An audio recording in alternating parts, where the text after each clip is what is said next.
ever change the European landscape.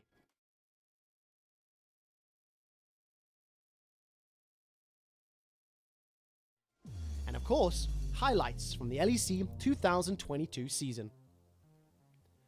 Thank you very much, Grabs, and quick shot. Here we are, game 3. We've already talked about it, backs against the wall. Grabs still feeling good despite this 0-2 state that G2 find themselves in. But I'm curious, how do people at home feel? Are the G2 faithful out? Are they strong? Are they ready to back up their team? Or is it everybody a Misfits fan now that they're 2-0 up in the series? Seems like everyone would be a Misfits fan. There's usually some fair weather friends when it comes to these teams, and when you get the fan vote out there. And of course, with the heartbreaking loss for G2, when you have such a big early game advantage and it turns around like it did in the last time, it's really tough to sort of claw your way back and get yourself in the right mindset. Remember that like G2 as an organization in Europe for a long time were considered almost the villains. They were the kind of bad guys, the people that upset some of the fan favorites like Fnatic. They were the team that when traveling internationally could never quite live up to the own expectations that they put upon themselves, but last year that really began to change, and this year they've been one of the big rivals and contenders against Fnatic, even with a brand new roster. But the thing for Misfits is they've always just been the surprise. They've always been the underdogs. They're the team that everyone underestimates, yet they come into situations where they're expected to fail, and then they just surprise. It happened against Fnatic, it happened against SKT, and it might be happening again. And this just causes so many fans to just get behind Misfits, because everyone loves an underdog story. And it's strange to think, because Misfits were 9-0 at the beginning of the split. So it's so strange to be saying that, but considering their second half, it's a little more understandable as to why G2 were considered such heavy favorites in this best of 5. And you also have to remember the history now of G2, why people put so much faith in this team, even when they did have a little bit of a shaky second half. When it was Misfits down, people often believe in G2 because this is a team, as you mentioned, that have been at the top. However, we're going to have to hold that because bot lane looks like we may already see an early gank coming in. Yeah, Maxlor level 2 start on the spot side and are trying to go right on it. Trying to shut down. Draven looking for a first blood here. Wadid just trying to stop anything from happening. Flash is starting to come out, buying a bit more time. Wadid is going to get stunned up. TP's now coming in. They need to get a kill. Wadid flashing for his life. Mickey X wants to get another one. Hansama, can he get it? Is he going to get one more? First blood! A beautiful start to the game for Misfits. Absolutely incredibly. Divide the map at level 1. Take complete control. Zone away G2 from the tower. There weren't even level 2. Hjarnan and Wadid were stuck at level 1, and the play from the Poppy jungle absolutely works. Fantastic early game from Misfits. If we ever said Misfits could have a best start to a game, this would be it. Getting Hansama ahead on his Draven off the back of a level 2 Maxlor gank is the perfect way to start. There were so many mind games too from this entire play, with Maxlor invading with the rest of Misfits at level 1 to clear 2 camps away and then come straight on down here. And of course, Hjarnan, he's trying to turn back around because they have the teleport coming through to make it a 3v3, but Wadid is still level 1, still too squishy, and the early game damage on a Draven cuts through him. And Maxlor flashes in to take tower aggro to allow Hansama a little bit more time to actually get underneath and secure that kill, because if he tanked 2 tower shots, that might have been a 1-for-1. So nobody ends up dying on the side of Misfits. Hansama gets an early kill. He's now sitting at a 700 gold lead. And there were so many incredible micro pieces of that play as well, because Hansama actually started the game with a red sweeper. He got a ward cleared right off the bat to hit level 2 a little bit earlier. They invade on the red buff and then have Maxlor walk straight down into the bottom lane where they know Jankos can't be there to defend from that dive. No, he's not going to do it. No, you can't do this to no man. His backside, you got to have some mercy, Alfari. How many times has Alfari got to do this before people start saying, yeah, maybe he is one of the best top laners in Europe? Wonder proved a lot when he went off to Rift Rivals, but since his return, he's not been able to do that bot lane. No, not quite able to find anything. Every time anything lands in this bottom lane, you get a little bit nervous because this is a Draven that cashed in first blood really early on, so it didn't get too much use out of the passive, but it's one of the most snowbally characters in the game. Not just because of the passive, but also because of the massive CS lead he currently has. He is pushing in 2 waves here, so Hjarnan's going to be able to recoup some of it. But double long swords on top of the kill is just making it so hard for Hjarnan to lane comfortably. Now, Flash was used for Hansama, and that's not going to be up for another 2.5 minutes, which means that Jankos, hopefully he can get level 6 in that period of time and look for a gank down towards this bot side of the map, because Wadid still has good setup with the Alistar, they still have decent damage with the Varus, and when you pair that up with the burst that a Nocturne ultimate can provide, maybe G2 can turn this bot lane back in their favor. Yeah, and Rise for G2 as well on perks. Once he hits level 6, there's a lot of tools they have to rotate down bottom side. And you remember last game with a very similar style of composition, that was the play for G2 to sit around here to punish this bottom lane if they ever walked a little bit too far in. Now they're going to go look for another aggressive play. Oh, Mickey baby. could be in trouble. Hansama, though, going so much damage. Look at what he is so far. Maxter is going to leap in. And Hammer Shock gets him with the shield. The Captain America finish. That was so well played from Maxlor, charging forward, not even onto a did, but just to get in range for the Hammer Shock into the Buckler kill. And this whole bottom lane situation is just falling apart for G2. Oh no. Oh, he's just going to keep it going. Jankos doesn't even get the chance to use his spell shield. He uses the fear, but it's too little too late. One more auto. Hansama is 2-0-1 in game 3 against G2. Cast your minds back to Paris, ladies and gentlemen. Cast your minds back to when Hansama picked that Draven in game 3 and G2 shut him down. This time round, Misfits are 2-0 up. Hansama is 2-0-1, and Misfits want to They're coming back again. Maxlor. He's unrelenting. The TP's now coming in too. He's just waiting for the opportunity to find the knockup. Hansama still managing to stay alive thus far, but he's going to take one more tower shot. He is going to get taken down. G2 doing what they can to fire back, but indeed, I don't think it's going to be enough. Alfari is just too tanky. The minion block not going to stop him in the double now for Maxlor. They've got everyone in the bottom lane. Everyone. Misfits is back. They're looking to 3-0 G2 right here to knock G2 out of the playoffs. The first time in their organization's history that G2 could potentially not make it to the finals. And it's all off of this incredible play from Maxlor and the bottom lane of Misfits. And gentlemen, I cannot believe my eyes. The aggression coming out from Maxlor. This replay brought to you by Acer Predator. You can see how confident this man is. And it all started with Wadid trying to set up a play for Jankos to come into the bot side of the map. Mickey was the one to actually kick off that aggression and thinking, okay, we can turn this around in our favor. Then Maxlor joins up late to the fight. And after securing that first kill, they go for more. Look, just max range of that E coming out from Maxlor secures the stun. Hansama then has enough damage to find the kill. And then Hjarnan thinks, okay, I can come back. This is fine. We can end up turning this around, especially with my support here. But no, the TP comes in. Yeah, Maxlor is always there, gets the perfect angles to make sure that wall slam is a stun. Gets it onto Hjarnan before land onto Jankos, and of course the TP from Alfari just to tank this turret and make sure they can get another kill is just the cherry on top. Now, unfortunately, Hansama took tower aggro. He ended up hitting Hjarnan just before anyone else on his team could, which means that he was CC'd long enough that he ended up losing his life. But he got so much gold off the back of that. BF sword plus a Vamp Scepter. Observers, just quickly swap over to the gold for us and let's have a look at the difference. Oh my God, 1,500 gold. There's a 2K gold lead for the side of Misfits. Almost all of that is Hansama, the Draven cashing out, his signature pick coming through. And if you are a Misfits fan, this is the most beautiful game 3 you could have ever dreamed of. And for G2, you do not get a go next. This is it. It is do or die, and you are up against not only this team composition, but this massive gold lead. Yeah, that's a lot here for Misfits, and of course, Maxlor not gonna stop, wants to make sure that his bottom lane still has protection. He can continue to play around this as Senkux starts the movement down into this bottom lane. Now, you talked about this player, and but I feel like we need to give him more credit. Maxlor has been setting up so many of these plays. He had a fantastic Gragas last game, landing perfect ultimates, and now he's trying to snowball Hansama once again. He knows his win condition is get this AD carry ahead, and he is playing it beautifully. 3-0-2, 100% kill participation. Maxlor is the catalyst to allow Hansama to be the big carry. And he's been spending a lot of time here, not farming, just positioning, waiting for a play to break out around this bottom lane. It's because that tower is so incredibly low. They're waiting for that minion wave to reach the tower so they can try to zone them off once more, but Jankos is here to stop that. And for so long, G2 were holding on to these advantages they get in the laning phase. Wonder finally beating out Alfari, but in the mid lane, we see a different story for the first time this series. Senkux was getting demolished 1v1 in CS in just about every single matchup, but this time, He's looking so much better. 71 to 87 in the mid lane. You must be feeling so confident right now if you're Senkux. The fact that your bot lane is winning so hard, the fact that Maxwell hanging around the mid lane, Senkux has his ulti, no QSS has been completed yet. For Perks, looks like they're going for it. There's the pings. You can see Jankos hanging off on the flank as well. Gonna go in, the Predator comes through. Ooh, immediate flash. The moment of hesitation there for Senkux. Stops the play from going through.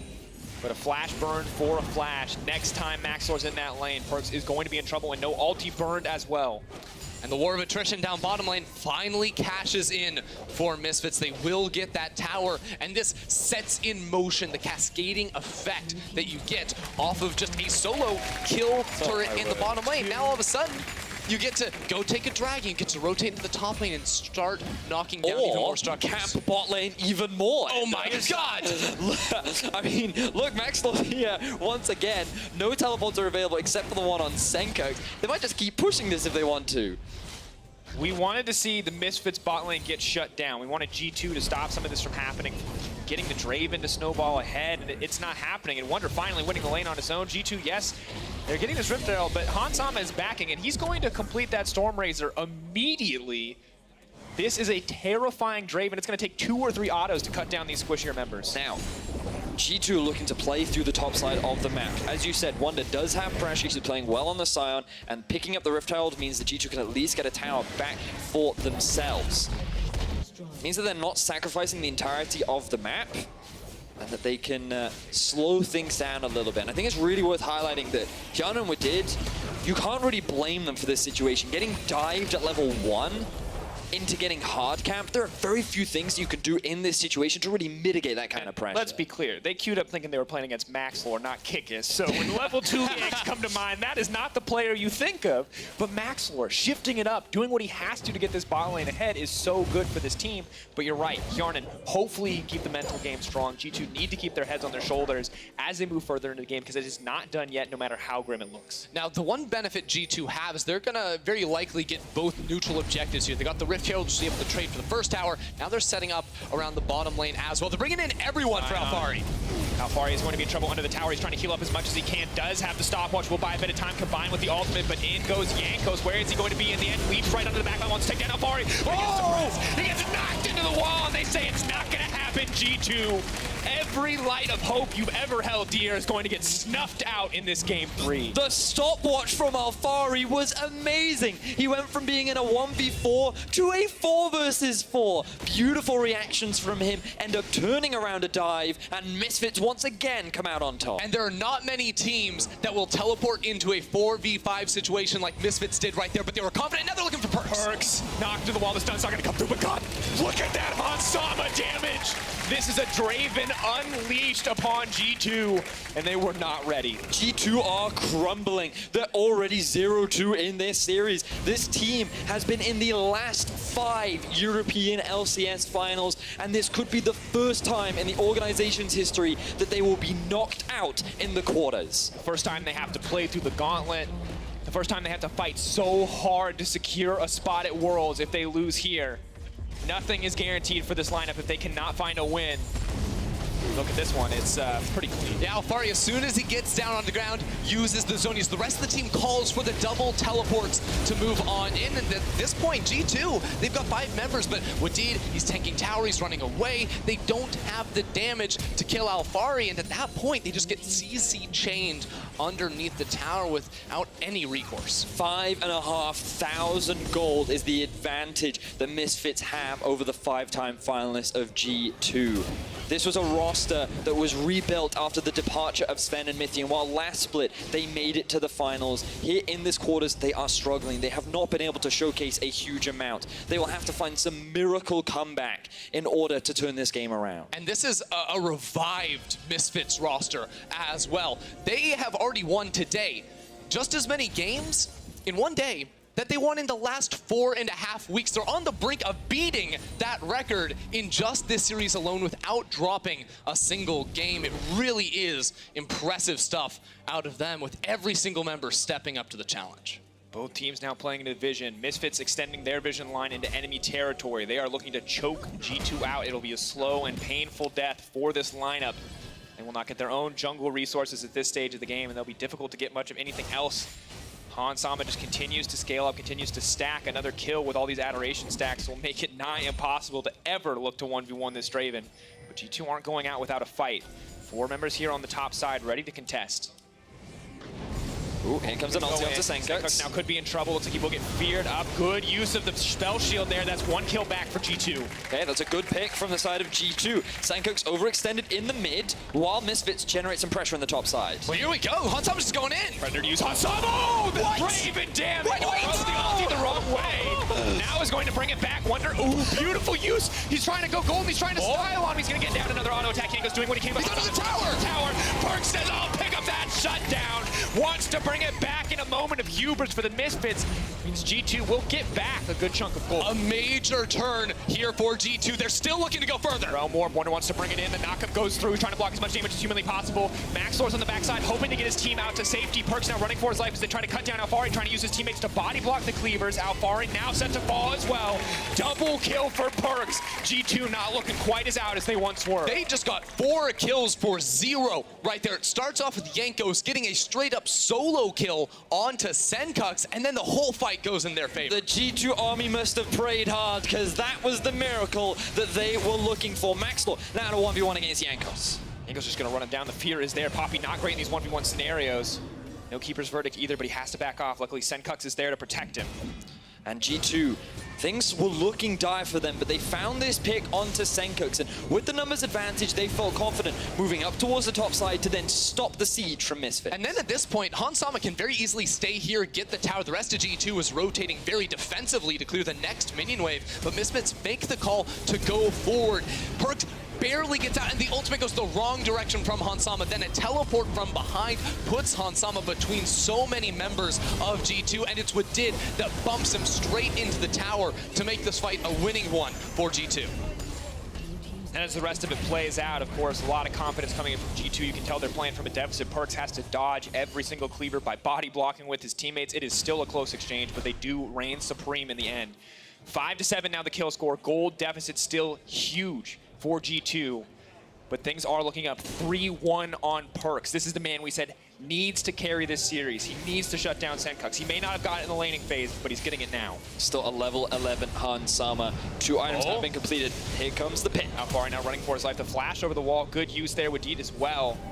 He's going to make it out safe. But that's 3 members topside for G2. Yes, trying to find those picks and kills are important, but Misfits are generating pressure towards the bot side of the map. Here is Wonder with Yana backing him up. Does hit Hansama, just doing a little bit of damage, trying his best to clear the wave there. Not even afraid of the Scion. They just want to kill him immediately. Can't be disabled though as he backs out.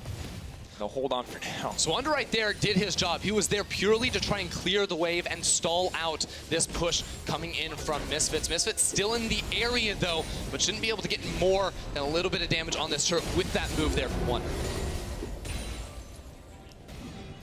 Gentlemen, I'm almost at a loss for words. G2, I'm so impressed that they've even been able to claw back as much as they have. Perks split pushing on a side lane, but it's going to cost him so much because Misfits are relentless in the mid lane. A beautiful use of the Keeper's Verdict ensures this tier 2 will fall. Misfits find themselves another objective. Even after a poor fight, they're still that far ahead that they can afford to make these mistakes without losing too much. G2 only finding 1 tower on the map. Draw their eyes towards Perks, the man that formed this team, the man that this roster was built around at the beginning of the year, the man that did take them to finals in spring. He's currently 3-1-0. He's at a pretty big deficit behind Senkox, but he's going to have to make that play that can turn things around. He still has that potential late game threat off on a side lane, but still, it's wishful thinking at this point as Misfits secure another tower. And the gold deficit just continues to grow as more and more towers are taken down by the side of Misfits. Perks getting what farm he can, but Baron is right around the corner, and G2 cannot contest in any way. They are way too far behind to try the Baron themselves. So does Misfits, who get to continue to dictate the pace of this game. Misfits have been so good around that objective. It really felt like when they were drafting comps to play for that. This time around, they just have such a large advantage that they're going to have all control over this top side of the map. They can move on in, make sure that G2 can't get the pick, because that's the issue. If Misfits split up and Jankos calls that in, remember, it's G2 with all the ability to press one button and immediately find the engagement, so they can never get caught out of position and be down in numbers against this composition. Pressure then onto Maxlore, onto Mickey to keep Han Sama alive in the coming fights. But still, even after the pick, even if G2 use all those cooldowns to kill a single member, the fight is still difficult as Mundo and the Malzahar continue to ramp up. A lot of flat magic penetration there to cut through the squishier members of the G2 lineup. Things definitely looking grim. G2, though, holding on for now, clearing out what vision they can, playing safe. They know their territory on the map. They know what they have to give up. They're not looking to lose anymore. Yeah, they're just slowly pushing the vision deeper and deeper into G2's topside jungle. They need a mid-wave in order to properly gain control. And you can see Hjarnan, he's going pretty far up in the lane so that he can catch the wave first, start poking it down so that Misfits don't have that much control. But the flank coming in from Misfits, Hjarnan's got to be careful. Far here off to the side. Max looking to get this one started. They're trying to keep the fight going. They're looking to go in on the Zenkux. Can they get anything else? The ultimate comes out. They're going to cut through Zenkux immediately. Maxlore is still there. Arfari is still there. The tankier members are here. Jankos is running for his life. The flash is not going to be enough because Maxlore is still hungry.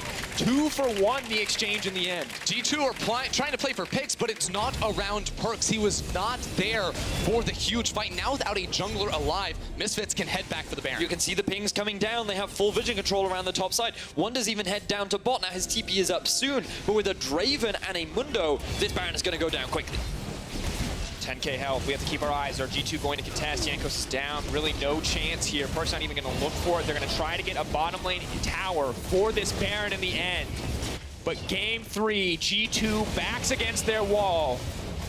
They are down almost 10k gold. It will be just about 10k as the Baron falls. Misfits now with the Baron. This is Misfits' game to lose. This is a Misfits team that doesn't want to just stop in the semifinals either. They are looking to push as far forward. They want to be in the finals. They have returned to that form at the start of the split where they were undefeated, looking to make that run as deep as they can into playoffs. And now this was the overextended Hjarnan that we were talking about, but G2 thought that they were safe because they had Wonder and Jankos backing him up. But they end up trading 1 for 1 initially, and then Jankos realizes, oh, I'm super squishy, and against 2 tanks, there's very little that I can do, especially with only 1 item, which gives a huge advantage over to Misfits, because not only did they find the kills, they killed the jungler, which made that Baron easy pickies. I have to say, we're at this point where Maxlore now not just has the Predator to get into fights, but also Righteous Glory, so it's Misfits finding these flanking opportunities to try and single out the backline and knock them forward. That is really going to result in super explosive fights for their side. G2, though, setting up for picks, playing patiently. They know the Death Brush may be one of their only options. Doesn't get used outside the brush, still gives a little bit of vision. Whoa! A lot of damage down on it with Deed. The ulti coming in. Jankos Going into mid. denying vision, immediately looking to go under the Zenkux. The spell shield has come out, but the ulti now coming, looking for the uplift. Oh! Oh! I think he's still under tower. No, he's out! Whoa. That was so clean from Jankos, and he gets away too. But look in the bottom lane. Misfits are grouped, and they're pushing, and G2 are slow to respond. Beautiful play from Jankos, but it's not going to be enough. Inhibitor tower in the sights of Misfits. Baron buff is backing them up as well. The axe is finally returning for Han Sama. This could be the death sentence for G2. They're doing what they can to stop it. Eyes are on Perks and Hjarnan to turn this one around. The tank line, who can find the engage? Jankos is here as well. They have the man advantage. It isn't going to be enough. It's going to buy enough time for them to hold on for now, but the inhibitor does drop in the favor of Misfits. Zenkux has just been the sacrificial lamb in this game, and Misfits are just fine with it because every time he drops, the team gets further ahead. 0-3-2 is the scoreline for Zenkux, but look at everyone else. 3-2-3 on Han Sama. Maxlore, 5-0-3. The rest of this team is capitalizing on every play that G2 tried to. And they're gearing up for more. There's a teleport on Zenkux. He can enter if they want to look for more than just this tower. Break another one. Have to be careful, though. Have to respect the potential for the engage. The 3-man knockup for Wonder could be crucial. The immediate follow from Woody. They want to keep the fight started. Jordan's untouched. Perks to the backside. This is what they needed. Misfits cut through in an instant. Another game where G2 turned it around in the face. They get another one. Everything that they needed right there in a single moment. The Baron buff denied. They bought time, and they want to bring it back. How do they do it? G2. They were on track to losing their second inhibitor, but another fantastic team fight comes together. They find the kills they need. They take down 4 members of Misfits, and they reclaim some control on the map. And they're going to be getting gold too, pushing through the mid lane, and Infernal Drake on top of that, and teleports just get even more. Senkux is out of his territory and in a lot of trouble. Now backing. Looks like he will make it out to safety. G2 aren't going to pursue any further. They know they're still at a deficit. Jankos not going to find him in the end. Backing off, but G2 buying themselves more time in this game, looking to bring it back. We have to look at the multi-man knockups here. Wonder and Wadid are the ones that go in. Look at that 3-man there from Wonder into the flash pulverized follow-up. Insane coordination there from the top laner and the support to back up and support the rest of the team to make this fight a victory. And Senkux arrives way too late to offer any kind of turnaround to the squad. G2, they've done it so many times now, these fights, but Jankos, he is being chased down by Hansama. Misfits hungry to get something back. But gentlemen, we have to remember how dangerous it is to underestimate G2 Esports. This is a team with so much history that has accomplished so much in their time. Yes, they are down. Yes, they look like they could be out. With this team, you cannot afford to underestimate them. 5 EULCS title, or 5 EULCS finals, 4 titles, so many Worlds appearances, the finals at MSI as well. These guys are legendary. Absolutely, and it's all been around Perks in the mid lane. Been there from the very beginning. Now he's got the kills. He's got the gold 5, 1, and 2. It is up to him leading the charge here for G2 as we go into another fight. That's a chunk of health. Oh! Goes in and got him! Hansama's gone now. They've set the sights on Senkux. He's down 2. The carries are gone. G2 say, not today, boys!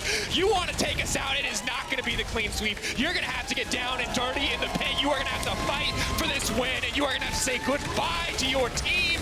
This is the ace for G2. It's Hansama that gets picked up. Jankos goes straight in to get that AD carry. Now G2, they have the chance to claw back. It is a huge, huge road ahead of them, but they're turning this around in a do-or-die situation. Keep your eyes on the HP of Hansama at the beginning of this fight, because right now he's full health, but then the Q lands from Perks, and it chunks him in half. That is the go signal for Jankos to say, as long as you die, I don't care if I go with you. He walks away with his life, and the rest of G2 collapse. 5-0, and G2 find another successful fight. And it's the same finish in all of these fights that G2 win. It's Perks getting all of his team into that realm warp, sending them to pick up the straggling members.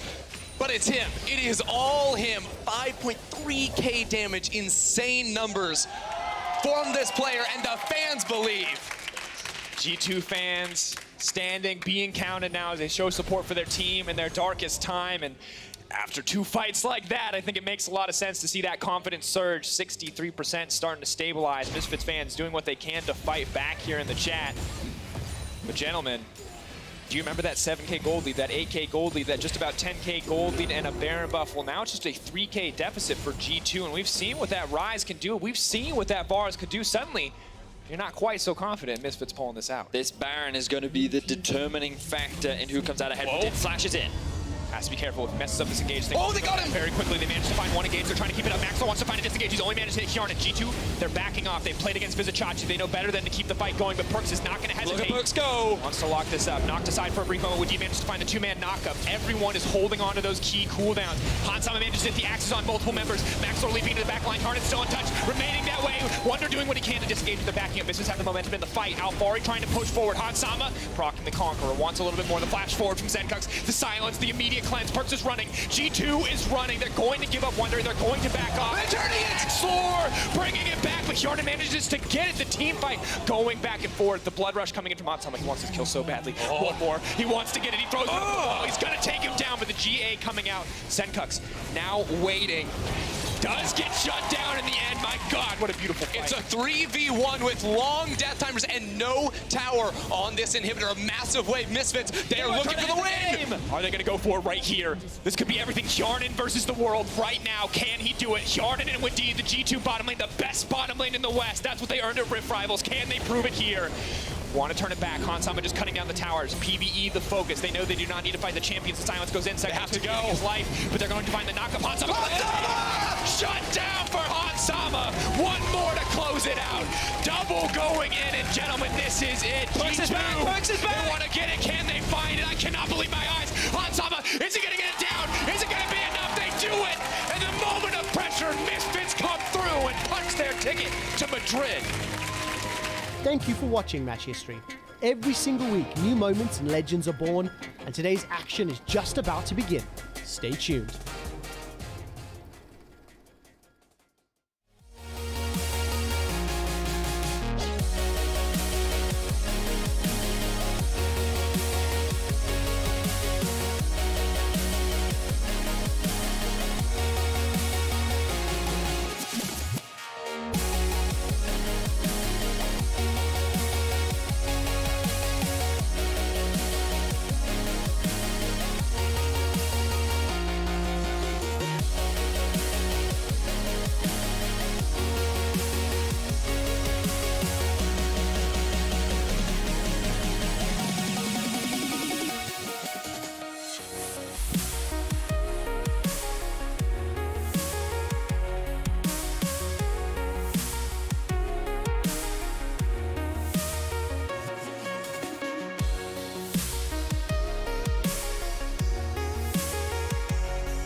Control of this lane. Incredibly impressive stuff. Really inspirational. And here we go. He's looking for something. What a move! This man is on fire! That's the kind of play which makes me want to be on stage. Hold on.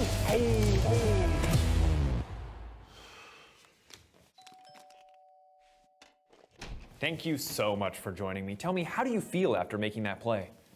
Turn on the lights.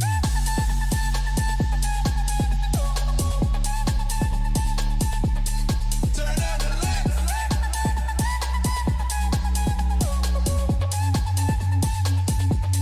Turn on the lights. Tell all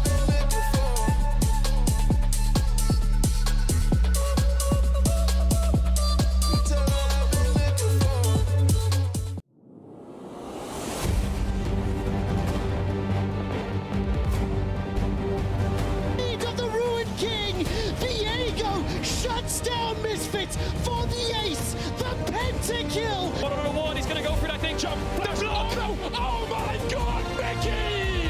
That's another, that's four. Humanoid, you absolute monster. Wow.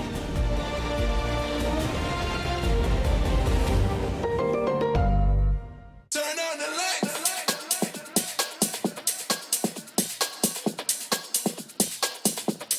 Turn on the lights. The things I'm going through and what they going through right now is like, Until I've been looking for.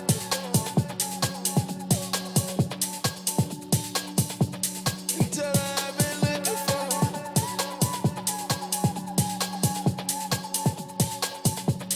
Until I've been looking for.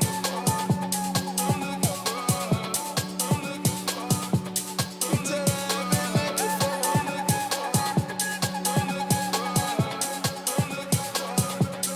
Turn on the lights.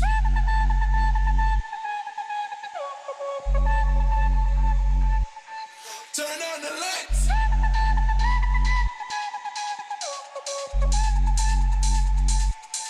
Turn on the lights.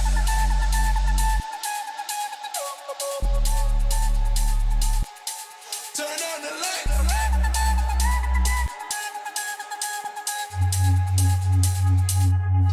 Turn on the lights. Turn on the lights. Turn on the lights.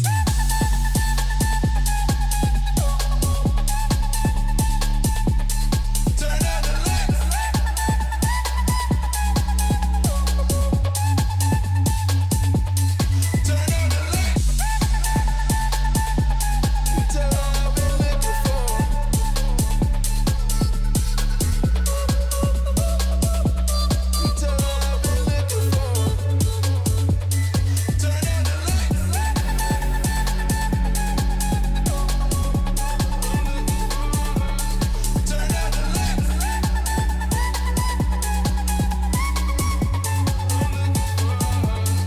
Turn on the lights. Turn on the lights. Turn on the lights. Turn on the lights.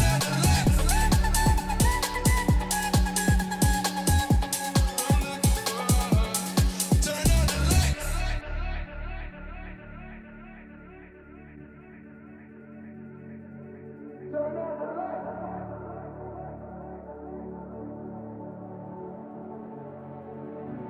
Until I've been looking for. Until I've been looking for. Until I've been looking for. Until I've been looking for. Turn on the lights.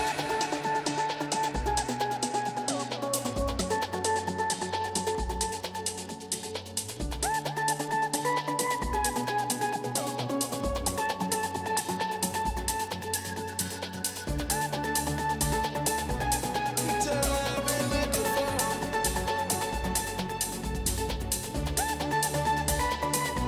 Until I've been looking for. Turn on the lights. Until I've been looking for. Turn on the lights. Until I've been looking for. Turn on the lights.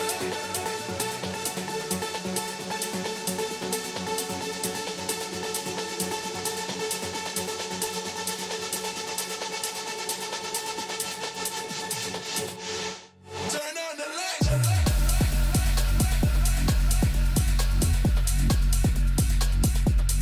Turn on the lights. Turn on the lights.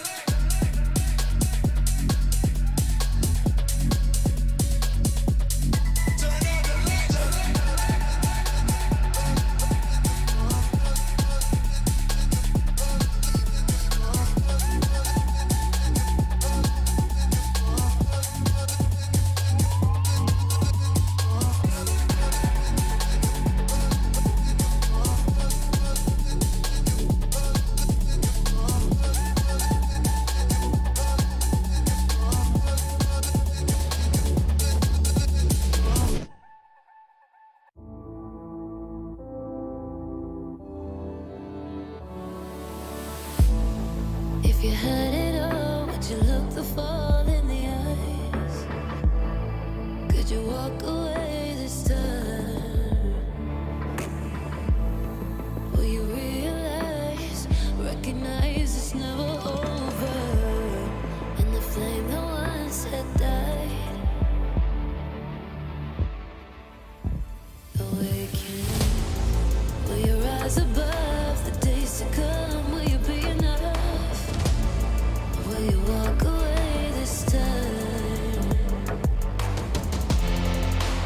To your left, to your right, leave the pain behind. 'Cause we all face the fires, and we stray from the light. Go and leave the pain behind.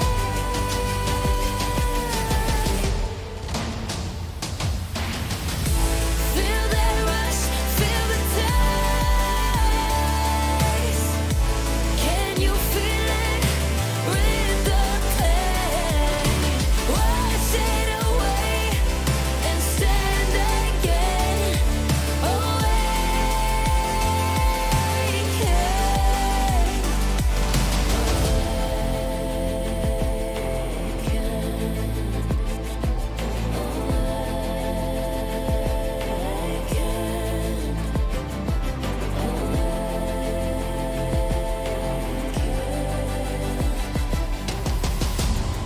Will you turn and run from what's to come? Will you face it all? Or will you fall away again?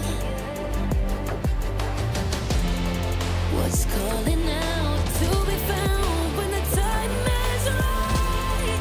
When the time is right. 'Cause we all face the fires, and we stray from the light. Go and leave the pain behind.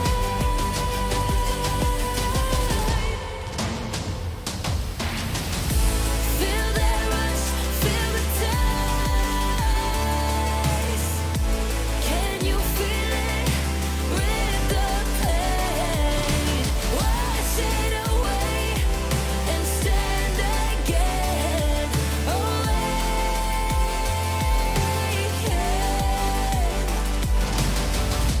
Feel the rush, feel the taste. Wash away what used to be. Will you make your stand? The world in your hands again. 'Cause we all face the fires, and we stray from the light. Turn the page and make it right.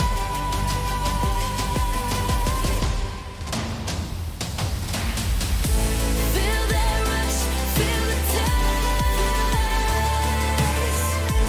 Can you feel it? Rid the pain.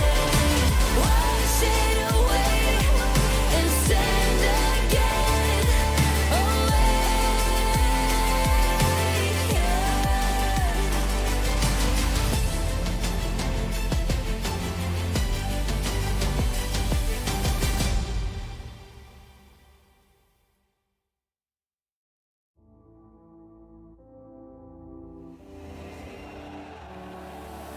Every player that plays competitive League of Legends always dream of playing Worlds. For me, it was always a dream, and ever since I started playing professionally, it was like a goal. I've been watching the tournament since season 2. I remember staying up like in the night, watching until like 3, 4 a.m. when I was 10 years old. There it is, G2 locking worlds with a game left to play in the regular season. It feels always good to match G2 because obviously as a mid laner you always look at Caps, but they were a bit down in the beginning. Even the 2 games we played against them, I don't feel like it was unplayable. I think we can beat them and I'm not scared of them at all. I just want to play a best of 5 against Caps because I want to play against the best and Caps is the best and I want to really be a contender for him. I do think the last 2 weeks of regular season we stepped up our practice a big time, but of course with just 2 weeks of practice we're not going to be at our best. And in a B1 as well, with everything on the line in like a very volatile game, we can't play with the same level of confidence as we will in the best of 5s. So once we go best of 5s, I want teams to be ready because we're going to be full confidence, and if they don't match it, they're going down. Caps off to the side, now focusing on the ultimate coming out from the trundle, stolen away by Caps, keeping him alive. Now stepping forward, Caps on a rampage. Caps versus the world. Another arrow. That's going to be a triple kill for Caps. Burning Caps. The space. Oh, no, he did. He wants to finish and he gets it. walks away. VTO has the ultimate. He can't to finish it. The shutdown. Sure, we qualified, and that feels good because we don't get the failure of last year, but we want to win the trophy.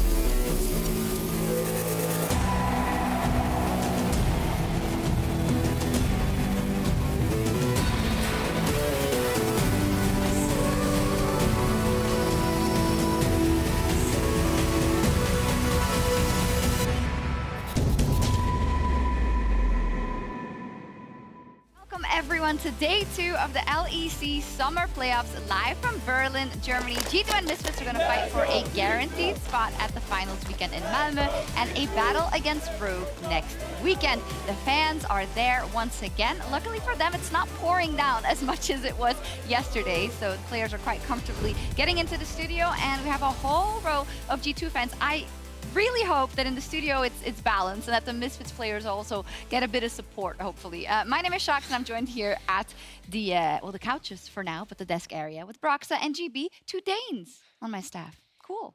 Yeah, it feels good to be here. Always good to have Broxa by my side. 2 Danes, you can never go wrong with that. We'll see. Time will tell, right? Oh, wow, okay. Let's see, indeed. So let's talk about yesterday then. What a kickoff we had to our summer playoffs with Rogue versus Mad. Of course, quite the growing rivalry here, Goldberg in Europe, and it delivered with a full 5 games, in the end going to Rogue. I definitely think so. I think we saw a lot of strengths for some of the teams, but at the same time, we also saw some clear weaknesses, right? Rogue, obviously, with the early game, but Mad with that great early game as well. But then in the contracts, the resilience of Rogue to hold on to the right time towards the mid to late game, where they found Mad making mistakes and they were able to punish on that. So you have to give credit to Rogue for holding on as well, and definitely a game that showcased both strengths and weaknesses for both teams. And I think more than anything, just the individual prowess, the mechanics, the team fighting was really impressive, because we saw an incredible amount of team fights in this series, and they were so well played, they were so close. I hope we get more of that similar action today. There is some chatter online about the level of play we saw, and I always personally find it really difficult when it's such a close best of 5 with so many team fights, because I love watching it, but I can't really tell you how good or how bad people are doing. But of course, the pressure comes into play as well. I feel like it's always a little scary comparing to the other regions, comparing to LCK, LPL, because, you know, sure, those regions may seem on a higher level compared to what we see here, but it's different metas, different play styles, and more than anything, I'm just happy to see that we're getting a lot of aggression from EU, because I think that's what we really need internationally. That's a great point. Looking forward to Worlds. Now Rogue locked their spot to the World Championship, and of course is going to be playing the winner of G2 versus Misfits, and Mad Lions are falling down to the lower bracket. Yes, I think for me specifically, that top bracket with maybe G2 advancing today, we don't know, towards Rogue looks a little more clear in my opinion, but when you move down towards the lower side of the bracket, that I still can't pinpoint really what teams are going to take it. We still haven't seen Fnatic and Excel play, and Matt, despite some of the mistakes they had against Rogue yesterday, get to now move back, have a reset, know what mistakes they were making, and come back from it. We've seen teams tons of times lose in the exact position Matt are in, and then make that lower bracket run. So I'm by no means worried about them. More, I'm actually excited to see how the rest of the bottom teams are going to clash out in playoffs. Yeah, I'm also, I think, I'm going to echo that in terms of the lower bracket and the excitement there. There's a lot of inquantifiables, right? We don't know what Excel and Fnatic are going to look like, or G2 and Misfits. What was very interesting yesterday in terms of the meta was the bot lane and how it evolved. We started off with like being held hostage by Yuumi again, but then she evolved and wasn't seen in the series anymore. And we saw a lot of interesting picks and a bit of diversity in that bot lane.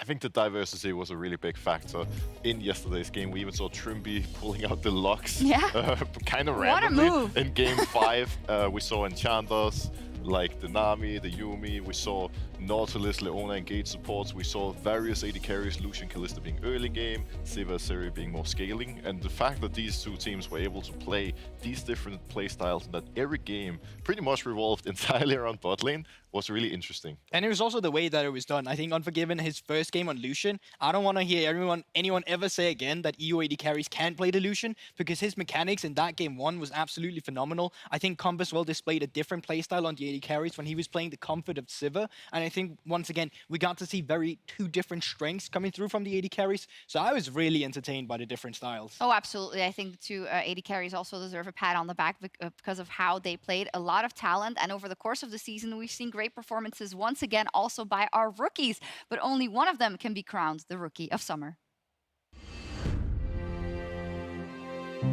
You're on your own, falling with the drums. Nowhere to run this time, nowhere to hide. Something X could mark the spot beat drop. Oh, the stun! Oh my god!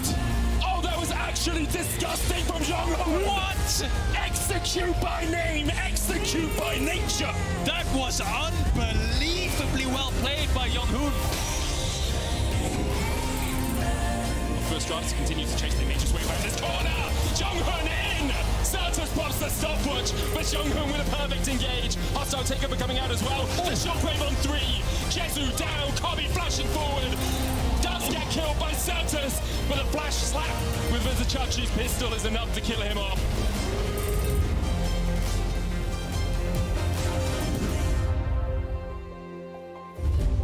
Unfortunate part being that TP ult isn't obvious, so they can't really clear out the top wave.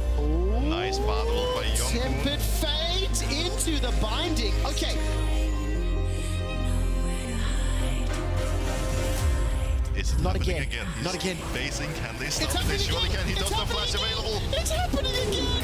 Broxah literally crouched down like he was hunting. And Oda Look at the stun. Cosmic Binding connect. All of a sudden, Kobe stepping forward on the hunt available to him. Does he fire the trigger? No. Instead, he doesn't even need it. Maran gets a chomp down and the subjugate to buy time.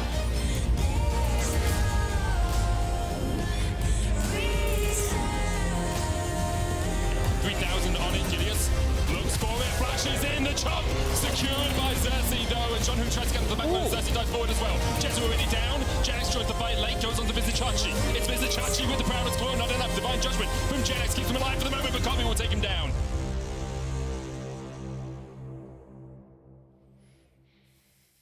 What an awesome highlight reel. He just goes in, you know, and that's always great to see from the supports. And I'm going to throw someone under the bus. In rehearsal, we obviously rehearsed this segment, and Goldberg said that, well, support is the easiest role, so it's actually not that hard. No, so what I said in rehearsal, let me clarify this. I think it's really impressive that he's able to push the boundaries and really push himself to the limits, like Hillisan quite often does on the support role, especially on a role that's probably one of the easiest in the game. So there you have it. I said it. That's why I said, you don't have to throw me under the bus. I'll do it myself. All right, I just wanted to revisit it because I think it's a quite interesting discussion. We don't have that much time. What do you think, Broxah?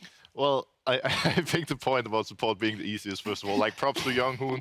He reminds me of Huli in a lot of ways, nice with his playmakers, but I don't think support is actually the easiest role, not in competitive at the very least. Because when we look from the outside, it's not that flashy, it's not that mechanical, but I think supports need to have really smart vision control, they need to be vocal, they ideally need to be leaders, because it's usually to support the mid and the jungle who controls vision and controls the paces of the game. Jongho has done a great job of that, but just seeing his play on Rakan, Pyke, and Bart, it's very impressive, definitely deserves And to be fair to GB, I think his whole point was that it's impressive that with all that, he's pushing the boundaries and also making those aggressive plays. What did you say was the easiest role? What did you guys agree on? Well, he thinks it's support, clearly. I don't know if I fully agree with him. I think in solo queue, I would agree. In competitive... You guys said top in rehearsal. He said it, not me. He said it, and he was so scared to say it. Okay, it's tough. All right, whatever. Fling me. I feel so bad. Oh my god, I actually feel pretty bad. But speaking of top... Yeah, speaking of tops, Irrelevant. I want to talk about Irrelevant as well. He was pretty close in the rookie vote, and I think Jongho was super flashy and super instrumental to Astralis' rise, but I think especially towards the latter part of the season, Irrelevant has really been instrumental to the consistency Misfits has shown. Irrelevant has been very incredible, and one of the things I like so much about him is the fact that Misfits, they haven't played around him at all. He's just sitting completely on an island, but he's always performing, always doing well, always brings out big damage. We see it here, third on damage per minute, even though they just ignore him the entire game. very consistent and a very big part of why they're looking so good right now. And a reason why we're looking forward to the best of 5 today. But from the rookies to the absolute legends in the scene, Worlds is of course on the horizon, what also the Misfits are playing for. So we want to have a quick look ahead at who our teams might be facing soon. G2 and Rogue already locked in from our side. And then from the other teams around the world, we've got T1 and Gen.G from the LCK and Top Esports from the LPL. So yeah, what a doozy. This looks easy in my opinion. Wow. We got this one, right? Right, Yeah. right, guys? Well, the best part about this is that this is only 3 teams. Yes. And it's gonna get worse and worse. Like, the groups are gonna be so crazy. It's almost like a few years ago. I mean, LCK has always been strong and LPL has always been strong, but still I feel like we made the mistake of thinking, oh, well, this and this team I'm really scared of, the rest it's fine. And then they'd bring like their 4th seed and just, you know, listen, I'm just it's gonna too let graphic, it come. I can't talk about how it. many times have you seen that, you know, no expectations, all of a sudden a team shows up, or high expectations and no team shows up? It's fine to have whatever expectations you want to have, but I think if history has taught us anything, when it happens, it happens. So I'm just looking It's forward true. to the games. And as a league fan, I think I'm really excited to see some of yes, these teams already 100%. qualified. Are there any matchups we're looking forward to seeing? Well, personally, I'm looking forward to seeing G2 go up against Top, seeing Jankos against Tian. Yeah. It was a matchup that he got the honor of playing at Worlds in 2019, so did I on Fnatic, and Yeah. Tian just steamrolled both of us really and Yeah. won that tournament. So now Jankos, 3 years later, getting to fight for his redemption, I think is going to be hopefully a beautiful story for Europe. I mean, you can always take caps against any Eastern mid laner, right? You can take caps against Knight, and that's something to look forward to. With some of the other mid laners that can still make their way to the Worlds Finals as well, or Worlds qualification as well. Lots to look forward to, and specifically for me, like Broken Blade in top lane is something that I'm really looking forward to against Eastern mid laners. And even EG, if they make it, Spyed can play against his old team in Yeah. Rogue that made it yesterday. Yeah, maybe there's some magic that happens in the groups, and that happens. It's already in the air. I'm so excited for Worlds. But first, of course, we need to focus on what is on the docket with us, and it is the playoffs. We're getting very much closer to our playoffs and our second best of 5 of the day. And our players had to talk about some famous drafts and recognize them in the history of League of Legends in our latest edition of Pop Quiz. Let's take a look.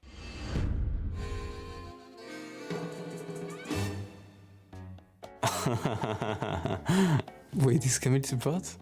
This is Camille bot lane? On support? And Cannon? I know for sure it's Reckless on Cannon. Reckless? I need to say the team, yeah? Dude, if I say Fnatic and it's not Fnatic, it will be a shame, wait. Aurelion Soul mid. I think there's only one player in mid lane that would pick Soul, and I think it's Caps. So it has to be Fnatic with Caps. Fnatic. This is too easy. Looks like international tournament. Is this Worlds? Okay, it's MSI then. This is ELCS. So I need to say the year. When did Bwipo flip to jungle? Bwipo flipped to jungle 2021. 2021? Chaos played Fnatic in 2017, 2018. It's no way it's 2K17. 2K18. 2017? Oh, I need to guess red team. Huh. The spice? Misfits? OG? Ah, it's probably BM. We don't need a ban. So it has to be a good team. G2. G2 even exists back then? Probably not. Season 7 Spring Playoffs, right? Not us. And the other one they faced that playoffs was they 3-0'd H2K. Anyways, it was H2K. Me? No, not me. Yes, you. Me? Oh, now that's a big hit you gave me there, buddy. Wait, I know this. 2020? This has to be 2018, no? Only 3 bans, true. Ah, oh my god, actually, yeah, only 3 bans. I didn't see that one. 2013, 14, 15? It's 2016? 2016, 16, LCK. 2016 Worlds. Worlds? Misfortune. So who could play Misfortune 2K16? It should be Fnatic. Why not? Okay, so I would say SKT. The Misfortune one. MF is not SKT? Oh, really? The other team is SKT, okay. SKT against Hanwha Live Gaming. Samsung Galaxy. I don't know if it's Rocks or Ku Tigers, but it's the Tigers. Ku Tigers. Rocks Tigers because it's Karma Midland. Kura was playing Karma, so. Oh, this is Gorilla. Gorilla? Not too bad.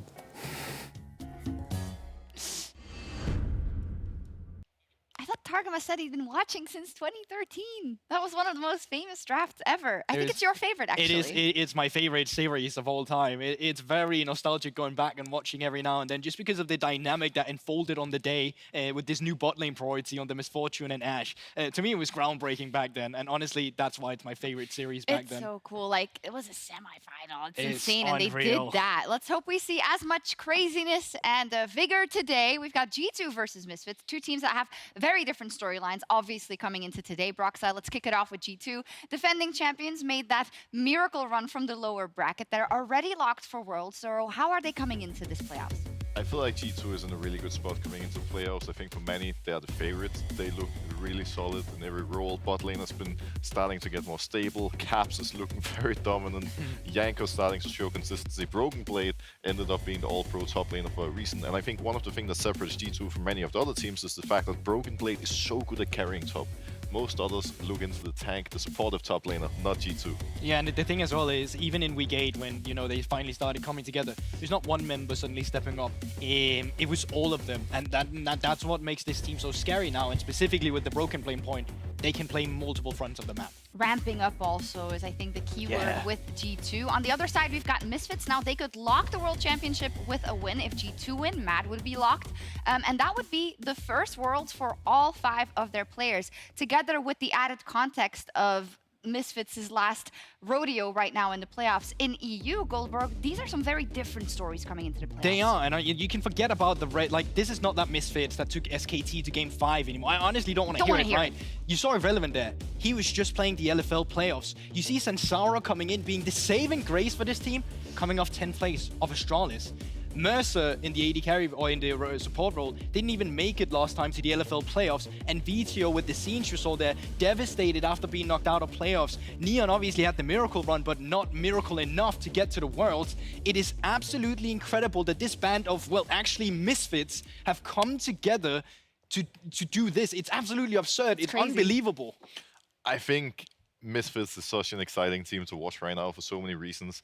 The players have stepped up massively, like you just mentioned. But not only that, being in the position that they're in right now, knowing the organization sold its spot, knowing that they're right now fighting for their future, like, it would mean so much for these players to get the world spot, to get to sell themselves in a way going into next split. And I think that motivation, that drive, is going to really fuel them going into this best of 5. Could be that ideal combination of nothing to lose plus everything to prove, right? Maybe that gives us some of that Misfits magic. I certainly hope so. But now let's hear from one of the spring champions as Lore is standing by with Broken Blade. Take it away, guys.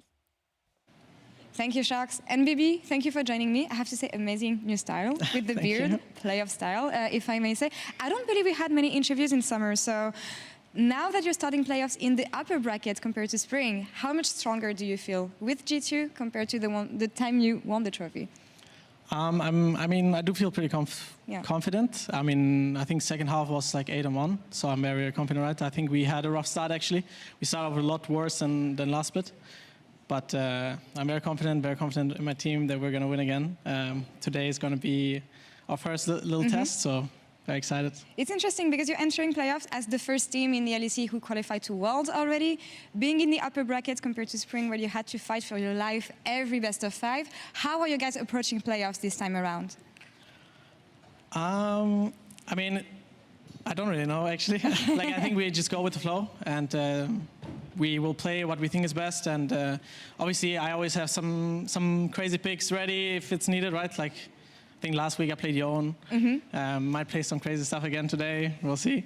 But I think in the end, it just depends on how we prepare, how we perform as well on stage. And I think we are going to perform today. And I hope Misfits is going to show up as well. Otherwise, it wouldn't be as interesting, right?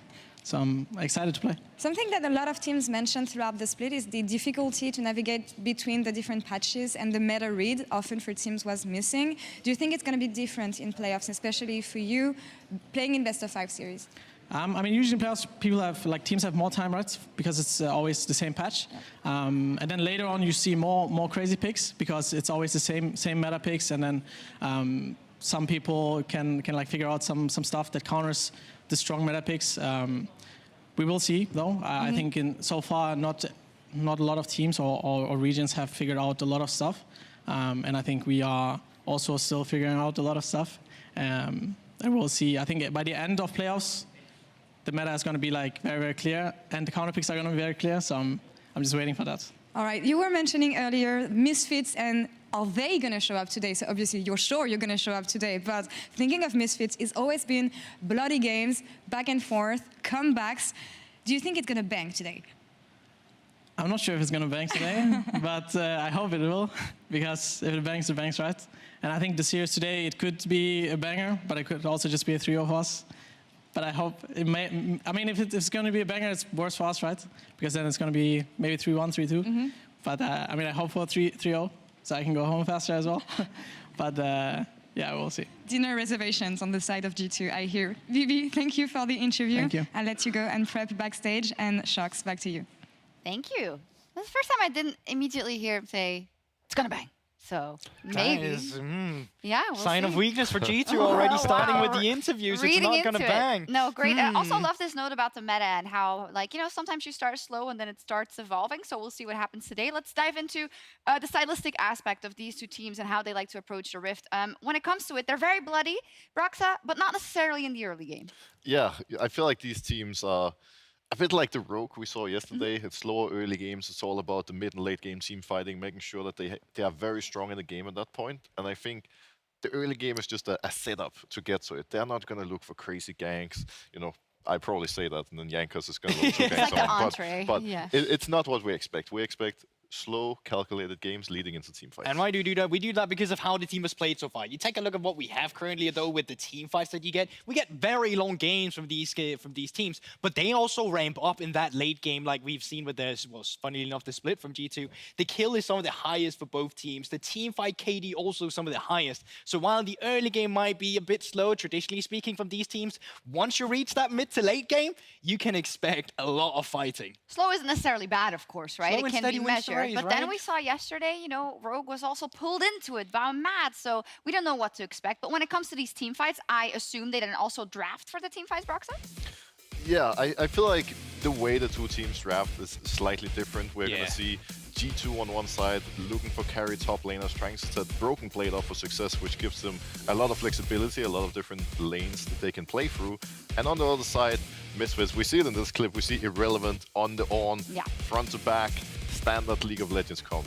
And that's what I think they've become so good at doing. I think Misfits really is that team that if they beat G2 today, it's purely out of the way that they have that standard front to back where they play for mid laner, they play for an AD carry, and they're front line to play for. If they want to win, I think they just have pure team fighting, but G2 has that edge as Broxter is talking about, and you're seeing him right here against Misfits in week 8 on the Yone taking charts. So I think they have that wild card that Misfits just doesn't. It's funny because it was Broken Blade I was asked about the meta, but when it starts going south, he has to be put on Ornn Beauty anyway, like not because he can't play anything else, because the value of Ornn is just so high. But if you play towards those team fights, that does mean that everyone needs to perform. I think that's been the case on G2, but on Misfits as well, Goldberg. And it's not just the VTO show. In fact, all 5 members are carrying their weight. Yeah, I think that's really the big thing. That's also one of the reasons VTO is no longer that MVP candidate, right? It's the fact that, you know what, he actually has a team around him. I think all of them have been showing up on Misfits. So you can go to Salesforce and, like, yeah. Well, myself? Yeah, wow. You can. Oh my god, You're okay, gonna break down a team fight, I believe. Really? Yeah, I think so. Okay, guys, I guess I have a team fight I need to break down here.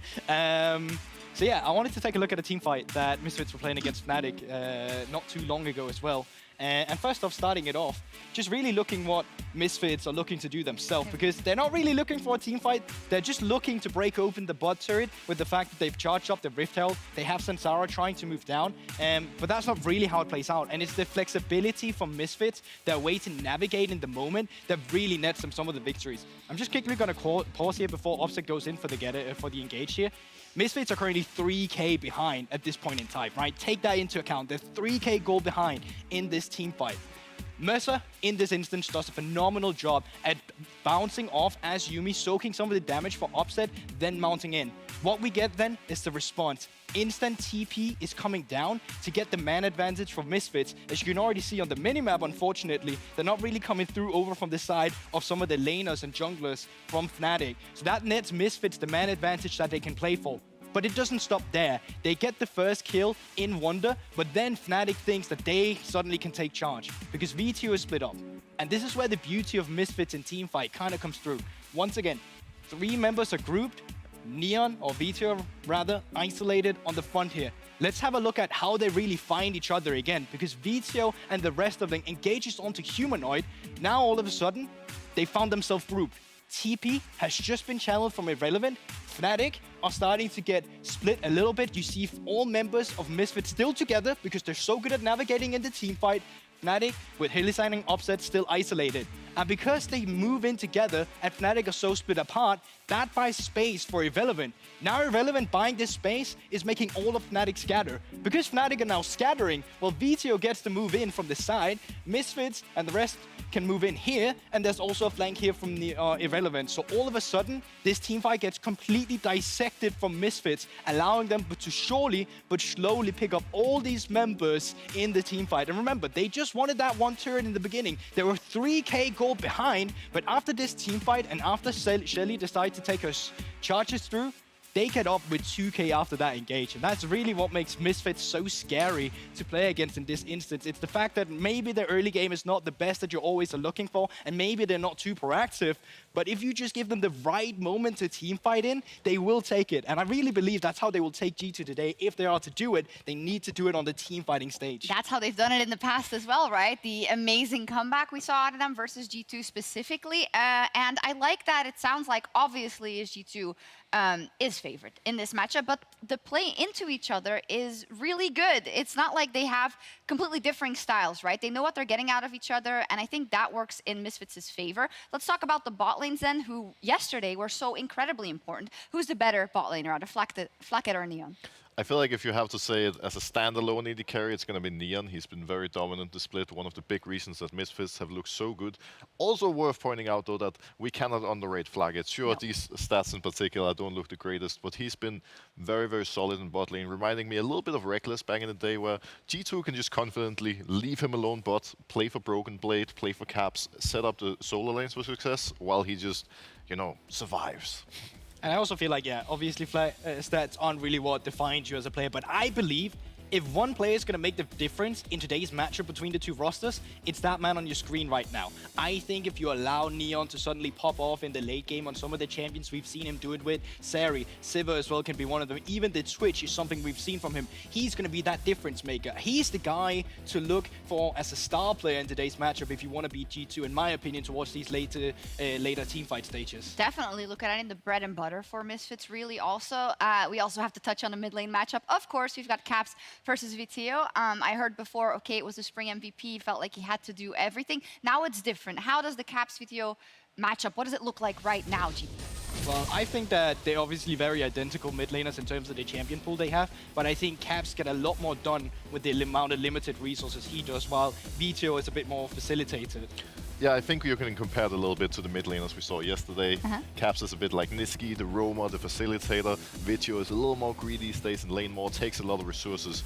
And this is one of the big things. Like Vito, he's going to get resources, but he also has to carry with it. Okay, let's get into predictions, because I'm hearing a lot of good things about Misfits, making me think that maybe one of you is going to lean that way, Brock. So what's your prediction for today? So I feel like the easy route today would be to say 3-0 G2, but I'm not going to do that. I actually believe in Misfits. What I've seen from them the past weeks has been really solid. I'm going to say 3-2 for them. I think... For Misfits? Yeah. No, 3-2 for G2. Just so making sure. I'm close to leaning that route. It's very close. I like believe a little bit more in G2, but I could easily see Misfits swinging it. I think Vito and Neon, they can really carry these late game fights. And I think I had to go for 3-1 as well. The reason why I have to go with that 3-1, because yes, we're speaking nicely about Misfits, but that's the pure win condition. I still think G2 has an entire roster, way more flexible, and also have their strength in the team fight. But I do still believe that Misfits will have their stride, will take off that one game where they will have up some of those pop-up performances. Okay, we don't have Discord's votes. Also, yesterday we saw what happened when they both picked Mad Lions. So let's see what happens today. Can Misfits, in their final playoffs run, take down G2 and secure a ticket to the World Championship? Let's get into game one with Dracos, Kadril, and Fetty. Let's go. Thank you so much to our wonderful, mostly Danish desk. It's going to feel weird when we go to Malmo if that's still the case, but we'll deal with that problem as we wrap. You might notice we're wonderfully color coordinated today. We'd make a Powerpuff Girl reference, but that wouldn't be gender accurate. So we're the Rowdy Rough Boys now. This is Boomer, Brick, I am Butch. You may refer to us as such. If the name seemed questionable, the cartoon was made in the 90s/early 2000s, so bear with us. We are getting ready For what could be an incredibly competitive back-and-forth series, we heard it from the desk, 3-1, 3-2 predictions. We heard from Broken Blade earlier today. Might just be a 3-0, and history shows us that 3-0s are often the case for G2 versus Misfits, whether it was 2018 in the EULCS era or in the modern era, and the common 3-0s in favor of G2. I think, though, that when you come into the best of fives, teams are often very different. We also saw like very different performances yesterday from both Rogue and Mad, both teams stepping up and sort of downgrading in some regards, but we saw a hyper-competitive matchup, and the question is, will Misfits be able to go toe-to-toe with G2, who are largely considered the favorites? We are about to jump into this best of five, our second of the weekend, so without further ado, let's play the music. Drop.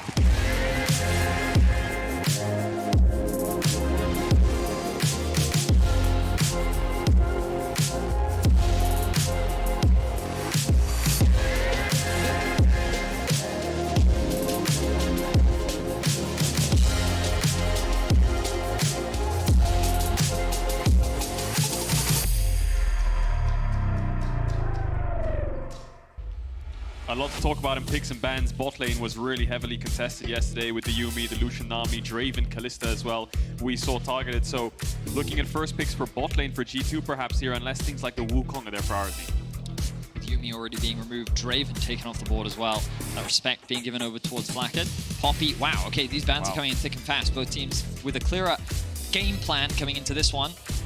Jarvan on the first rotation screams to me that Sivir, Draven, Jarvan are two bans I think of when I think of Sivir for Neon. If they go for the Lucian on first pick, they're probably going to match it with a Sivir. We'll see what support they go with as well, because last ban coming in here for Misfits. A lot of G2 fans in the crowd today. Already loud, already proud of everything G2's doing. Happy with the Flight 600. the Draven ban against Flakked, I guess. Respect. Credit to Flakked getting the Draven ban out against him. The Lucian now as well, 2 bans towards Flakked, something we might not have expected at the start of the season, but he has been stepping up on an individual level. A not so flashy potential Sejuani first pick now locked in. That's Sejuani jungle. Someone's been watching LNG. Tarzan was playing a lot of Sejuani jungle, I believe it was, with mini mids. It was a flex, yes, but I think that's for Jankos. We'll see how they rotate it, because of course if they pick Wukong on 2-3, that's just going to be Sejuani Wukong. Broken Blades played it as well. I think G2 are happy with that first pick. There's the Sivir we expect with the bans. That's a lot of very valid points, Casual, but in my head, all I can think of is back on Sejuani Jankos. It's like lost a scrim game, back on Sejuani. I wonder how it feels for Dylan. He's like, technically this is not my burden to inherit putting you on Sejuani, but it's going to hurt all the same. He like drops like small hints, like subconsciously, like he just puts Sejuani on the wall somewhere and Jankos just catches it as like a sixth sense. And eventually Jankos just comes to the idea like Inception, I want to play Sejuani. It's like I've been thinking that I really want to be tanky for like 3 seconds of a fight. Do you know any champion who could do that for me? Yeah. And with the Trundle ban, it makes sense the first pick Sejuani. Wukong wouldn't surprise me too much here for Zanzara or some kind of early game centric jungle. No, they're just going to go Sivir Lulu. G2 gonna go for Senna Yasuo as an instant response. Okay. We've seen these two champions paired together, and they synergize very well with the Sejuani in the jungle, and that is what I am hoping they are for, but technically we could still see that Yasuo go elsewhere. It's true.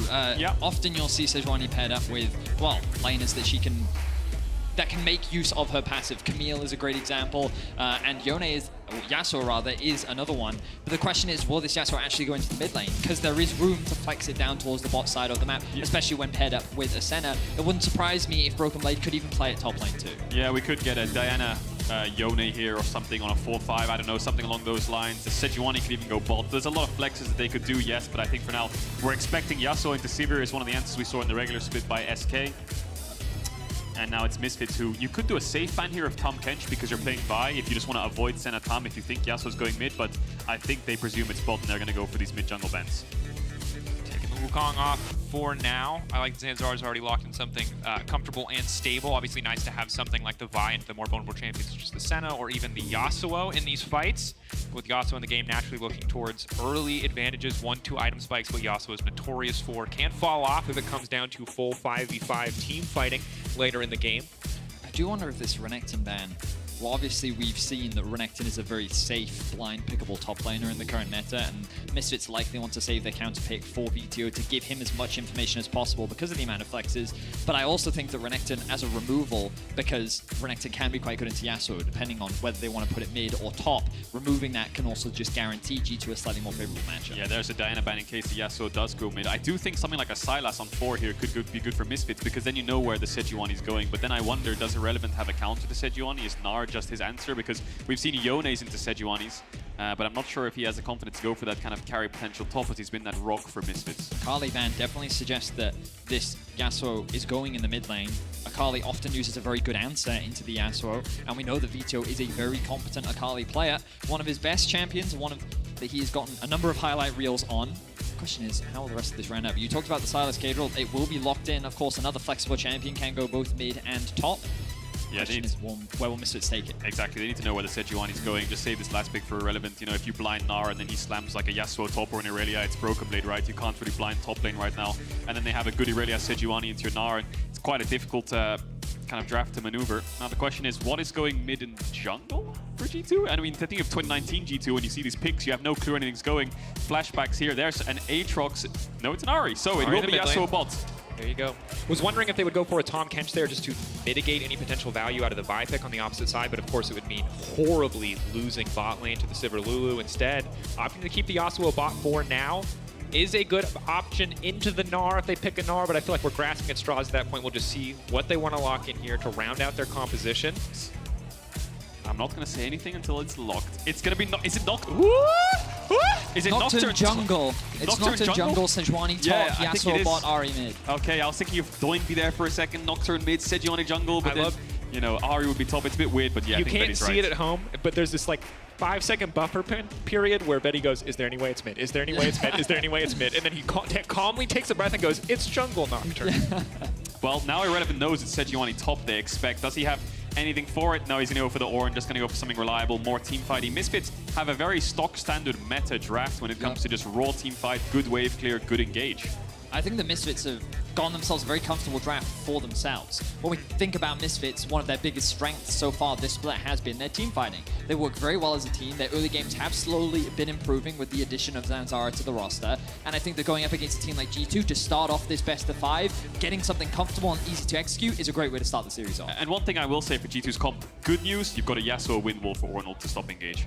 Bad news, the Yasuo has no knockups other than a Sejuani Q, basically. That's it. There's no Wukong, there's no Diana, there's no big explosive Yasuo engage on this Sivir, so Flackett's going to have to be very, very kind of individual prowess and finding knockups to get in the ults in the fight. But I do think that Yasuo is just very good into Sivir. That wind wall does a great job of mitigating all of her bouncing boomerangs. She has so many things that can basically be mitigated with a well-placed wind wall, and I think that their 2v2 in the bot lane, there's room to be able to shut this Sivir down, assuming that they get some jungle attention. We'll have to wait and see what G2 do in the early game. We're in for an exciting one. G2 always bringing something new and creative into the draft. And while this isn't too crazy, too far left field, it's definitely something that I don't think anyone was really expecting in game 1 of this best of 5. Ooh, and we're tracking Jankos' missed skill shots. He's only got 1 on the Nocturne. We'll see how it works out. First Nocturne of the year for the LEC. Caps' dad out here and proud. He's got a bunny rabbit too, though, playing both sides. A little bit sus as we brace ourselves for the first game of the series. He used his flag to strangle the bunny rabbit. I think he just got cut off. So we're ready for game 1 of G2 versus Misfits.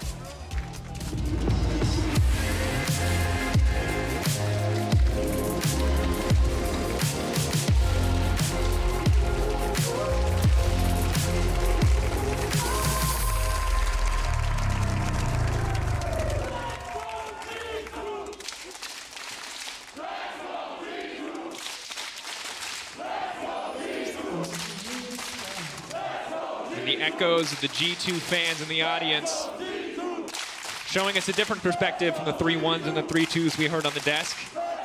Absolute faith in their team to bring this one home. And if they're going to bring it home, it's going to be a lot about building these leads early on. We know the team fighting prowess of Misfits. We know what they can do when they get through the early game scot-free. G2, can they pick up the pace? These level 6 spikes are big for their lineup. Can they make them work? Can they build greater advantages early on? Now, Misfits are stacking up in a way that allows them to prepare for this early ward that Jankos wants to drop. Yeah, Jankos just threw a Q over the wall and he sees his kind of shadowy thing that lingers after it hits the target, but he's already seeing Zanzara, so he knows someone's in that bush. It's called Dustbringer. Dustbringer, is that what it's called? But maybe they're going to level 1 invade here. I mean, there's 3 seconds till buff spawn. Jankos and Broken. Did Vito spot them? No, he didn't, and they haven't warded either. So Zanzar is completely unaware of this happening. They were covering it, but now he's going to run into a Nocturne Sejuani. Coming over the wall, there's Broken Blade, started up. Gonna just have to flash out early. No hesitation to make it happen. Wow. Yanko's taking 2 camps at the same time. One's gonna reset. He will instead focus on the red buff. And we saw this yesterday, game 3, 4, and 5. Malrang got late invaded on his buff, lost all of them at the start of the game, which obviously hinders your jungler so much because the enemy jungler will get 3 quadrants of the map. Jankos can do red raptors here, go through mid, maybe look for a gank if VTO's playing aggressive, and then just full clear back down from bot to top to make sure his red can't get taken away. But a good adaptation there from Jankos, given that typically we see teams... Yeah, Cap's actually looking for level 2 real quick. Not going to push anything off the back of it. But often we'll see these teams try and move up to drop that early ward to get information on where the enemy jungler starts.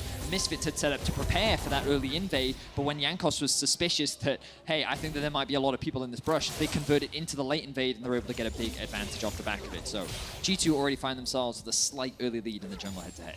I wonder what Zanzara will do. Will he get level 3 and just trying to poke himself into the enemy red buff? Now, the idea here is it's a bit of a mind game, so bear with me. Zanzara thinks that Jankos is going to go to his red now because he will ideally try to deny it from Zanzara, but in this case, he's just going to full clear from top to bot. So Zanzara could walk there, see if it's up, take it away.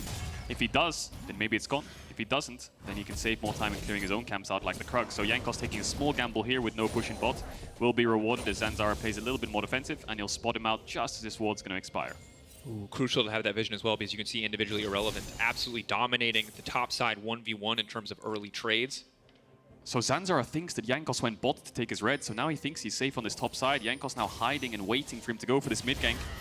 Waiting, using the movement speed very well on the Ahri, taking it slow on this one. Now the flash in, trying to lock things up. Zanzara, they know he has no flash from before. Oh, he's a scared little boy, and it makes sense. It's first blood for G2. And it's blue buff on the Ahri at 3 minutes in. Caps is going to have so much mid push for these next few minutes. G2 read Zanzara incredibly well. The vision being utilized to perfection. Jankos and Caps coming up clutch there, and they're able to punish. Handing that blue buff over to Caps is going to make this matchup even more oppressive in the early game. Can be a bit difficult. We see trading down on the bottom side. One of the biggest issues you highlighted in draft, Cadril, is as we move to mid-game, not really very many catalysts to get the Yasuo knockup. You see little signs of that already in the bot lane as Sivir can just spell shield the Tornado. So 1 of 2 can always be stopped and interrupted. But for now, almost a 1,000 gold lead in favor of G2 early on. A great level 1 invade transitioned into that early gank mid, make for very commanding G2 game so far. Yeah, good mind games from Jankos. Also really good vision so far from G2. They've tracked Zanzara this whole game long, all 4 minutes. They've known exactly where he is. If that knockup landed, maybe Flacket could have looked for an all-in, but it's going to miss. Caps is going to back off, spend the gold that he got from the first blood. And Zanzara, I don't think he got anything on this top side other than the crab. Oh, I actually thought he got the... I think he did get the wolves. Oh, yes, he did get that's the what I wolves. thought. Yeah, Yeah, so up. because the pings were coming down onto the red buff, and he was like, based on the pathing that Jankos had, based on his level, I'm pretty sure he's now doing a clear into bot side, which means that I can actually steal stuff away from the top side. It did force Broken Blade to play a little bit more defensively, but his wave is now in a bit of an awkward spot, and he's the person that needs to be the most cautious, but with the low mana on Irrelevant, he should be in a fine position. That means that Jankos is just going to hover bot while his bot lane gets to push in, and Broken Blade gets some information. Is Broken Blade going to drop a pink in this jungle? Would be really good information if he puts his pink in one of these brushes. And again, if Zanzara moves down, they'll spot him, but I expect him to base and go to his Grump other than maybe if you look for something around top or mid. But yeah, G2's jungle tracking so far, basically flawless. Took the words right out of my mouth, Cadril. I mean, they have had just about flawless information on Zanzara the entire game, making it so difficult for that buy to get anything done. And of course, Nocturne getting closer and closer to 6, and that's really where he comes online. So the fact that they've had so much early impact with this pick, that they've been able to use his early game dueling prowess, even if he's maybe not the best immediate ganker compared to the Vi, is a fantastic start for G2. And it stings because on the one hand, if they know where you are and you know that they know you're there, you can play around it. But Zanzara's sweeper missed everything. He doesn't really know that he's being tracked this whole game long, so G2 just playing with information. Caps level 6 now. Caps. The dash away. VTO now level 6 as well. He's going to have to take away one of the ultimates and try to get out. Ariel stolen. Jankos not quite able to tick over to 6. Still a long way to go. Just hit 5, but competitive trade there in the mid lane. Jankos holding on to his jungle advantage and canceling the recall. These little advantages are really starting to add up. Now Jankos is looking for information bot side. Maybe looking for VTO here. He wants to get the next wave in. Caps his flash. He can E-flash. Will not commit. Instead, just going to back away here, but control around this mid lane really in favor of G2 Esports. Good news for the side of Misfits, however, is bot lane, as expected early on here, farming very well. But excellent Tornado coming in there from Flack. It holds it while Neon busts out the spell shield, so it does get a little bit back. So the good news for Misfits is that while the jungler right now is just being completely bullied, they still have that late game win condition, right? You know that they're going to scale well as the game progresses. You know they have a very standard front-to-back team fight. The question is how much of a lead can G2 build off the back of this jungle difference in the early game? So far, G2 already securing a very early Drake. They'll be able to convert this into the Scuttle Crab, and I expect them to rotate up towards the early Herald to continue to push this momentum even further. Yeah, red buff respawning for Zanzara. He'll walk over there, but again, that pink is still there. Hopefully, for Misfit's sake, he'll spot that pink when he clears out those camps, because there's 2 pinks in his jungle right now at minute 7 into the game. I think he's looking for bot crab, but I think that's gone. He sees the pink, realizes he's spotted, and maybe him and Mersa wants to move into the bot side jungle to get some vision, but crab's gone. G2 in control. No, it's still up actually. Jankos leave it on 1 HP. Oh, well, no, I think he was bailed. paranoid because the Sivir did reset and he was worried about when Neon would be coming back, and he knew that his mid laner needed to go back to base. So Jankos saying, you know what, not worth it. If it's up later, I'll maybe grab it, but I'm not going to gamble it right now.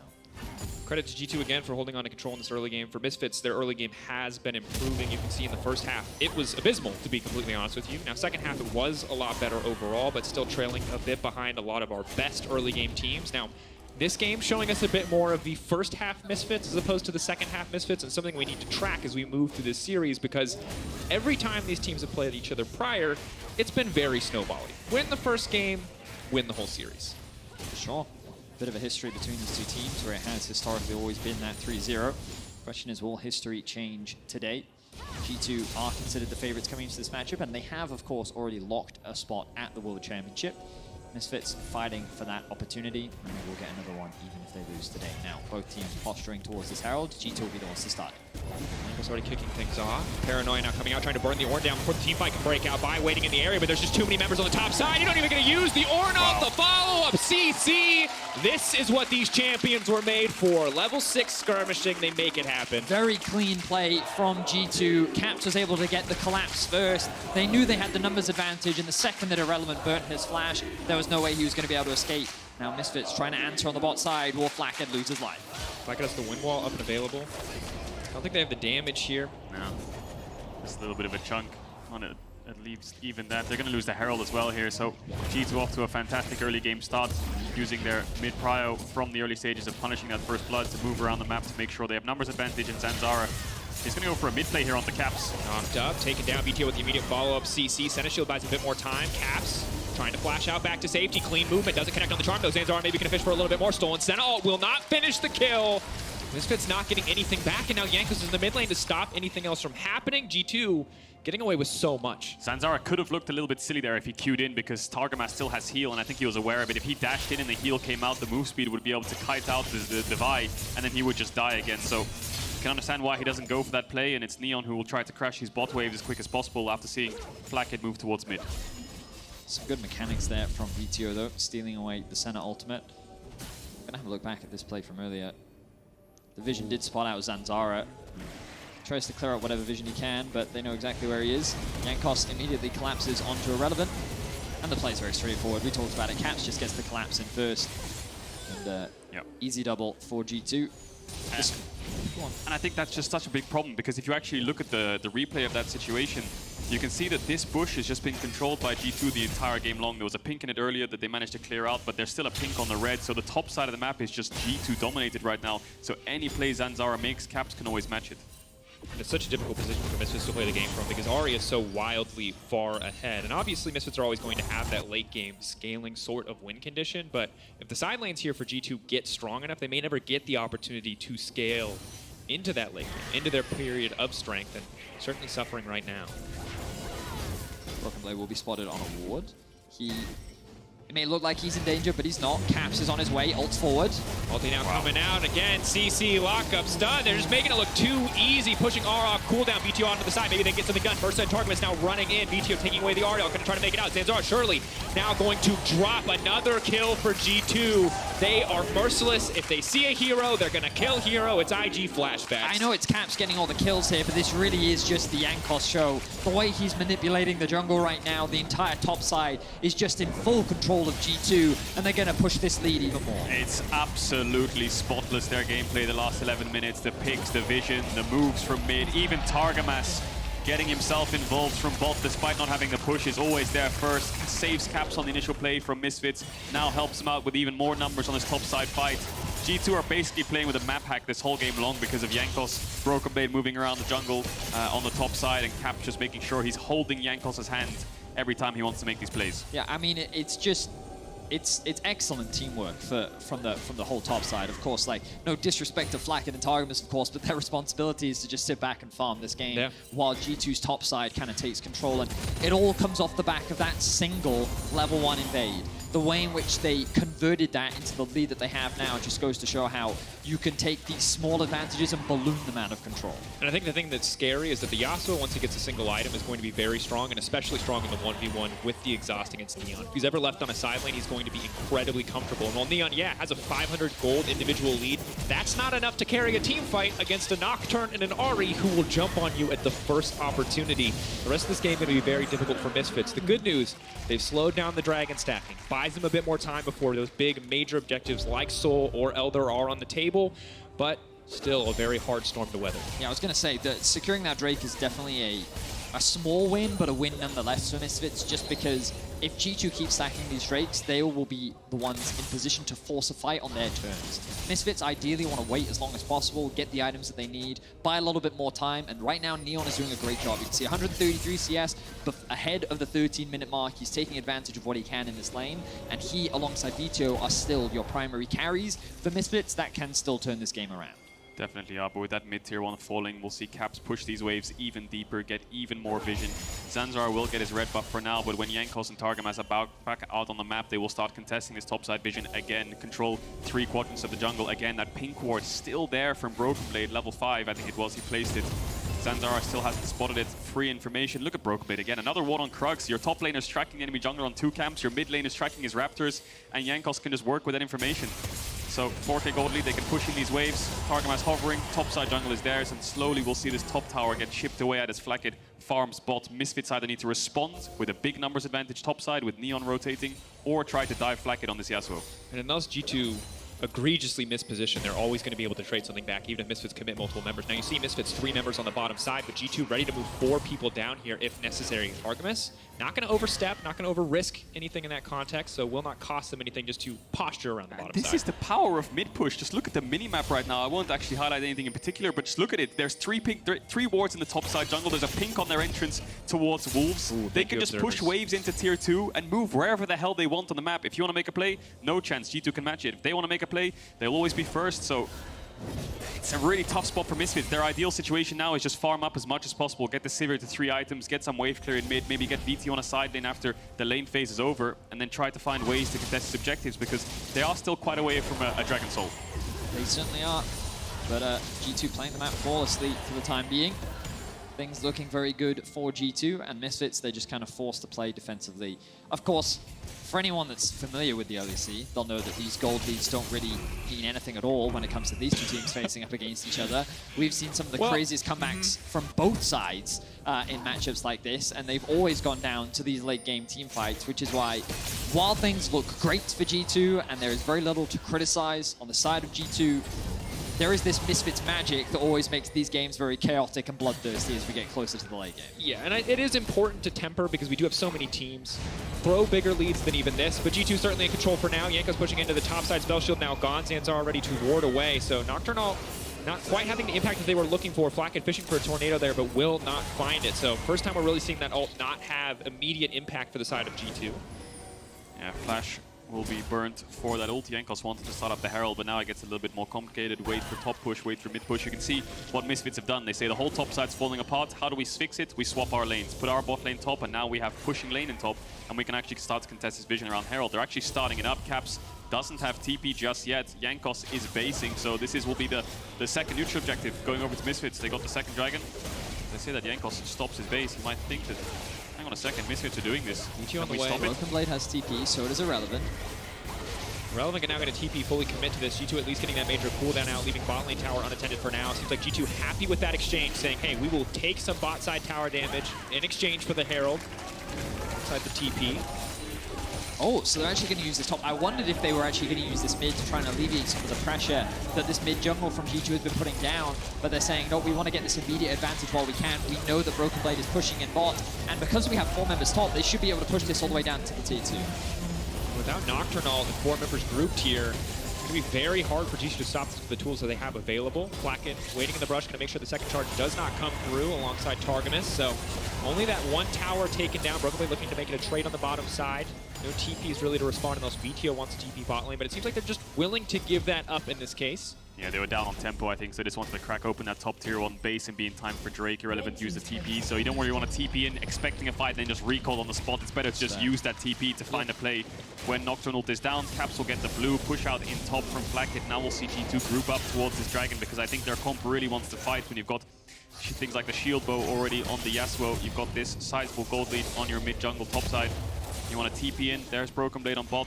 Get these waves in, 10 seconds on the objective. Misfits are first, but G2 have a hell of a lot of engage. Okay, so we get an opportunity to look back at the items. Ooh, no time. Fight is starting off. Nocturnal, where's it going to go? Ornhorn now blown. It's going to knock it back, but it's immediately going to get Windwall. That's the follow-up. The entire team now diving in. Caps up to the backside. Unstoppable on the front line. VTO, Neon untouched, dishing out damage. Only a single item, but it's Flacket off to the side, fishing for 1 kill, looking to finish the job. VTO now dashing, running for his life, sprinting away, but he will get finished in the backside. The Yasuo popping off. The 1-item spike we were waiting for. Neon running. The spell shield is going to block, but it's not the charm that he blocks. Caps in the way, and he has the flash. Really fully commit for this. The sidestep is clean. Neon cleansing out of that one. The Ignite now ticking, but he will walk away, or will he? No! Unstoppable! Leandries finishes it. Oh, it's an absolute whitewash. Misfits obliterated. They wanted to fight in the pit. They wanted a fair fight, but they will not find it. And Caps will be the benefactor of all these kills. 10 kills to 0. G2 just wipe Misfits off the map and continue to dominate game 1. Yeah, unbelievable team fight from G2. Caps stepping up, not missing a single beat in this fight. It's Zanzara who kicks this off against Broken Blade, realizes he has to flash away, but then it's when Jankos goes in. The Ornn knockup misses because of the wind wall, but then the knockup from Relevant doesn't look too bad. It allows Neon to get a little bit of damage out, but the damage from G2 is just way too high. Zanzara has to flash away, Relevant's already dead, and then allows Caps to get these resets to start moving forwards.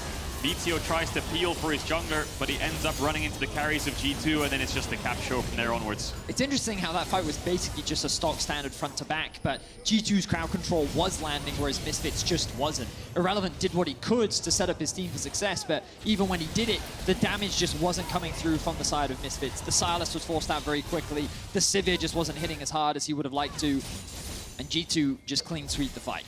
And I think in a fight when you're that far down, every cooldown is super, super impactful. And there's a world where Sivir has 3 items where Windwalling the Ornalt could lose you the fight. But when they're this far ahead, when Sivir's on 1.5 items, you can take away that major form of CC, and it really stops all of Misfits' potential follow-up because Broken Blade, still far ahead of the clock in terms of tankiness, they cannot get through him to get to Targamas, to get to Caps, and then they just get to leap into the backline. Very tough game for Misfits now. Regular season G2 is one thing, playoffs G2 is another, playoffs Caps is another. 100% kill participation right now. Looking for a play on the Broken Blade here, Misfits.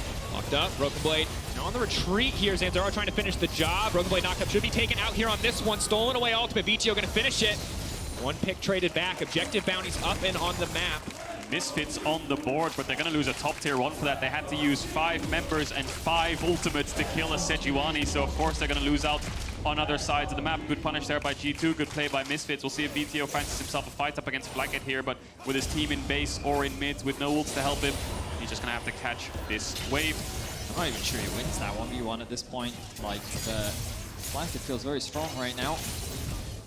And I respect Misfits for trying to find a pick, doing what they can to get back into the game, but G2 are not going to allow this game to slow down. They're going to start off the Baron. 20-minute Baron just started up just like that. They've got a little bit of vision to work with. Zanzara completely unaware. I don't think Misfits have any clue. There's the blue orb, 6k HP. Zanzara has smite. Does Caps just jump over the wall here and zone him away, I wonder? TP coming in, they need to go if they're going to go now. Can they steal his way? This is how they can bring it back. They're trying to go, he gets it! Oh, Misfits! Waiting on a miracle, and they're going to find it now. Caps pushing for a little bit more, but is he the one who has overstayed? Misfits taking away, not only is it an objective bounty, it's the Baron buff to boot. G2 throwing so much out the window. Neon now trying to sidestep, needs to get away. Clean spell shield means he's going to walk away. 6k gold lead for G2, but they throw the Baron away. So the idea behind the Baron was good, But the moment that they got spotted is when they needed to disengage. And the fact that they disengage at 2k HP means that Misfits are just like, well, okay, cool, thanks for the leash, bro. We'll finish that for you. Zanzara dives in, takes the smite, and Misfits are saying, you know what? We'll happily take that trade any day of the week. Yeah, there's 3 outcomes there. 1, Caps jumps over the wall and tries to fight Zanzara while they finish. 2, they full commit and just try to get a 50-50 in G2's hands where they're actually having multiple members damaging it along with the smite. Or number 3, Zanzara just comes in and steals it. G2 were slightly indecisive when it was 1.5 HP. It's really difficult to just back away from a Baron at that because Misfits will just commit. That's their miracle. Would you say that they did a bit of a BDS during the regular season? I'm just saying. Wow. You know, they did. Now G2 on the attack once again. Broken Blade. Forward. Taking away these Baron buffs is big. Right now, mostly what these Baron buffs do is buy time, and that time can get taken away very quickly if they get picked off. Caps now leaping forward. Send ult just to do a little bit more damage. Mercer locked up and taken down off to the side. Caps now godlike. G2 making sure to cement their advantage further in the top side. It's a good pick by G2 to slow the top push down, but I think the bot push is where the pressure is for Misfits because they have objective bounties. They got an objective bounty on the Baron. They're going to get an objective bounty on this bot tier 1. So despite Mercer losing his life, I think Misfits come up slightly ahead. I mean, when the team has Baron, it's very hard to get winning plays against it, even if they are behind. But there's another objective bounty for Misfits who aren't out of this game just yet. I mean, it's one of those things where, okay, you lost your support, but you got that tower in exchange.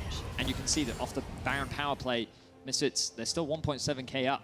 Yeah. Like, this is only a net gain for Misfits, and they're buying more time. This Sivir is slowly working towards a 3rd item. And while, of course, Flakked still has the Infinity Edge right now, it's one of those things where you look, and Misfits now have a very clear window back into this game. The toughest task for Misfits now is the Dragon stacking. 25 seconds on the spawn. G2 are going to contest mid-waves, walk into this Dragon pit, and it's the 5v5 all over again. Are Misfits more well prepared for this fight than they were last time? Yes, but they're up against the G2 comp that spikes exactly at this time in the game. I would consider even just giving it up and instead trying to play for that tier 2 in the top lane, or maybe even the tier 1 in mid. Instead, just try and get more gold into your back pocket because you can afford to lose this trade. I think a VTO TP top here, I wouldn't mind it too much. Just TP on this wave, buff up the wave with the last 20 seconds of the Baron buff and try to get that tier 2. I think Vedi's right there because they're just walking into their own demise here if they try to contest it. I have to feel G2 will have so many angles of engage, and Neon doesn't have that Infinity Edge yet, but looks like Misfits are confident. They're going to push in this mid wave. They're going to move into this Dragon pit, you have to imagine.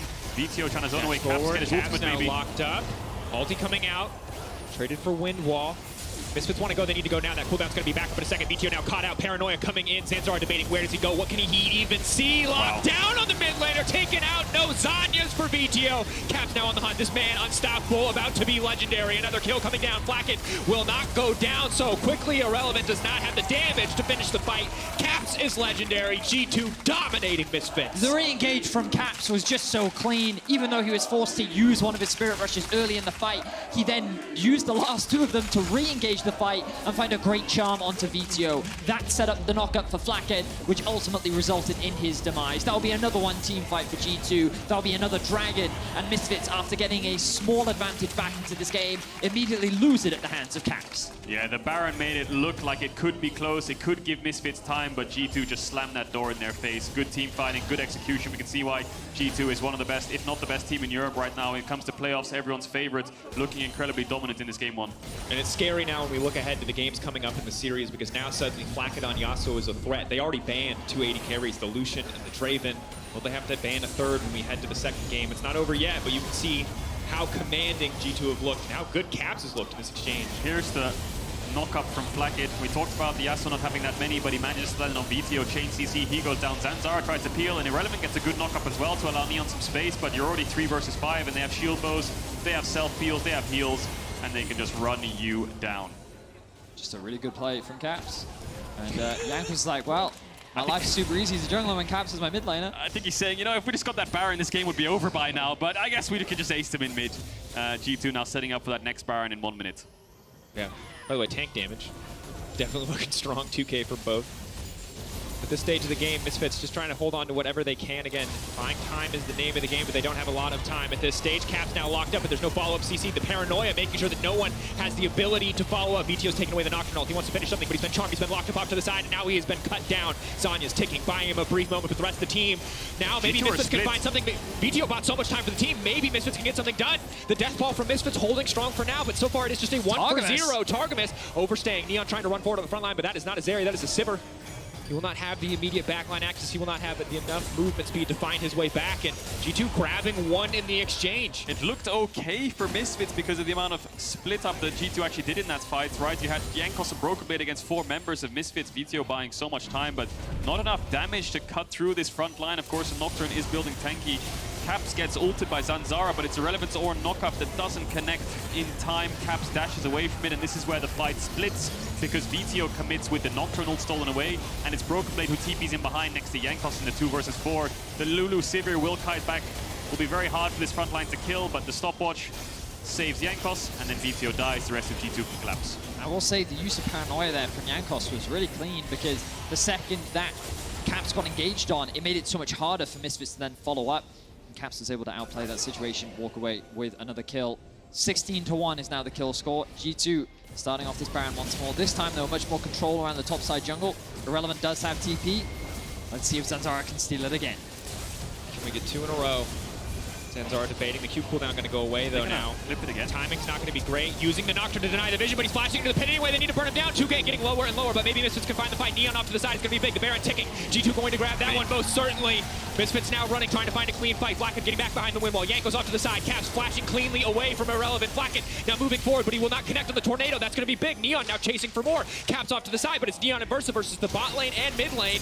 Meanwhile, VTO still fighting forward. Maybe with a bit more healing he can survive, but they have too much CC. Jankos on a rampage. Misfits, it's a heroic effort. They're trying to take down Flacken. They're trying to finish the job to knock up the wind wall. Flacken! Not quite able to survive. Misfits now running back. Targum is now locked up. Caps waiting to come over the wall. Irrelevant has to get out of there. Misfits are holding on, but they're slowly but surely losing the game as it falls apart one more time. Very impressive Baron there from G2. It looked like it could be a flip, but the Nocturnal secures it. It certainly does. G2, they held their nerve, and now they're looking for more. Locked up, the slow man disconnect, there's no way. Taking out all that extra range. The Senna's been stacking souls all game. 149. Don't forget about Targamas. Rapid fire cannon Senna hitting like a truck. And overall, just an exquisite game from G2. Outside of the Baron that they did lose earlier, a lot more patient this time around. Once again, great use of the Paranoia to make that approach much harder. The flash into the Charm, into the CC, into the Execute means that the Baron doesn't get low enough for Zanzara to steal it away. Jankos picks that one up, and then this is where the fight gets a little bit better for Misfits, but you can see how disjointed it is as it's being fought on 2 fronts. And it's Neon and Mercer who are the ones who have to carry this fight. Irrelevant and VTO can never win this 1v1 or 1v2. They're just buying time so that Neon and Mercer can maybe find their way back into this fight to clean up. We see VTO die eventually off to the side. And then it's Neon and Mercer who tried to turn it, managing to take down Flackhead, who almost gets the outplay after the stopwatch win the wind wall. I think he tries to wind wall here and then dash through the Orin, but the auto attack must have connected. No, it was the Orin who actually got the kill there. But now we're back to live, and we see G2 sieging towards Misfits' base, who may look for a fight. Yeah, with an IE, but Nemesis are split. Immediately, the Nocturne is going to go forward, but he's going in onto the tank. Might not be the ideal target, but it just does not matter. G2 are simply too far ahead. Dash in for Broken Blade, clean hit the slow. VTO getting caught on the backside, the Charm, the follow-up. Zanzara trying to buy a bit more space, but Neon is yet to auto-attack in this fight, and now he's just hitting minions. Misfits cannot find the fight that they are looking for. G2 just continuing to find kills left and right. So much pressure. Misfits can't even walk into their own jungle right now, and the Baron buff creeps means that Neon has to wave clear. Targamas on the Senna, 159 stacks. With rapid fire, outranges Neon right now. So every time he walks up, we'll see Targamas hit him with the rapid fire. Again, look at the damage from the Senna. Neon almost dead already. Misfits. Forward. Meanwhile, Dragon Soul being slowed out by Jankos. It's only going to get harder here. So many champions using that buff well. VTO waiting off to the side. Wild Growth now used. Zanzara now retreating. Knockup comes in. Flacken looking for blood. VTO goes golden, but he's just waiting. The setup's there. He's going to get stunned right when he comes out. There's nothing left. G2 dominance in the early game. A little bit sloppy around the Baron, but the rest of the game absolutely clean from G2 Esports. A force to be reckoned with in their first best of 5 of playoffs. Misfits making a last effort hold, but you have to feel it should end here. Unbelievable game from G2. Targamas, Caps, and Jankos, like the trio who was just destroying Misfits, dismantling them. Black and Broken Blade doing their jobs, and they're just going to take them out on the base. One more ulti, all it takes. One more stun. G2 simply cleaning house. Game already won, but grabbing a few more kills on their way out. Crushing game 1. Misfits need to rally coming into game 2. 12-0-12 on the RE. Caps here in game 1 of playoffs.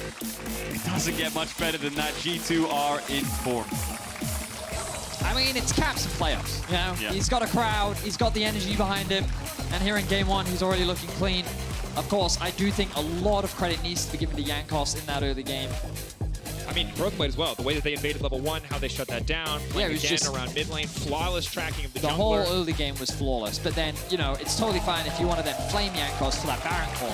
You know? I mean, assuming that's his fault, yeah, that deserves a little bit of flame, to be fair. But of course, a pretty much flawless game from G2 outside of that single Baron. Even after they lost it, the way in which they immediately took control of the map once again was just great to see. And I think the G2, there were question marks around how they would use the break, and it looks like they're just going to continue to ride off the momentum that they had towards the end of the regular season. Little to no mistakes, just a Baron really, and that's about it. Some of the team fights, yes, you can pick up kills in here and there, you can look for a pick, sure, but G2 were always one step ahead. Absolutely were. Well, G2, they demolished Misfits in Game 1, and they're on track to secure a guaranteed trip to Malmö. Let's send it over to the analyst desk to gather their thoughts on our first game.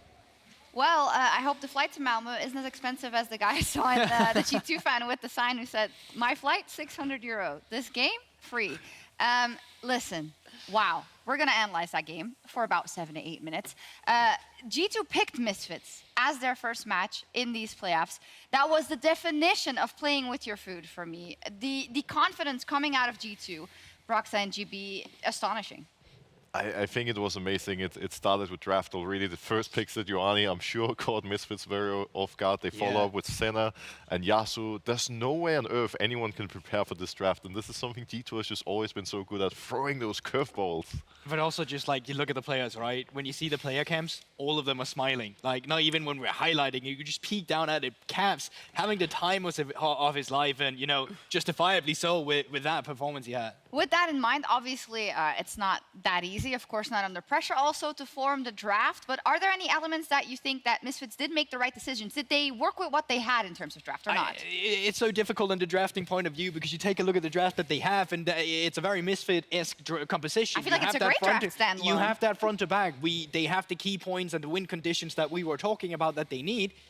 But when you can't play the early game, you can't play the draft. And G2, I mean, I don't even know what to say. Explosive, G2. I think that's a great word for it.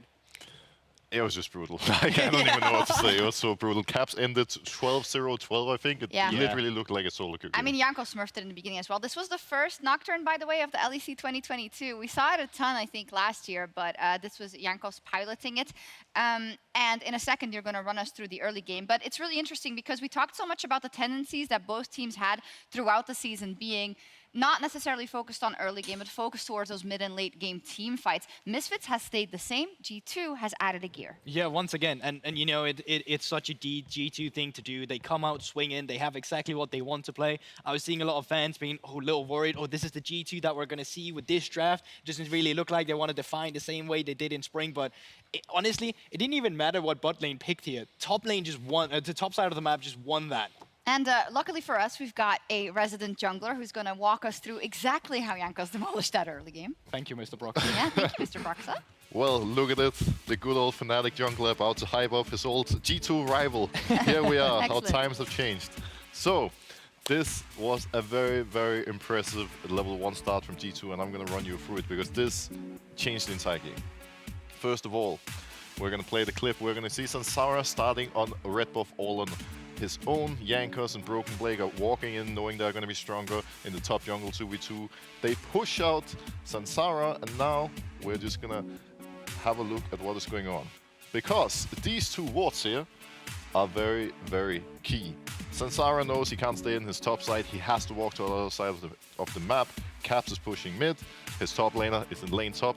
There's nothing you can do as Vi. Down to bot side with you.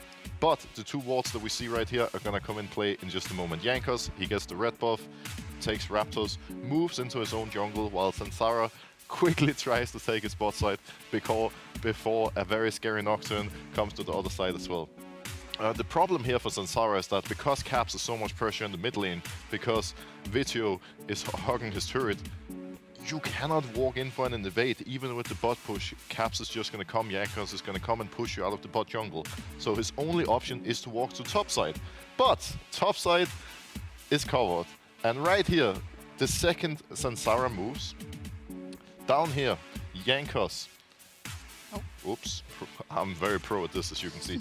Down here, Jankos, he was just about to move to his wolves, but instead of moving to wolves, he sees Sansara, matches him around mid lane, moves in river. Sansara goes for the gank, fails it. Beautiful charm by Caps. Jankos flashes in. They get first blood.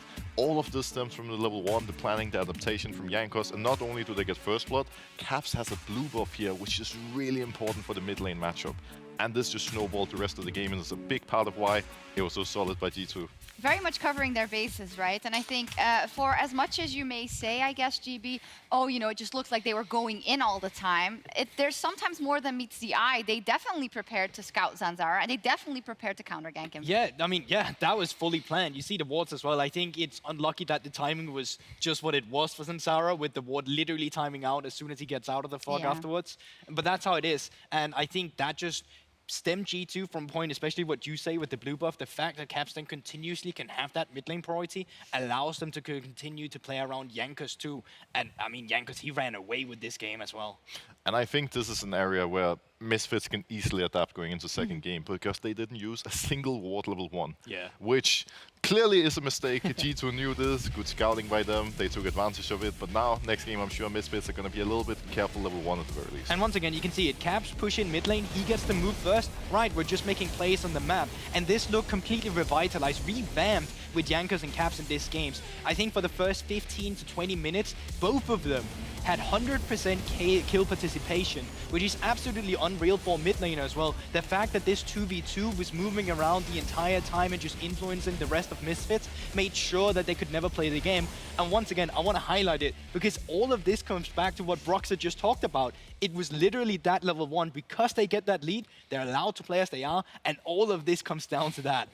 When we were talking about this match and kind of theorizing what could happen, GB, you said Neon can be the difference maker for Misfits in this series. We talked about the comparison to Fleckett, who has a completely different role, but I think this is a prime example of why that role is different for Fleckett and why it works on the Yasuo. Also with Targamas, who played a fantastic Senna. You know, you're just playing a different game at that point, right? Yeah, but it also feels easy, because those guys could have played whatever in this game, and they probably would have gone the same way, I think. I mean, Senna was crucial with some of the ultimates, and of course I'm saying that with a little bit of jest at the same time. But Caps and Jankos, having them on this team, it must feel so easy, and so much pressure must be alleviated having these guys Brox is getting flashbacks to when maybe he was smurfing it up with Caps. I was just thinking, like, these guys could literally have played Teemo Heimerdinger a bot lane. It wouldn't make a difference because of how dominant Caps and Jankos were. I hope they're going to spice it up even more. Maybe not to that extent, but loving the D2 draft, the approach. So much confidence. I like the spicing it up, because I also saw the chatter of like, oh, this draft, this and that. But this is really, yes, it's kind of cool or special, but it's not out of the ordinary for G2. It's something that I've come to expect. I think it makes sense in the context of, oh, we go full late game, we throw them into a 5 versus 5, because I think a lot of fans are accustomed to what we saw yesterday with Rogue versus Mad, where the fight was at 14 minutes with a team fight. And then, yes, Misfits would be having an easier time playing it. The problem is G2 knew exactly when they needed to go aggressive with that composition, and because of that, it doesn't matter how good of a composition Misfits would have, you just never got the chance to play it. Misfits chose blue. It's a tendency we also saw yesterday, often of the losing team. Rogue also moving on to that blue side. What are the tools they're going to have to give themselves to preserve that balance between we want a front-to-back fighting a team comp, but we also want to be able to stop the bleeding early?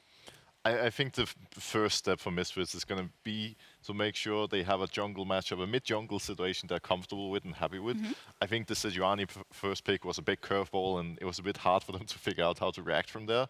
Now, maybe with blue side, they can set the tone of the draft. They can try to make G2 respond to them, which is going to be easier said than done. But I'm imagining this is what we're going to see, and I'm curious to see if G2 are going to, you know, change their bans at all now that Misfits could look for a first pick. And as a team, this is where Misfits have a tough task ahead of themselves. We've seen them bounce back before in a best-of scenario, because they had that tiebreaker against Fnatic, where we saw adaptation, them choosing blue side as well. Well, Fnatic choosing red. They got blue side either way.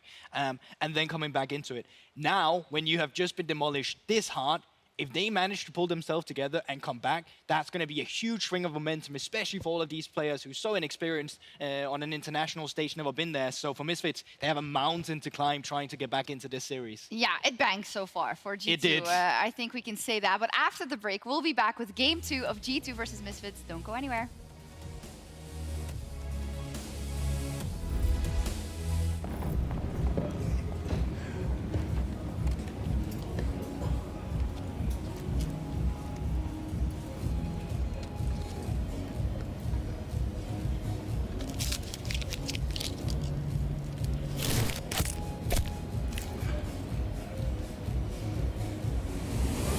Even the biggest champ needs a break.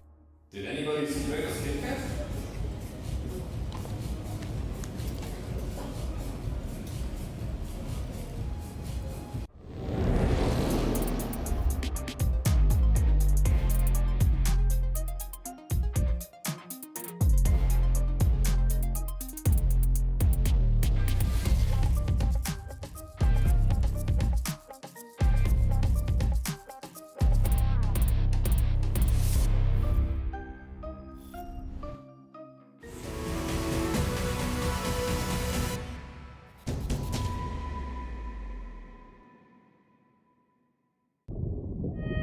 The desire to see and experience more.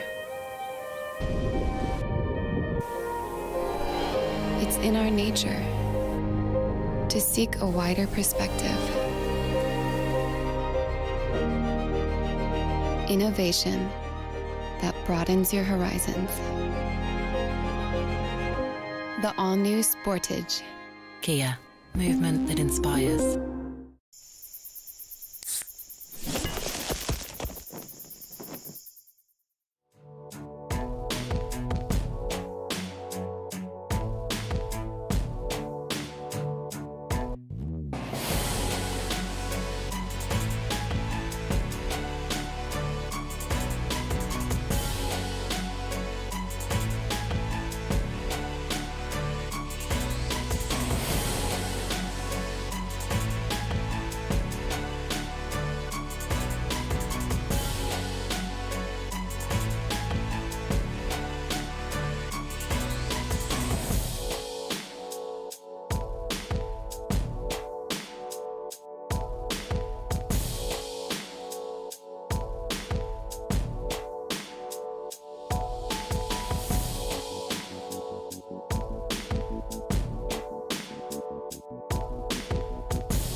Side. A few more 3-0s, all I see. Better pray to God before you challenge me. Cause I'm spelling God C-E-D-S. Outplayed, outfought, G2 finesse. Taking all challengers, come and bring your best. G2's EU, EU's not impressed.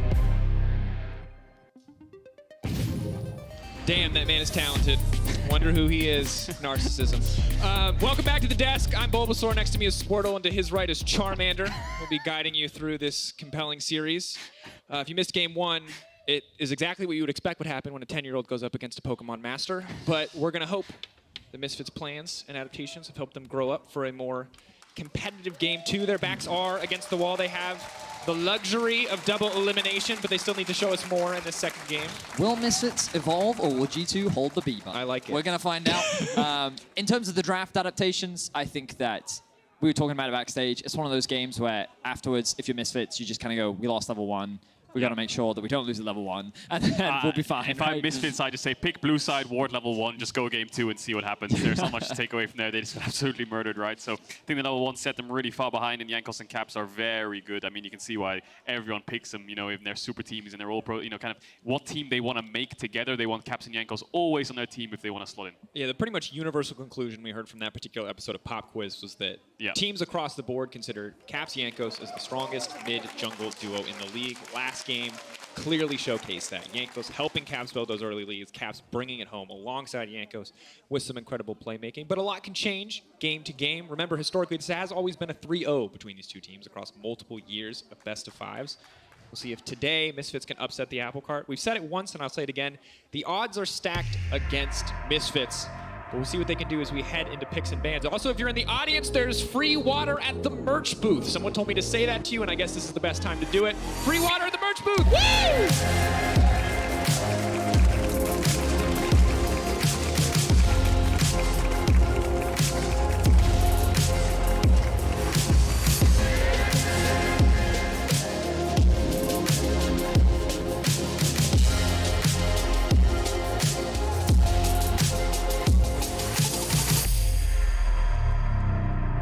Of course, the viewers at home, we don't want you to feel left out. If you go to your tap and you turn that on, Daratrix has now also made that free as well. So drink as much water to your heart's I'm not paying your water bill. But hydration check, posture check. Casual, you've done one before. I think that people appreciate it. Check in, sit up straight, because brace yourself. This could be... It's game 2. We still got at least 2 more games. Exactly. And for now, Misfits keeping the strategy the same. The Draven hitting the bench. They don't want anything to do with it. The Yumi also gone. Jarvan, it looks like we might see the exact same bans, but with Misfits now, of course, on the blue side. Now, what is Misfits' first pick then? Do they want to go for the Lucian first pick? The Draven Jarvan screams to me that they want to go for the Sivir again, but they've denied the Senna, so maybe they think that that's swayed away the Yasuo bot. Of course, we've seen Yasuo Gragas bot a lot of the time as well, so there's still options. Trundle down, raises power of Wukong as well, and Vi, the junglers we might expect, but they are maybe going to go for the Sejuani first pick, which is what G2 went for last game, of course. Isn't it fascinating how series are so different? You know, like yesterday we saw such a heavy bot lane focus. In game 1, bot wasn't even a conversation, right? Like this time around though, we're seeing high priority on things like the Sejuani. Now how will G2 respond? Because with the Trundle ban, that's the direction that I thought they would head in, but it looks like that we're back down towards the bot lane priority. Lucian, Nami locked for G2. Does Misfits just go Sivir Lulu? Is that just going to be their answer with the Jarvan ban, with Draven ban as well, denying the Yasuo? All of these bans just kind of instigated they want to play that. Otherwise, they could go for some kind of heavy topside here. Wukong, Sylas tried to start fighting back a bit, get of a brawl. Heavy topside. Zeri, again, a champion that's kind of slipped our minds as one of the AD carries, which is incredibly strong as well, when paired with things like the Yumi and the Lulu. Lulu now coming through, debating on whether or not they actually do want the Zeri here. The Sivir obviously offering them a lot of scaling power, but we saw in the previous game that getting to late game is probably the hardest piece of that puzzle to assemble. Taking their time on what they want to lock in for a third pick. Remember, this time around, G2 were the ones with the luxury of counter pick, with the ones with the last pick. Seeing Renekton locked in now. This could be going to the top lane, could tell us that the Sejuani is going to the jungle. We have seen some Renekton mid internationally, but we'll just have to wait and see. For now, though, the Ornn locked in on the top side, and Misfits unlikely to play the Yasuo, so really like seeing the Ornn here. Well, Misfits likely to start banning away junglers now. The question is, what do you try and remove? What direction are G2 looking for? Because they do have a very solid bot lane. They have, already they have a very solid core. You know, you have a very powerful 2v2 that you can look to play through. You have a weak side top that will scale very nicely into the late game. The question is, what option do they want to go for with so many of the already traditional meta junglers banned away? Vi is, of course, still up and available. The Wukong going to be removed. Yeah, I mean, we've seen Jankos on Nocturne, Xin Zhao, Pantheon. I don't think he'll struggle to find an AD jungler if he needs to pull one out. The question I have is AD carry for Misfits. I think Sivir ban here is almost like a no-brainer for G2 if you're taking away the strong AD carries at Lulu, but then you've still got Aphelios, which might be picked up by Neon as something that pairs pretty well with Lulu. Xayah could work as well. Twitch, Kog'Maw also could work, so just depends on how they fancy the lane phase, how they fancy scaling, what do they actually optimize, but they're going to ban away Sylas instead, so that maybe signals that they want to go for the early Ahri pick again on 4, and that's going to get taken away by Misfits. So good response from Misfits, and now it's just a question of What does Jankos want to play? What does Caps want to play? Do they value counter pick on jungle or mid? And while I have no doubt that both Caps, or the Caps is a deep enough champion pool for that not to be an issue, I do like seeing it taken away. Last playoffs, it was the R given to Caps just about every single game that helped G2 bring it home. So limiting it here, especially after that incredible performance in game 1, makes sense. But now G2 debating, could just lock in the Vi. I think Skarner is going to be Zanzara's answer to that. You have to imagine with this many junglers down, and we've only really seen Skarner from him other than the Sejuani actually will be going jungle, of course, so just slipped my mind there. So there's the Sivir. We expected the ban from G2. That's going to be locked in alongside Lulu. And now it's on VTO, his I was mid hoping choice. for Akali. I think Akali would have been really great. Akali, wow. Wow, a blind Akali from VTO as well. He's saying, you know what? Comfort. That's what I want. I want something that I can, well, kill people on. And the question is, will he be able to pull it off? Important piece of the League of Legends puzzle, being able to kill people. Well, now we got Renekton on the top side of Sejuani in the jungle. Final response here from G2 Esports. Oh, TF into Akali, classic, of course, can reveal her in the Shroud, so the Vi ult actually has a lot more value into the Akali, which can be... Okay. Caps Twisted Fate. I feel Caps Twisted Fate is always a weird one for me. It's not that like I've ever thought that he was a bad Twisted Fate player. It's more that like I've never associated the champion with him. Mainly because TF is always one that's like more of a setup rather than you don't have the same independent agency to be able to make those outplays on. And it doesn't help that some of my most recent memories are him playing TF into Damwon, which didn't go super great. But for sure, a phenomenal Twisted Fate player, and it really fits into his playstyle of like looking to push, being able to roam, and into the Akali, the ultimate can easily spot her out. And putting even more attention on Flakked, which has been a continued trend from G2 Esports, showing more and more that he's an AD carry that can be relied on. Naturally, people gravitate towards talking about G2's top side, but when Lucian is really that primary massive damage threat for your team, Flakked naturally has to be the guy that we focus on this game and really see how Misfits respond, because they've got the defensive bot lane, we've got an aggressive top side with Renekton, the Akali on VTO, an iconic champion for this player, but just have to see how Misfits can make this composition work as they try to find a way back into this series. G2 a lot more stock standard now, no real surprise on the TF. Misfits, similar sort of concept, similar sort of idea as game 1. So here we go, jumping into game 2. Misfits need to find a more stable footing in the early game if they want to stand a chance against G2. For them, this is an opportunity to qualify for the World Championship. A win here will lock Misfits a spot at Malmö and the World Championship. G2, of course, already locked, but they would like to go to Malmö too. Let's see which team will be able to come out ahead as we're getting ready to jump into our second match of this best of 5.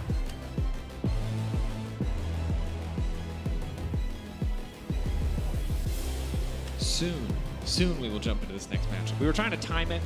Producers tell us when to toss, but we're just trying to set it up. It is a big game. Certainly G2 feel like the favorites after that game. We'll have to find out, can they keep the momentum going? Will Misfits Gaming be able to fire back? Notorious for the late game team fighting, certainly have the tools to do so this time around. And remember that just about everybody wants to see Misfits fail here. Mad Lions, make it to Worlds if Misfits lose here. Fnatic and Excel will play Misfits instead of G2 if Misfits lose here. Odds stacked against Misfits in about every possible way, but maybe they can bring it back. It's time for game 2.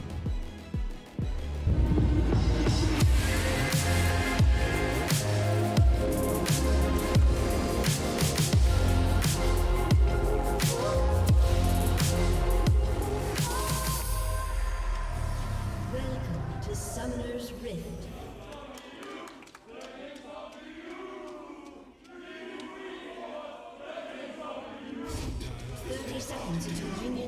G2 esports celebration going strong.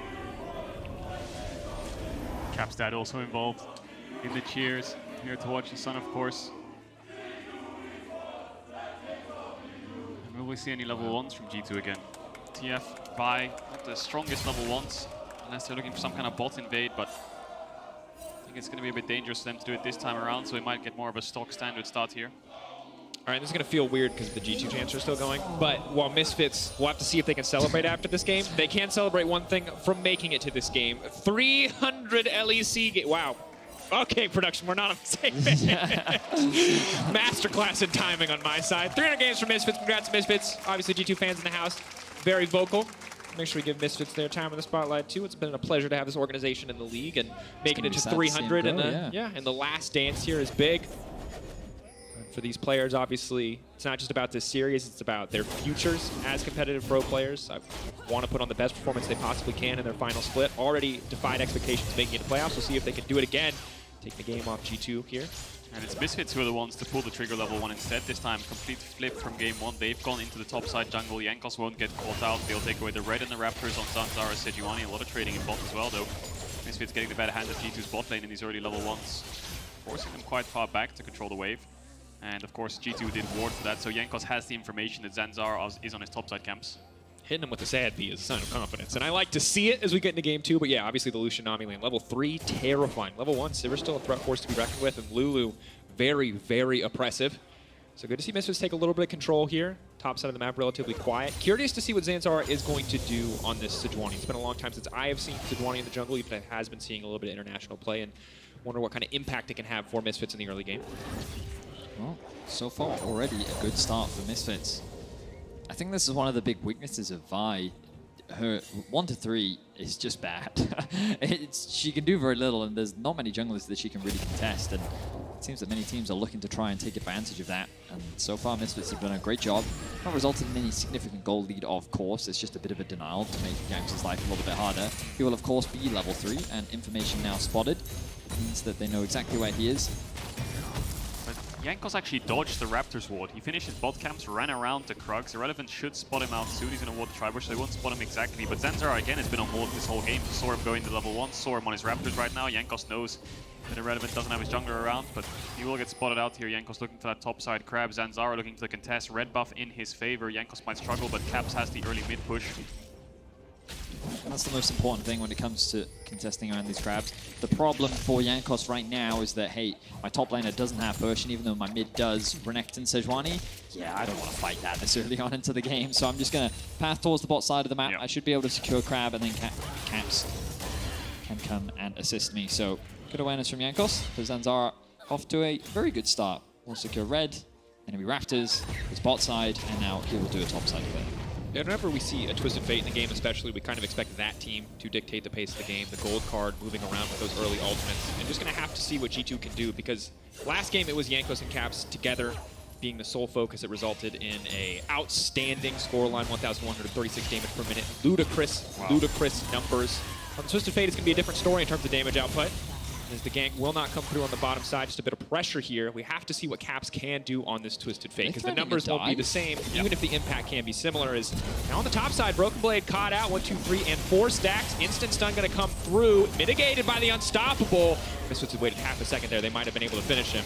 Jungle showing top though. G2 push in mid and run down here to allow Jankos to get these Krugs that haven't been taken. Misfits' bot lane being zoned away from these waves. A plate's already over to G2's bot lane, and we saw the level 1 go in Misfits' favor. It felt like those were the ones controlling the lane, but really good play by G2 to just send all their members down here, knowing Zanzara will be on his top camps, and find a window that wasn't really there. It's just a great example of how you can use a Prior to assist other lanes should they need to, and the reality is Flapping and Targon is falling short in the 2 versus 2, and then Caps and Jankos able to bail them out. Now they should be able to get a good base. They should be able to reset back out on the map. Now Caps forced to use his TP to get back into the mid lane.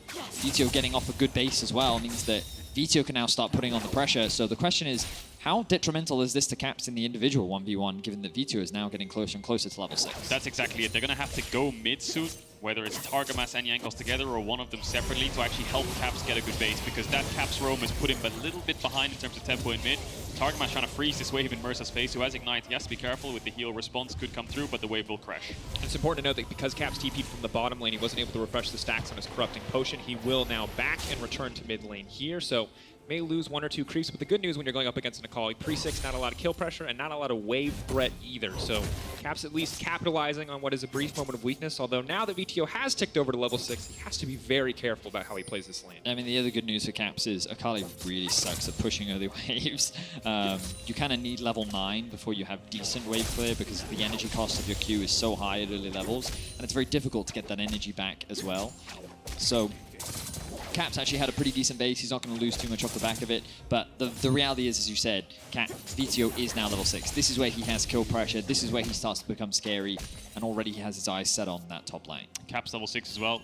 With the Destiny, can pull the trigger top side, can pull the trigger bot side. Their kill pressure top is a little lackluster with the tank, of course. They might need Jankos up there to kill this Renekton, but he's just going to hover around, get some vision for his top laner, see if he can drop a pink ward, which he will do on his entrance red of his own team. Could look bot as well, but there might be some mind game between Caps with Neon, where he pops his spell shield on the W, but Caps can hold the stun and Q, so really is animation dependent on how Neon uses that spell shield and whether Caps can land the stun. No cleanse, of course, and now VTO will get spotted on that pink. VTO taking brief advantage there in the mid lane in terms of push to clear out this vision, threaten top side. More vision there, though, just to make sure the Broken Blade is safe. As meanwhile, on the bottom side, Yanko's already responding, looking to lock down the Dragon. Overall, a much quieter game than in Game 1. Be a red buff respawn trade for the Dragon. Of course, it will put the Sejuani slightly further ahead and help her with the 1v1s and gank pressure, but Drake over to G2 in these early stages, and Zoro looking for the Raptors as well. A lot of trading across both these side lanes.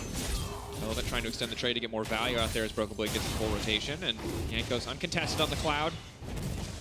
Have to see what else they can do with this red buff, with this pressure on the top side. For now, nothing. So in the long run, the Cloud will favor G2. For now, though, the red buff obviously feels pretty good for Zanzara. I will say, credit does need to be given to G2 in terms of their priority on the Dragons. Yesterday, we saw a lot of late Dragons. Often the first one would get taken after the Herald.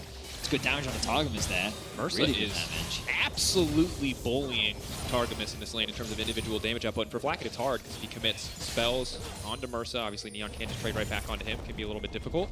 But the advantage that they've gained as well makes it easier for Yankos to secure that Drake. And even though he loses the red buff, it's also a thing that from Misfits' perspective, they don't want to overcommit to a fight this early on. Fighting a Lucian Nami this early into the game can be a very dangerous and scary thing to do. Yankos, likely knowing that Zanzara has started off the Herald, hovering around bot, looking for an opportunity. It looks like he's not going to find it. Herald over to Misfits this early on. Small gold lead as well as they zoned Broken Blade away from that top tower and got a couple plays for Irrelevant. So top side, G2 do not want to contest. And of course, if you're in a split map scenario like this, where your jungler's top, your mid lane is always hovering top, all Misfits bot lane need to do bit of vengeance! is play safe. As Mersa almost gets taken down there, has to burn the flash. Nice try there by Flacket. That's like when your big brother comes to school and just messes up your bully. Targamas has to feel so good after that one. Obviously, huge advantage too. Neon only level 5 here. Don't think they can dive as Flacket is out of mana, but will force the wave in, and Lulu going to miss out on a decent amount of XP. Well played there by the G2 bot lane. The early levels looked a little bit shaky, but they've been able to bounce back very well. Irrelevant, though, on the top side of the map. 3 plates. Rookie that's grown a lot so far this split. Doing very well in this matchup, and off the back of a nice little gank early on from Zanzara, you can see he's been able to blow this to a 1k gold lead in the isolated matchup.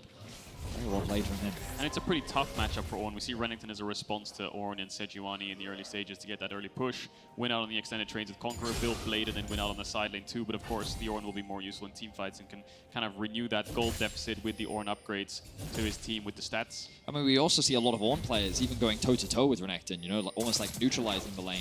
Often being that aggressor is difficult because it's not just on you as the individual top laner, but you need your team to enable that play as well. And Zanzara did a good job in the early game of setting up that vision, playing towards top, stealing away that early red buff to deny any potential early ganks as well. They've kind of set up Irrelevant to success, and now he's running away with the matchup. And that was kind of a big question mark because, again, when we talk about G2, we talk about a really strong top side. Irrelevant has been a very impressive rookie, but the question mark that I had around this matchup was how will he go toe-to-toe with Broken Blade? And for now, yes, he's supposed to win this matchup, but he is playing it very well. He is building a more impressive goldie than I might have initially expected. The question always becomes, against a champion like Ornn, however, is what do you do with it? How can you transition it into be more than just this laning advantage? Because we know what Ornn ults do, and mostly they win team fights. Good snipe now. Targamas is going to be in trouble trying to make his way out to safety. Tidal Wave has now been used. Bubble blocked by Neon. Wants one more auto to finish off. Cooling down, coming down. Bye on the way in. Yankos, are they going to go for anything else? The flash out from Neon is clean, getting away. Caps on the way down, but VTO is here too. Flacker going to be in trouble. VTO waiting, debating on where he can go. Ease backwards, does not connect on the Shuriken flip, means the fight stops in its track, but a clean gank for Zanzara. VTO, the hero of Misfits, they're actually reading the play, seeing that they're going for this aggressive play, makes it so he just instantly starts running bot as Zanzara engages. If Caps ults in, he can match the numbers.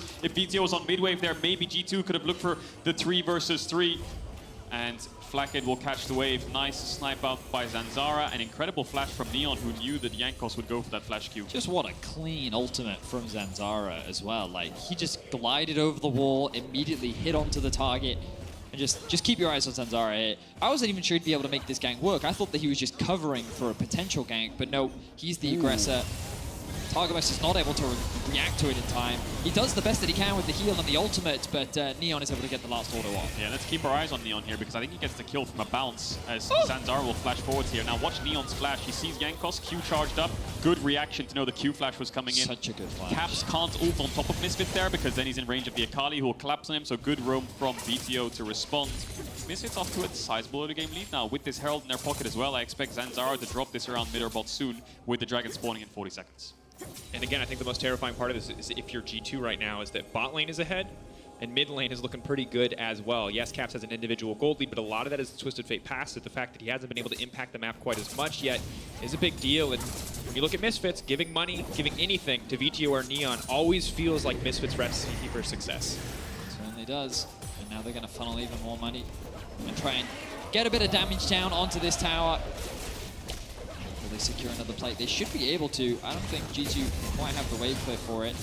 Relevant, a great trade top lane. Conqueror proc, he's just monstering out in the individual 1v1 right now. Blade of the Rune King so powerful. Misfits pop the Sivir ult. They're collapsing on target mass with no flash. Zanzara has the ult flag, no TF ult either. Oh, Chem Tank, he's just running in. He's just going to slow him down. There's nothing he can do. Damage mitigated to the rest of the team, but now the buy on the backside. Zanzara just looking for the 1v1. No one's else even done damage. He's trying to finish the job. Look at the Sejuani base damage. It's out of control. Yanko's in trouble too. The Q. Oh, another one dropping. Misfits slaughter G2 on the bottom side. Misfits continue the proactivity. Their great usage of the Sivir ultimate combined with the Sejuani ultimate. Zanzara coming up clutch and getting revenge for what G2 did to him in game 1. And Irrelevant's going to get a full top tower. This was solo. Yes, one gank top, but that's a full 5 plates over to the Renekton, who's now 2,000 gold up in isolation. Jungle bot ahead as well for Misfits, and VTO sitting pretty happy in this mid matchup as Akali even in CS into the TF. Dragon over to Misfits. 4,500 gold lead as we take a look back at that play. Well, Blackhead just kind of walks up thinking he owns the bot side of the map, but Misfits just heralded mid and pushed in the wave, so they're going to collapse down. There's no TF ult either, and you can't TP in just yet too. So getting caught off guard here, and it's Zanzara who just solos out Blackhead. Yankos tries his best to try to peel by going on top of Neon, but he doesn't have the damage alone to take out the Sivir. Look at his HP bars. Neon's full HP, so Yankos just has to run away after trying to peel. And then it's just a Q snipe from Neon. Good to land it. Yankos can't really sidestep that one. You don't get to see Sejuani mechanics very often, but Zanzara utilized his passive so that he wouldn't be slowed. Then he was able to not only apply his other passive to root him, he then followed up with the ultimate to get the double root to maximum CC Blackhead to allow him to get the solo. You also get the double ice proc if you do it in that order. Yeah, you get the E proc and then the alt proc after that, whereas if you do it in the other order, you can't actually proc the second stun. Exactly. Shout out to Maurice Amazing Stuckenschneider, who was on the desk and taught me at least about that Sejuani mechanic. I don't know where you heard that one from. Sejuani mechanics, baby, and it looks like Misfits are swapping up the lane phases. They're going to put their bot lane mid, have VTO catching top waves and Irrelevant on this bot side of the map. With Herald spawning soon and with Irrelevant having TP, I think Misfits can just start this Herald up as they please, and we'll see if G2 respond, but it'll be very difficult for them to do so. And I want to give a shout out again to Misfits. They have not won this game yet, but when we look at tenacity and the ability to come back from a difficult loss, that's all on the G2 side. You look at the quantity of games played, G2 are the veterans through and through for, again, a team that is so incredibly rookie. To come back mentally, to come back strong, to dominate in this early game is an impressive sight. What you're seeing on the side there, just number of all-time LEC games played for each player. You can see Yankos alone, more games than the entire Misfits lineup combined. Yeah, the Misfits lineup, no one really expected it in 2022 here. You've got Neon, who was finishing bottom of the table last year, Zanzara, who finished last place. Irrelevant and Mercer were in the ERLs last year, and now they're in a winner's upper kind of bracket double elimination playoffs against G2, and they're having a fantastic early game, sitting at 3,500, 4,500 gold lead right now. Irrelevant looking for Broken Blade. Caps now going to come down. They should be able to get him in the 3v1, but can he get a kill back is the big question. Leaping in onto Caps now has been rooted up. There's just so much follow-up CC. He will get cut down here. No one traded back. Good kill pickup for the side of G2. Misfits needs to respond quick. They need to drop the Herald mid or top now that they've picked it up, because they've just committed 3 members there. They've just committed 3 ultimates as well. Top tier 2 is more value in terms of gold. Mid lane tier 2 is more value in terms of map control. Looks like Zanzara wants to drop it top then, but I think G2 will be in time to respond. See if they can take it down. Misfits committing 4 members to the top side. G2 can match that. Broken Blade still on the bottom side. No TP available. Herald charging, stun locks up. A lot of chain CC there, but no follow-up damage. The ult now coming in though. Misfits fishing for a little bit of blood. Zanzara leaping out. Good dash out, waiting as the gold card comes in. Only 1 tower traded back. Top tier 2 for the bot tier 1 alongside the kill onto Renekton. Misfits doing a great job of pushing their lead and showcasing that they definitely can go toe-to-toe with G2. Neon in a prime position to carry this game. And huge props to Zanzara. Like, let's not forget his incredible story. Coming in halfway through the split, Misfits were really struggling, and all of a sudden he joins and they go on this incredible win streak. He gets Poppy every game. Yeah.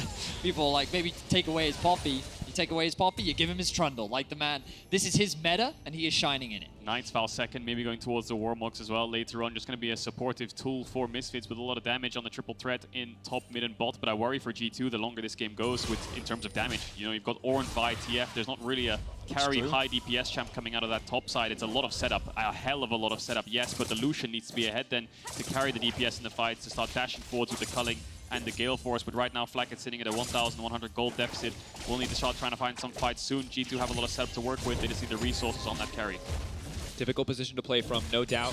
See if G2 can split up the map, continue to find those picks on side lanes. Misfits playing a little bit more cautiously now, as you can see, Irrelevant without information on the G2 lineup. We'll just back off, not looking to push his individual advantage any further. Good news for the side of G2 is we now have the Imperial Mandate for Targamas alongside Flack with the Gale Force. The potential to just 100-0, something like the Sivir or Akali, if BTO or Neon are out of position, is definitely there. They have the tools, just need to find a way to make it work. Dragon up in 40 seconds. Misfits will want to start stacking those soon to force G2 to fight into them, but G2 want to look for cross maps. They want to look to use TF ult and the Vi move to a side lane when the Dragon is started up, but Jankos might be caught. The damage is done. Jankos locked up. There's just so much damage. Killing spree. And again, Zanzara just walks in slowly but surely, uses the ulti secondary, just keeps the enemy target just chain CC'd. Dragon will be gone, bot tier 1 will be gone, everything's falling apart now. G2 don't own any sides of the jungle. Broken Blade will be forced away, so 2 objectives will be picked up for that pick. Tank, a little bit extra movement speed. Broken Blade now slowed down. Not going to hit the 4th auto attack. Won't be able to fish for the stun, although Broken Blade could go unstoppable. And Misfits, again, finding small advantages, turning it into something so much more. Dragon up, tower going to go down. Everything going in favor of Misfits. Hoping to pick off BTO. He can't try to shuriken flip back. It will get canceled. It will get interrupted. He will be cut down. Big shutdown into the back pocket of Flackid. Yeah, that's why Twisted Fate is a very effective pick into the Akali. Very much mitigates her, well, stalling power. G2 are finally able to find a pick back on the map. It will cost them a Drake. It will net them a little bit more control, and maybe they can play for that top tier 1. And that's exactly how G2 want to play the game. They want to cross-map, because they can always cross-map with the TF and try to make a pick on side, because Misfits have 2 champs that want to push outside. Akali, Renekton, both want to play some kind of a 1-3-1-esque style, and that's where the TF can come into punish when Misfits want to make plays for towers or for dragons. G2 want to cross-map. Unfortunately for them, Jankos fell earlier on, and they lost the bot tier 1, so this kill doesn't actually net them anything. But a kill is a kill. They need to get a lot more of that, though. Starts to bring things back in terms of bottom lane gold discrepancy, but when you take a look at the total gold, no surprise to see Misfits should be mostly towards the top of the table, Irrelevant and Neon dominating. Caps bringing it back. Some of that is his assists, some of that is the Twisted Fate passive, but finally Flackid catching up. And of course, he is the man that we are looking at to be the big carry for G2. He's the only person on the team that gets to build full damage items. Even Caps now getting the utility of a rapid-fire cannon for the Twisted Fate. Well, we'll see if he's able to do it. I'm telling you right now, BTO Akali, very few AD carries have been able to escape it. I remember watching, I believe it was Upset's Caitlyn. You'd think that with a Morgana and being Caitlyn, he'd be fine. Nope. Melted. He's a very talented Akali player. As you rightly said, Drake was at the beginning of the game. This is one of his iconic picks. It's something that really drew a lot of attention to him as a player. And you can look at some of his stats on your screen right now. 6 wins, 3 losses, an impressive 6.7 KDA. And nearly a 70% kill participation, which for the record on Akali is really hard. Nice. Akali is not like Jarvan, where Jarvan can throw his E. Oh, I just got 5 assists. How convenient. Akali has to work for her assists. So, yeah, definitely an impressive scoreline for B2 on this channel. Misfits starting up the Baron here. G2 see it, of course, because of the Scuttle Crab. They're going to walk in. We'll see what Misfits' response here is. Do they look for the finish? They look for the turn. BTO is in a good position to flank. Caps might have to use the ult to get vision. They're looking for it. There it is. Going over the wall, and so just going to try to blow them up. Irrelevant, just so much damage. Look at the combo. Oh, they've locked up BTO, but everyone else might fall. Broken Blade still a solid ultimate. BTO buying a bit more time by going golden, now leaping backwards. G2 getting routed around the pit. Mercer chasing forward. Irrelevant, just about unstoppable. The snare landing. Oh, the Chem Tech bringing him home, bringing him into the back line. Misfits can turn right back to the Baron. They have the power of the Sejuani and the Renekton together. They can cut through this so quickly. Fantastic Baron start by Misfits. Really good turn. Zanzara and Irrelevant, the first ones to go across. BTO lives with the stopwatch. Great flank as well. And then it's the back line of Neon and Mercer that cleans house. Just an incredible engage from Zanzara and Irrelevant. This top jungle have absolutely smurfed this game, and they are going to secure a 21-minute Baron against G2. So let's look at this one again. G2, no vision to work with. Don't invest in the TF ult, and by the time they step forward toward it, boom, Zanzara straight across the wall. BTO on the side, so Flacket has to run away. Culling already used Caps and Flacket. Not a lot of backline DPS. The stopwatch popped by BTO. and then the Arnold comes in to get a couple knockups, but it's really hard for Caps and Flackhead to follow up. What was crazy is Merso just walked onto the back line and polymorphs Flackhead. Caps and Flackhead just stood there looking at this Lulu just being a pain on the backside, and they're able to just clean sweep the fight. A very well executed fight from Misfits. Yeah, and we can see both these teams, when they get leads, they seem to snowball very, very effectively. We saw G2 last game doing it, now Misfits with the early game lead. Very clean snowball so far. And you can see how confident they are to pull the trigger. The second they see Broken Blade's TP coming out, they know they have a 4-second window to make things happen. They instantly, 2 members are dead by the time Broken Blade starts casting his ultimate, and that Renekton is a force to be reckoned with. Neon hasn't even 3 items yet. The Sivir's not even scary yet. It's a terrifying place for GTO. G2 lack wave clear as well. They don't really have that much, and they're Oh, going to engage just on the trying to dive. finish it. Flacken instantly dead. That's it. That's the main source of damage. VTO dashes right back out. TP coming in. Irrelevant is massive. Oh, it's a slaughter. We're 22 minutes in, and G2 might just try to end it right here. Rather, Misfits might try to end it right here. G2 running out of options. They need to defend their base, but they have no form of damage. They have no reliable form of wave clear. They have to Ornult this wave. They don't have that much wave clear at all. Ornult is the only real reliable thing they have left, but the wave hasn't crashed yet. He can't use it for only 3 creeps. He needs to wait a little bit longer. I don't think Misfits can end unless G2 takes some kind of silly fight, but they will hit the towers. Where is the Ornult? There it is for the wave clear. Can they Irrelevant stun him? Trying to stop him from getting it. He does get the stun out. The wave is still there, but Misfits, they're going to back away. They know not to risk it. Flacken coming up in just a moment. Yanko's leaping forward with confidence. Caps has ult on respawn. They might want to slow chase this down to try and find some picks, but it looks like Misfits are out. The Dragon up in a minute's time means the Misfits, they recognize the death timers. They recognized that if they overstay, they could end up throwing the game, and it's just not worth it. You have such a monumental lead. Why not just go back to base, reset, spend that gold, and come back out onto the map even stronger than you were before? Guardian Angel and Irrelevant now level 15. And we're going to take a look at that mid dive again. G2 lacking the wave clear, but Flackhead with no cleanse, no flash. Zanzara just sees him step way too far forward, throws the ult over the wall. Everyone piles on top of him, and then it's Caps that gets singled out for the TP of Irrelevant. Zanzara on the left there, just tanking the tower to make sure his top lane safe. Incredible damage coming out. And Caps falls. The 3 versus 5 kicks off. They only get themselves 1 Nexus tower. You know, I'm so used to Sejuani having the stigma of all of her ultimates missing, but it's very strange to see Zanzara hit every single one of them like they're homing missiles. Like, every single one of them has just been absolutely on point. Yeah. Zanzara having a stellar game on Sejuani. He's been involved in 9 of the 10 kills that Misfits have secured. And a secondary shout out to Mersa. 10 of the 10. We've seen this man on Leona put up big numbers. We've seen him absolutely monster in some of these games, but he has been unleashed, shutting down Targamas in lane, being so clutch in these fights, knowing that if anyone burns cooldowns on him, they lose the fight anyway. Fearless now to step forward. G2, though, holding on for the siege, trying to survive as long as they can. 11k gold deficit, not something that's easy to weather. Maybe if they find a pick onto VTO, they get something done, but it feels like G2 are already out. Baron buff gone. Broken Blade might have to ult this wave if Misfits step up. They're using Dragon as an exit objective. They want to keep the pressure on. Locked up. Ornn locked up the tidal wave to follow, trying to turn something back. Broken Blade trying to leap out to safety. VTO still standing strong. He goes golden. He buys himself a brief moment. He can't continue. Step forward. God. So much damage. He gets the Shuriken flip. It's big. It's a double. Looking for a bit more for the Sivir. Following up. The Akali gets 1. VTO grabs 2, rather triple for the Sivir. VTO grabs 1, and Misfits going to end the game. And in 25 minutes, the surprise of Misfits, where everyone come back and clap G2 after such a disastrous game 1, making this a tied-up series. Broken Blade said we'd get a banger or a 3-0, and I'm ready for a banger. A back and forth, early game dominance, taking both teams to quick victories. It's a best of 3 now, and we've seen level 1s from both sides. Zanzara gets the level 1.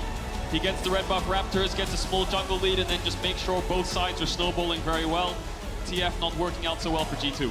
Misfits is a team and an organization that continues to be doubted. They're a team that continues to be underestimated, yet they continue to demonstrate that they ended in where they did at the end of the regular season for a reason. This momentum was not fake hype. It is this team being able to play at that level, and if you give them an arm, they'll take absolutely everything.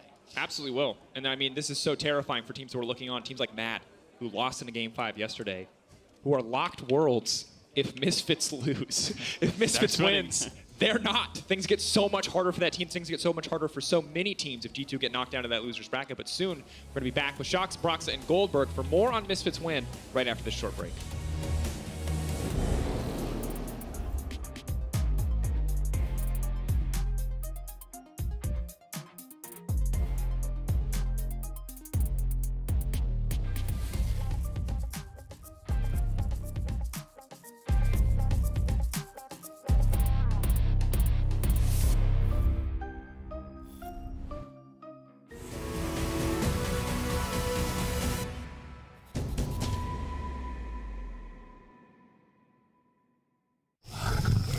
A lion! Oh yes, the king of the jungle. Time for a quick Red Bull? Red Bull? But you still won't be quicker than the lion. I don't have to be quicker than the lion, just quicker than you. Red Bull gives you wings. Over again, winning his matchup, taking control of this lane. Incredibly impressive stuff. Really inspirational. And here we go, he's looking for something. What a move! This man is on fire! That's the kind of play which makes me want to be on stage. Hold on.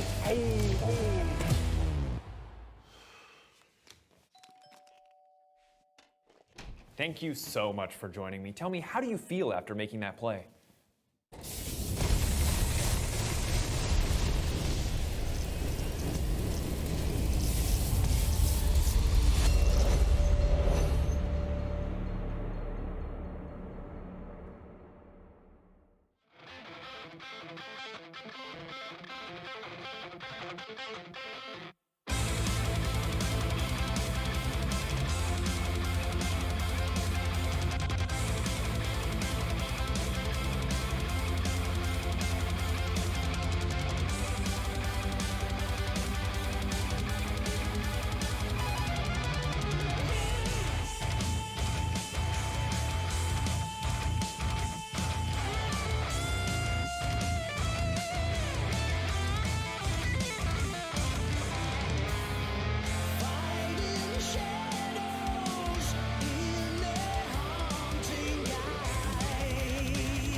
At an A rank, you're a G2. You be leaking all your game plans, man, you're see-through. We can take you off the checklist. If you have a death wish, we can play like Brexit and take you out the EU. I mean, it's tricky because they're kind of being taken out of the EU because they won't be here next year. Super sad. Shout out to Rustich, by the way, for that awesome part of the Misfits rap in the rap battle. But Misfits do just as he said, and they come back in this one. You know, we got our super convincing game one, and then you get lured into the thought of, oh no, is G2 going to just make this a quick 3-0 and send Misfits home? But Misfits say no in kind of a different way. And Broxa, we saw adaptation coming out of both sides in terms of how they approach this game. I was a little nervous for my free soup prediction after seeing game one. Not gonna lie, I thought today would be a quick day, but very impressed with Misfits' adaptation. Starting out the draft, first picking Sejuani, very different meta than what we saw yesterday in Rogue versus Matt, and just all 5 of them played so amazing. G2 had a comp with a clear engage with the TF that wanted to make plays around bot, but they never allowed it to happen, and Sansara found a lot of good opportunities himself, just snowballing so nicely. And I actually think it was really difficult for Misfits to come back into this game as well, because going from a best of 5 point of view, the only way they really, could fix their issues from first game was like, oh, let's not get invaded level 1. So you didn't really get too much intel of what the rest of the game was going to look like. But I think they came in with a very Misfits-esque draft. You can see it here as well, where you finally have that Sivir to play for. We talked about it. Neon is your guy to play for if you want to make a difference in this draft. And having a Sivir where G2's main engage on towards you are the Vi, the TF, which can get spell shielded. You have the Ornn, but that means all of these ultimates have to come down almost immediately on the same time to make sure this spell shield doesn't get the value. Broxa, talk to me about how Zanzara, now being on a Sejuani in the matchup early versus Vi, had more opportunities? I feel like it came down to a combination of the Misfits bot lane managing the wave really well, setting up those ganks, because obviously he can't just magically make them happen, but they pulled the wave bot, G2's bot lane overextended, and Sansara was there, and they just kept finding those openings. And what was impressive about it to me was not only Sansara looking out and seeing the gank opportunity, it's that Vegio also moves down, matching Caps, so that Caps, despite playing Twisted Fate, could never create a man advantage for G2, and we see it here. Caps is holding, he comes down to bottom, but Vegio is first, even though he's playing the Akali. Yeah, and I think that's really impressive, considering that TF was the one that needed to make the move. We saw Caps try and do it level 5, but didn't really get it down, and it just continued to be Misfits that was making the attack first. Sansara in this reroll, realistically solo killing the enemy AD carries. He's really not having a good time, and I actually love the Glacial Orphan on the Sejuani coming through as well. The fact that you get the slow immediately when you land your Q to just solidify those extra damage. Yes, you have your slow and your W, but having those Glacial Rays that the opponent have to walk through to get out really make matters so much worse. And yes, there was a cleanse coming through on Blackett, but when there's so much CC that you need to be varied of, that summoner spell was pretty much off cooldown every single time because of any skirmish that happened. Yeah, and it was then interesting because in the first game we saw that G2 definitely shut the door, but they did it through killing them everywhere, right? I feel like Misfits, they did similar things, but they also had a view on the entire map and how to really shut the door also in terms of objectives and getting that ball rolling, GB. Yeah, I really think that it also came the fact that they had prior lanes, or they developed prior lanes into the mid game, because I think that the bot lane was pushed in the beginning, but after they had those 2 kills, now they could just rotate around with the Sivir. But another person we just haven't talked about was irrelevant on that Renekton into the Ornn. He was forcing BB off these waves, making sure that they could always just walk up there and take the objectives in a game that was so bot side heavily focused. And I think that really opened up the pressure on the map in general when Misfits started to play the game, because there were only 4 kills ahead, but they still had like 5k gold lead. And just into context of what they came back for in this game, the first game they lost with a 19k deficit. They managed to pull themselves together and come back in this dominant fashion. That's so impressive out of these 5 players. Yeah, honestly, I feel like best of 5s, it's so much about mental strength, the team atmosphere, just being able to help each other get back on track after a game like that. And Misfits not only being able to recover going into game 2, but doing it so impressively, where the only thing they gave up was the first dragon. Then they started taking Herald, they took second Herald, they found a lot of good fights. They just played so incredibly well as a team. Confidence, trust, it was all there. And after that poor game 1, that's a really good sign. I wonder if we can get the picks and bans up again, because I'd love to look at this from the perspective of G2, right? We said in the first game that Misfits still hang on to their game plan. They made that front-to-back comp, but G2 disrupted it by their early game. Are there any choices you think should have been made differently with the Sivir in mind? Well, I think some of the Vi picks we've seen in general, I'm not the biggest fan, or at least sold for when we are playing Vi here. I know why it can be good, but I think essentially also the mid lane pick with the TF coming through due to the fact that Caps looked so good when he had agency, when he was playing the Ahri, when he was taking charge, when he's playing the Twisted Fate where he's kind of facilitating the rest of his team. That lessens the pressure of that star mid laner you have as well. And I think when his ganks was shut down and answered so beautifully by Vegio as well, it made matters really difficult for them to find a lead. Why don't you like the Vi? You said here, do you mean like in Europe? Yeah. Explain.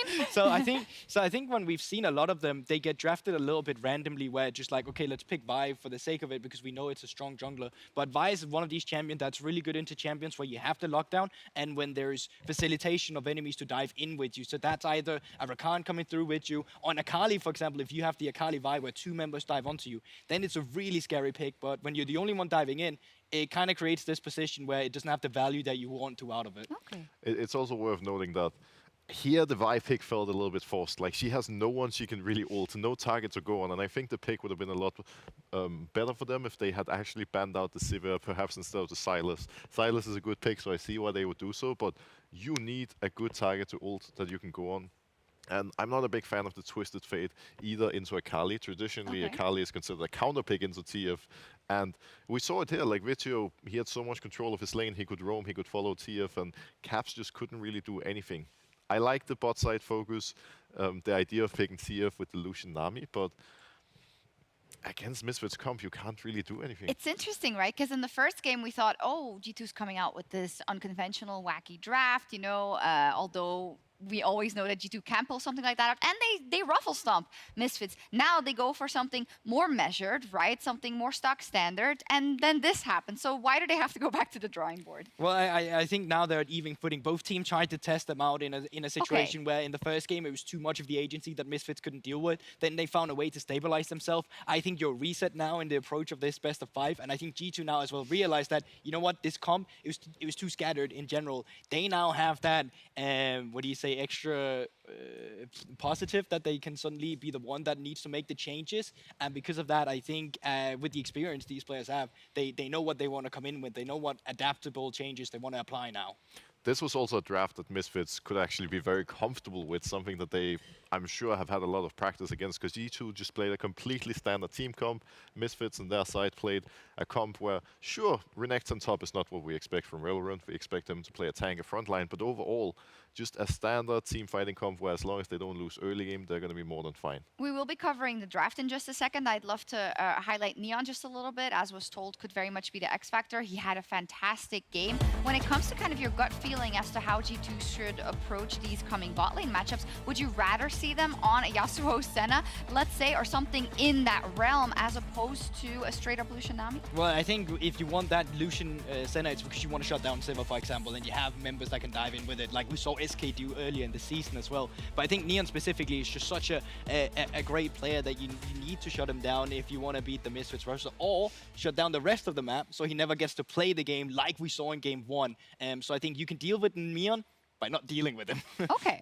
You agree? Yeah, I mean, I think there's two ways you can approach it. Either you just ignore him completely and stomp topside with Broken Blade on the carry. Right. Or you make sure that you get a better mid lane matchup for Caps, so Caps can actually get the mid prio, put Vitio on the turret like we saw in game 1, and then roam and have an impact. Because here, Vitio was part of the problem. He was always there. They couldn't do anything. He made Neon untouchable. The cool thing about these best of 5s, GB, is that it evolves, right? We saw it yesterday. We saw big evolution coming in as the series progressed, especially in that game 3, 4, and 5. And G2 is moving to the blue side. Yeah, I have a feeling that when G2 moves to the blue side, they're coming through with something kind of esque of what we saw in game 1 as well. I don't expect them to go for this kind of stock standard draft with neutral picks or traditional picks that we're so used to seeing in this meta. I think they want to throw in a little bit of a curveball, as they so often do, to give them that extra advantage. And just like I just quickly wanted to say as well, with like what Brox is saying, huge prop to Vitio. The fact that he managed to match Caps in this game in terms of moving on the map when he's playing the Akali really matters a lot. And it also shows that when Caps didn't get that early advantage as he did in game 1, the game actually became kind of hard for G2 to play as a whole roster. One of the things I love about G2 is the fact that especially after a loss, you have no idea what's coming. They are one of the hardest teams to draft against, to prepare against, because they just played a standard comp, which is great and all, but now that didn't work. Well, what's going to come next? Are they going to pull out the Yone top? Are they going to have something that is completely different? Time will tell. Well, we'll see what happens in this draft.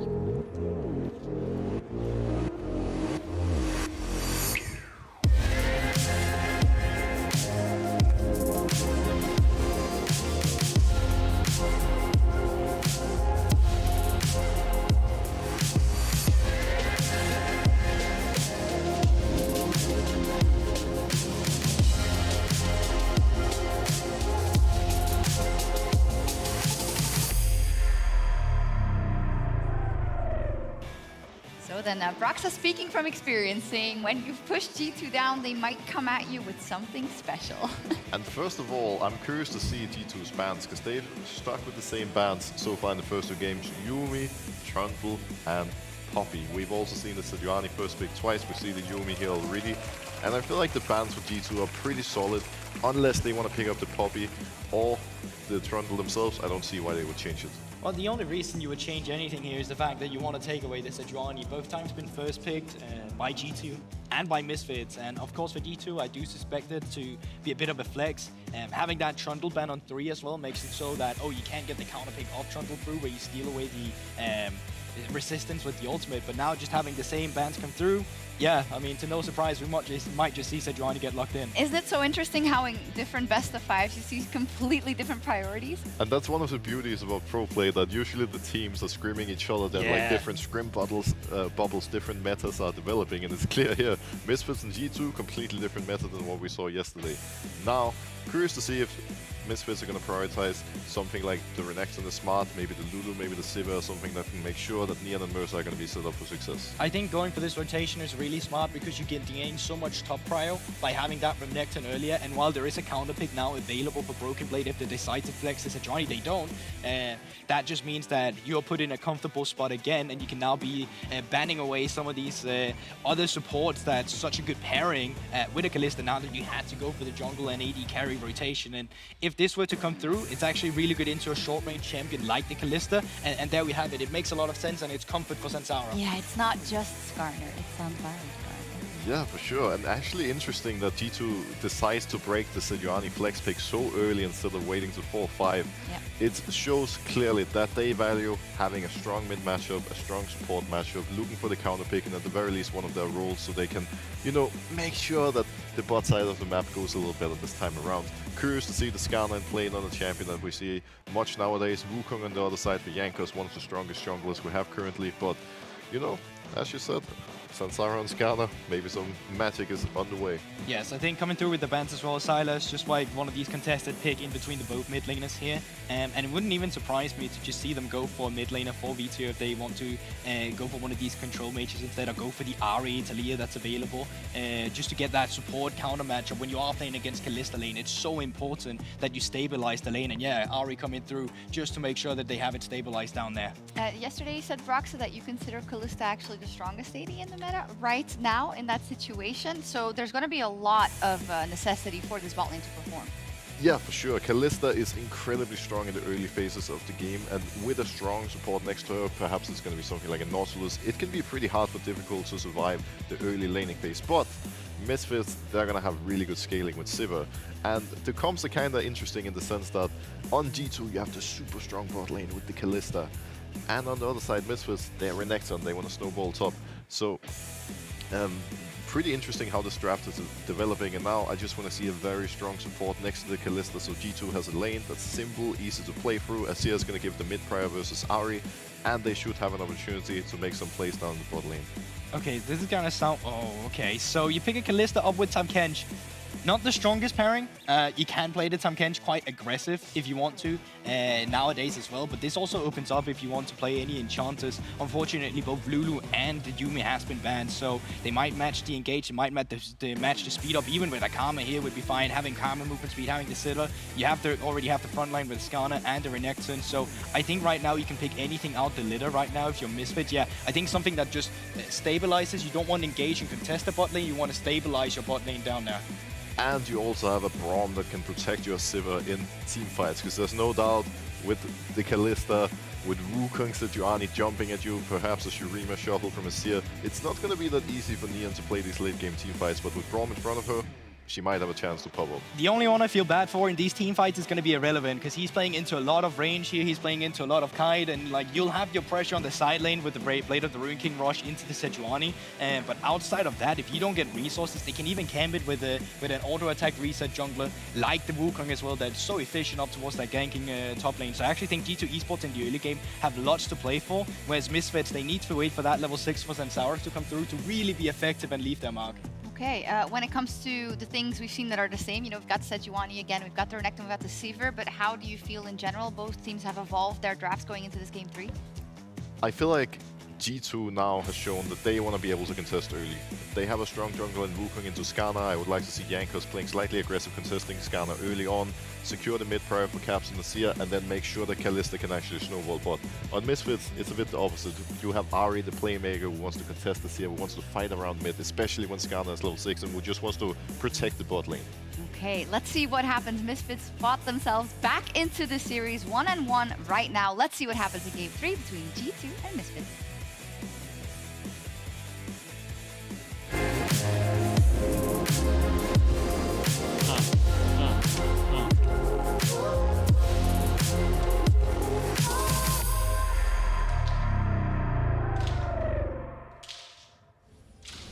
Welcome to Summoner's Rift.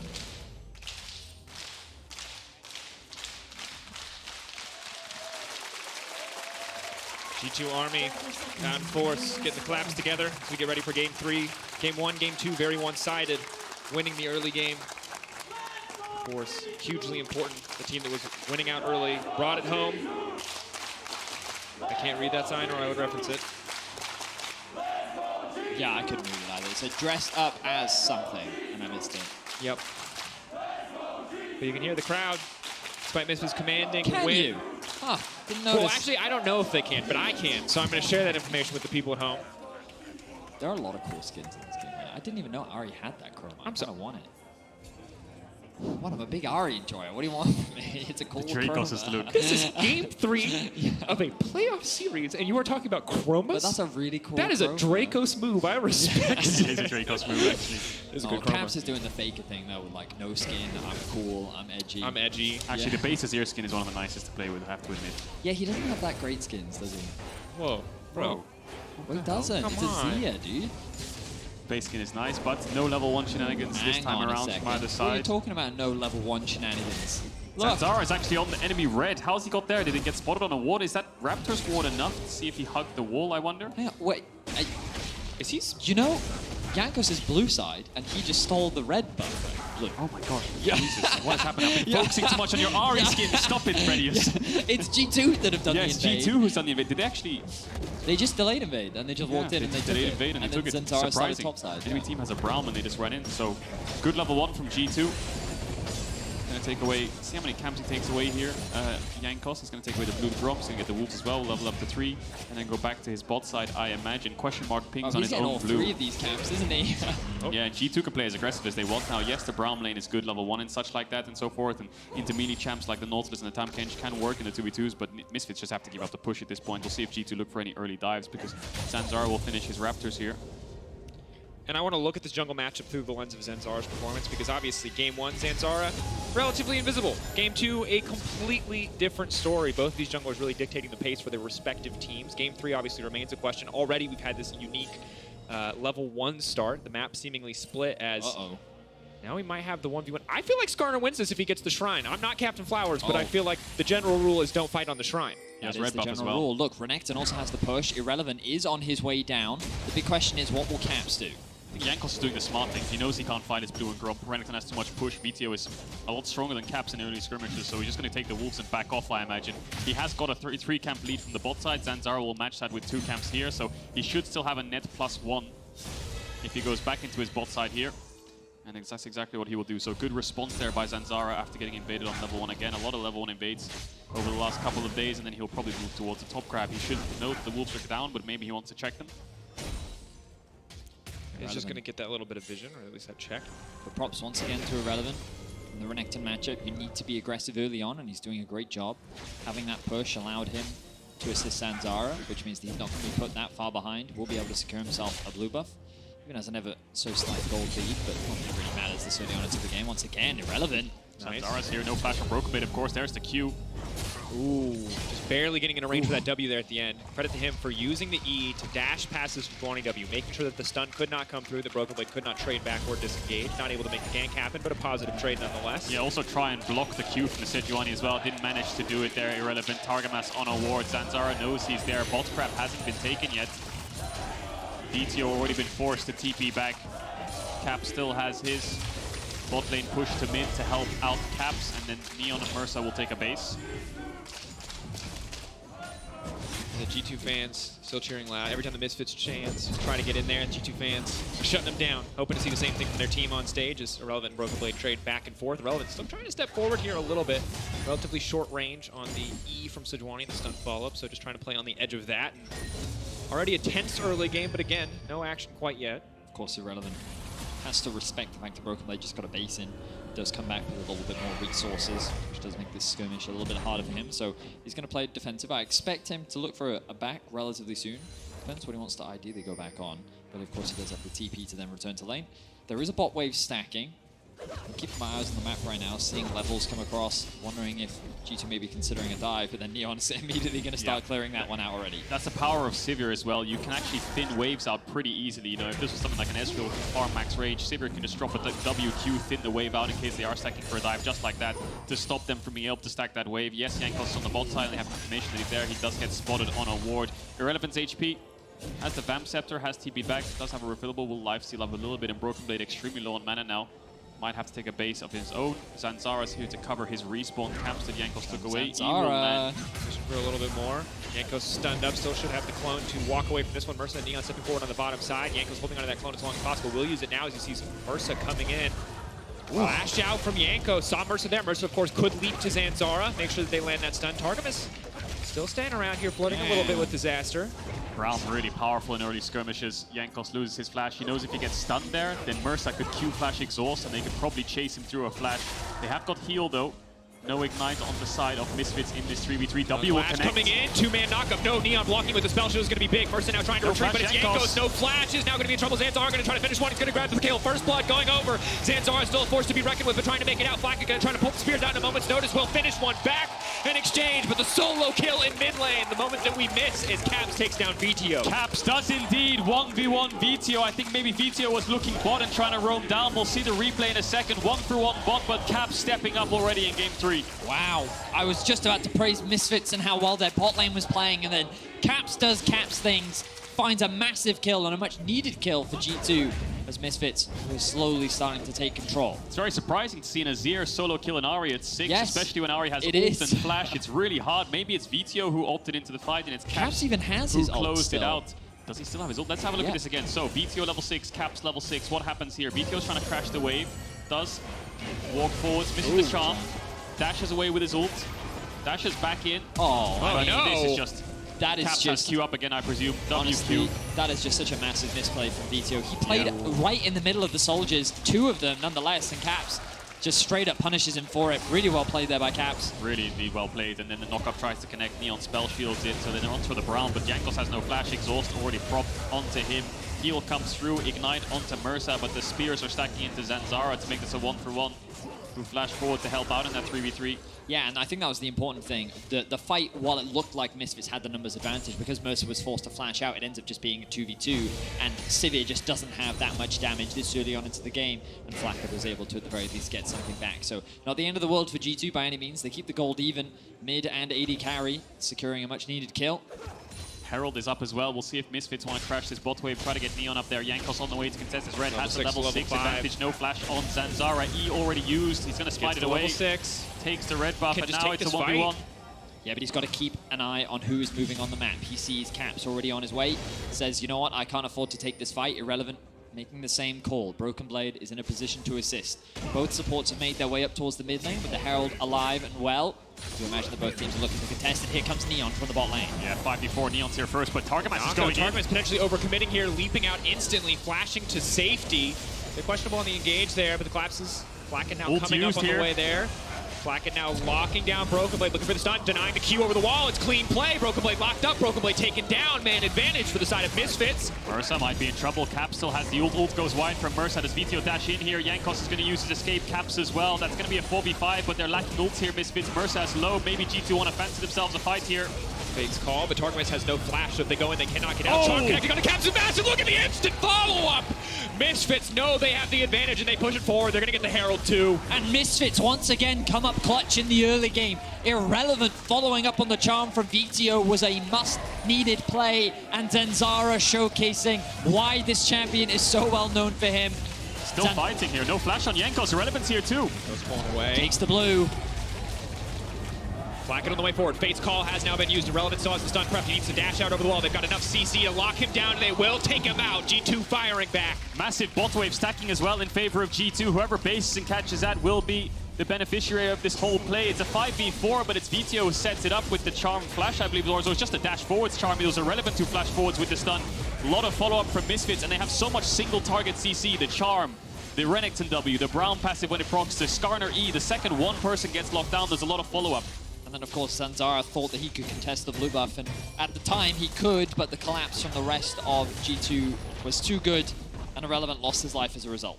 And Misfits reassigning their bot lane to the top side, or at least Neon for now. Makes sense when you see how strong Blackett is in the 1v1, but Broken Blade, has he been caught out here? 4 seconds, 3 seconds. Working with the ulti waiting, they wait for Broken Blade to leap away. He can walk in, he can drag him right under the tower if he wants to, but Broken Blade buying as much time as possible, now pulling him in. The chain CC is going to start too. That's the concussive blows. It's going to take a little while to cut him down, but Broken Blade will fall. Meanwhile, on the bottom side, G2 firing back. This is 3 kills on Neon this early in, though. The Sivir 3-0. They have Herald too, so as much as G2 will respond by getting these bot plays, Zanzara can use the Herald top if he wants to match the tempo on this tower and maybe even get a step ahead. G2 going to respond with that pick with a dragon of their own. Vito just hovering out of vision just to make sure anyone of G2 tries to defend top. He will roam down there. Does Broken Blade TP top here? I think he's going to have to avoid it and run towards mid. He will get dove if he commits into this. All of this money will be funneled into Neon. The cross map is happening from G2. This should give Misfits a slight tempo advantage. You can now see Broken Blade coming back out onto the map. The main thing delaying G2 right now is the fact that they are yet to secure this Drake. Misfits should be able to push in a wave, and they're going for another tower. Yeah, if this crashes, they're going to get 2 towers here. Jankos is on the Drake. They hear the dragon die, and they know that he's bot side, and VTO can hover top. They can just siege this tier 2 down. Flacket's showing, Targamas was showing. This is good macro so far by Misfits. This last plate just takes a year to kill. It takes so much time for Blackett down here to take it. He will finally knock the tower down, but the tier 2 will fall in favor of Misfits, and now there is so much money in the back pocket of Neon.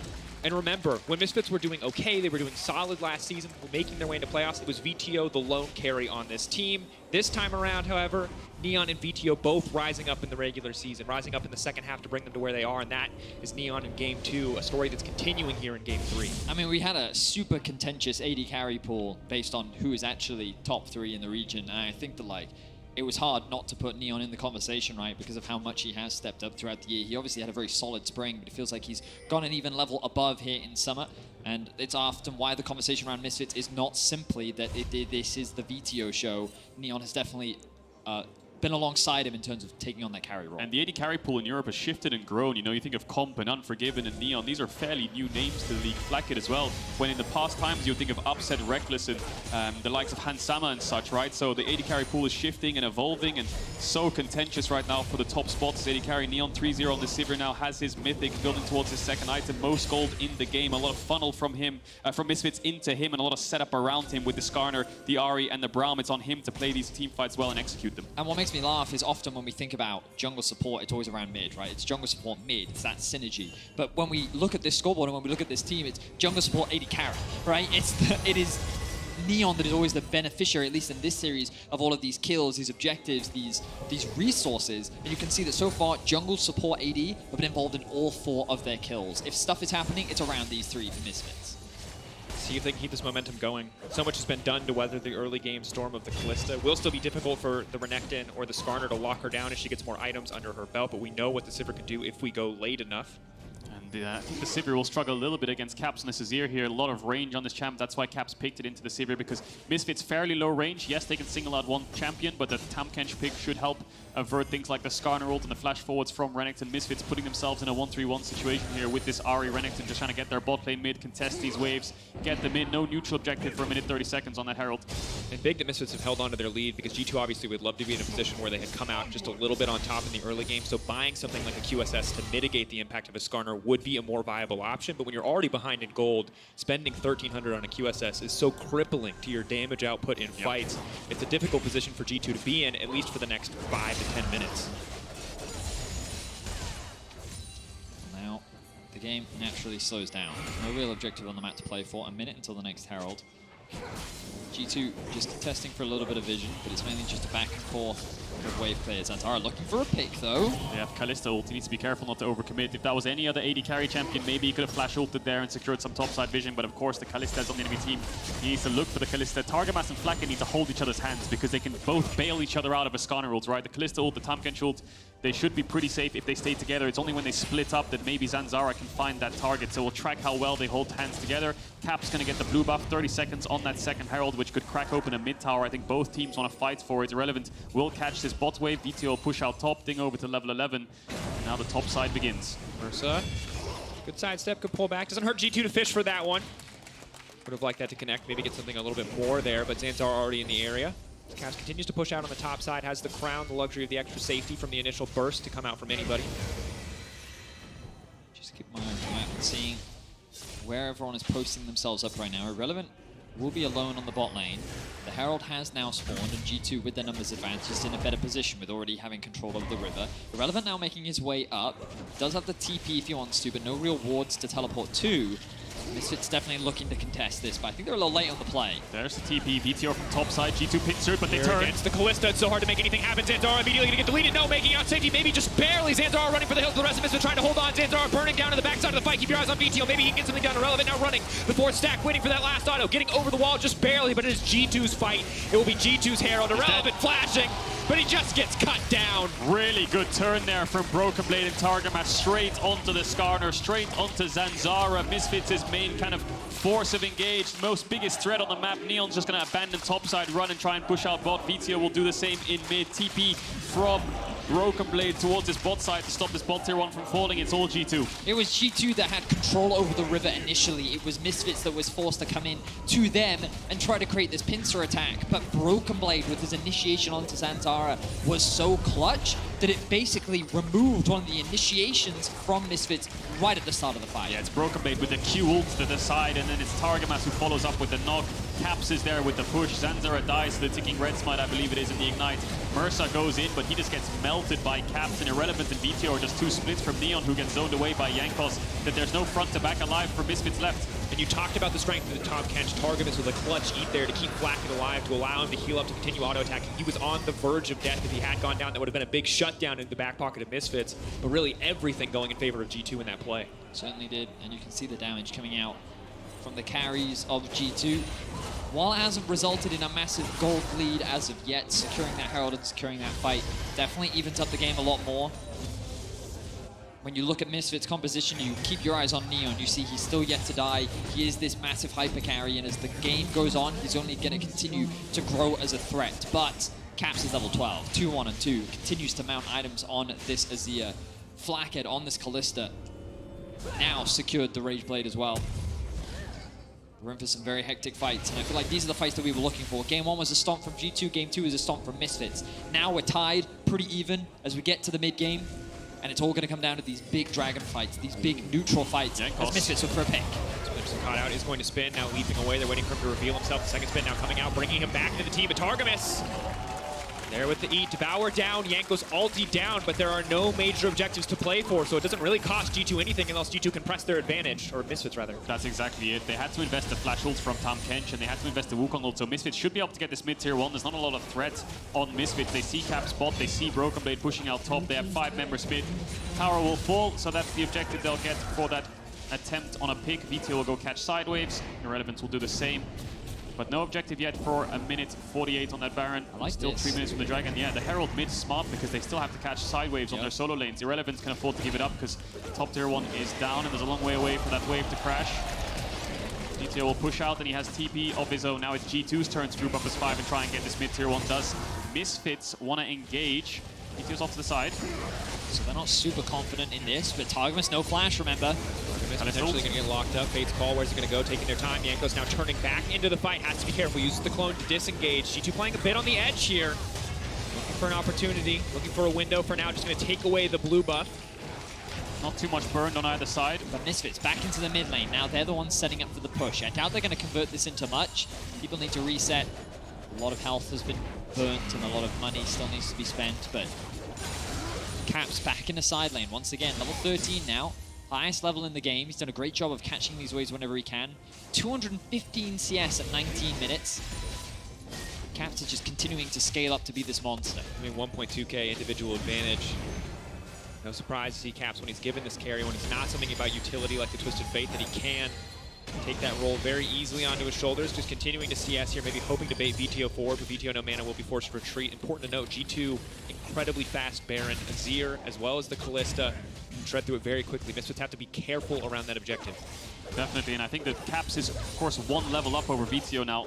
Very close to that level 14. He has a Crown of the Shattered Queen, he has a Tamken Sheet, he has an Azir ult. There's so many peeling tools that he has on top of the range that he has over Neon. It's going to be really tough for Misfits to actually get on top of Caps and make that pick happen. They're going to have to flank him from a different angle or have Irrelevant look for some kind of TP ward behind them or something, because Caps will be relatively safe in these fights. Misfits going to struggle against the Azir the later that game goes, despite having that Sivir scaling. Caps is literally about to hit level 14. He's going to catch this wave, tick over once again. Highest level player in the game by a decent margin. It is a terrifying prospect, of course, with Azir. It's all about getting set up first. If you get to lay the Sand Soldiers down, if they're fighting into you, very easy fight to play out. Misfits, of course, with the Sivir ultimate have the luxury of that extra movement speed. Zanzara with the Chem Tank ready to run forward. If they can find picks, maybe they can start a fight off on their terms. But if Targamas can save that eat for Caps in a fight, it is so hard for Misfits to do anything. It's always fun watching Caps play champions like Azir, because I feel like he plays them somewhat differently to many other Azir players. He's always looking for that opportunity to make the highlight play, kind of swing the fight in his favor. On the Crown, you do have that initial window at the start where you can mitigate some of the burst, and then you have the ability to disengage with both your ultimate and the Tahm Kench as well, and there's good follow-up. So I wonder how aggressively he's going to play this champions. Now both teams posturing around, trying to gain control over this mid lane. Dragon spawning in 40 seconds. Irrelevant did get the push in bot. VTO has the TP, but it looks like G2 are going to be first on the objective once again. Who's going to pull the trigger first? Jankos could be the main form of engage next to Broken Blade. TP from VTO on the top side of mid to get this next mid wave in. G2 are in the bot side river. Misfits will be first to this wave. It's just a question of how can Misfits face check this. There's only two members here. They have to be careful here. Mersa and Irrelevant, they're very split.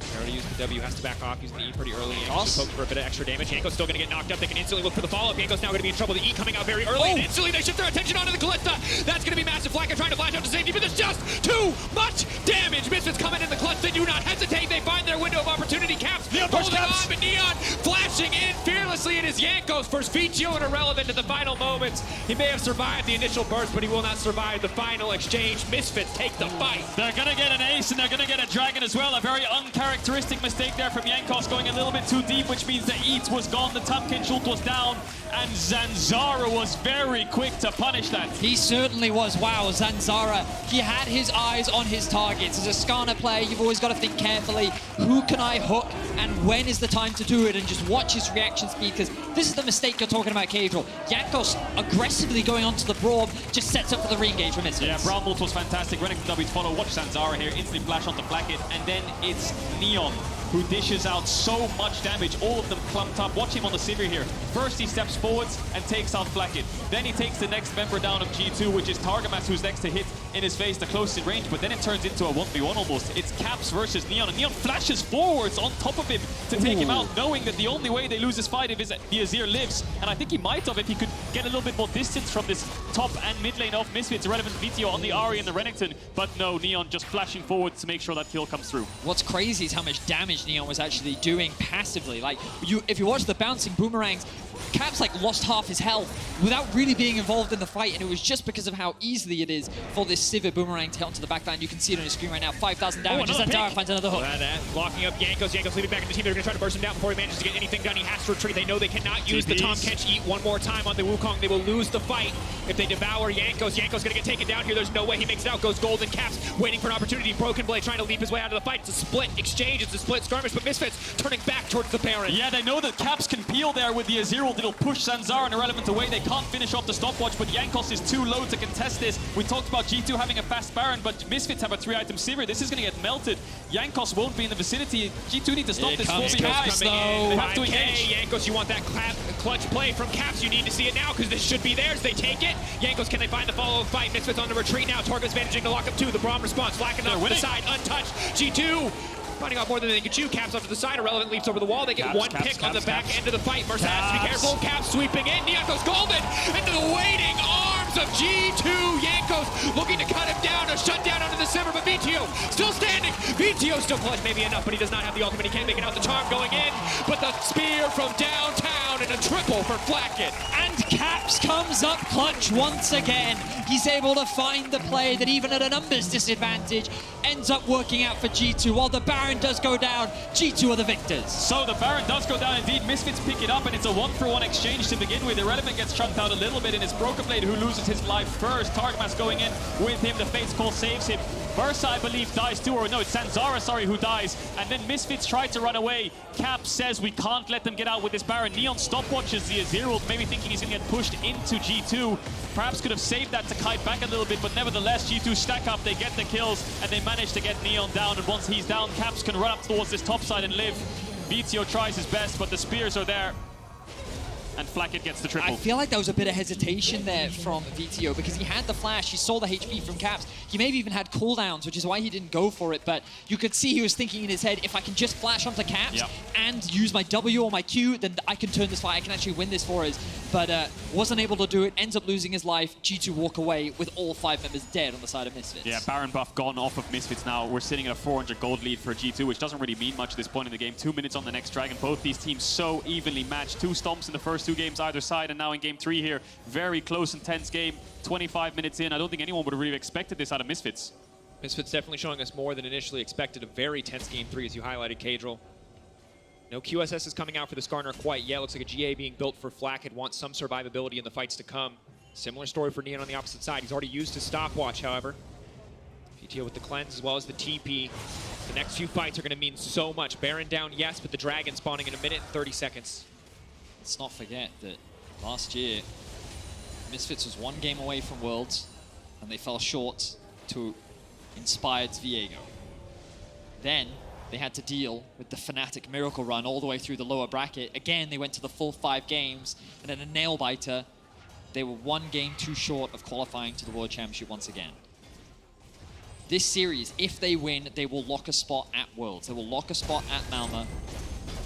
And they want to be able to have that opportunity as the organization's last stance to represent Europe at the World Championship means so much to this organization. And you can see it in how they play. They're going toe-to-toe with the current reigning champions in Europe. This team, since their loss to Fnatic, has not lost a best of 5 here in Europe. They went 3-0, 3-0, 3-0, 3-0. What a feat it would be is if they are able to upset G2 and secure a victory in this best of 5. And Misfits the team, the first team to take a game off G2 domestically since Fnatic in round 1 of spring. In a best of 5, that is. Have to see what they can do. The GA now completed. Pressure on for both sides, no doubt. G2 get the luxury of knowing that they're already qualified for Worlds, yes, but you want to be top 2 in that qualification. You want to go directly to groups. You do not want to have to fight your way through play-ins. For Misfits, guaranteed top 3 seed. If they make it out here, guaranteed ticket to Malmö, as you highlighted. Pressure rising for both sides as we get ready for this fight. G2 trying to play through the bottom lane, looking to get as much setup as they can. Dragon spawning. VTO will have to... He did actually TP onto midwave and will push it in. Now it's on G2. Caps just goes forwards, gets Neon and Mercer's flash already. Will wait for the cooldown rotation.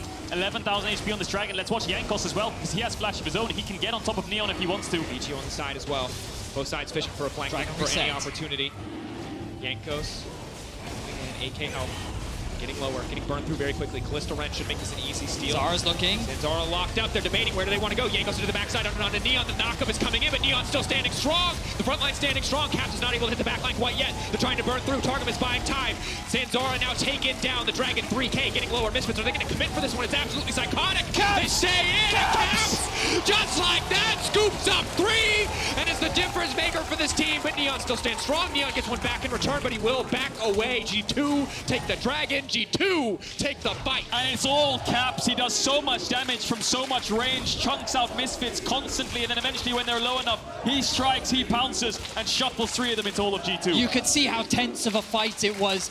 Everyone was waiting for someone to pull the trigger, and Zanzara is looking for a target. Broken Blade throws out his ultimate initially to buy a little bit of time, but also keep your eyes on the Fate's Call. Hey, Jankos, as he dives onto the backline to generate pressure. Irrelevant is getting zoned away by both Caps and Broken Blade, and then you can see here this 3-man knockup comes through from Targamas off the back of Flacket as well, and then Caps comes in to clean up the fight. He does indeed, and we'll see it right here as he's going to dash forwards and just scoop 3 of them up as they try to re-engage here. VTO, he flashes the charm to the side and then re-engages knowing that that CC is down.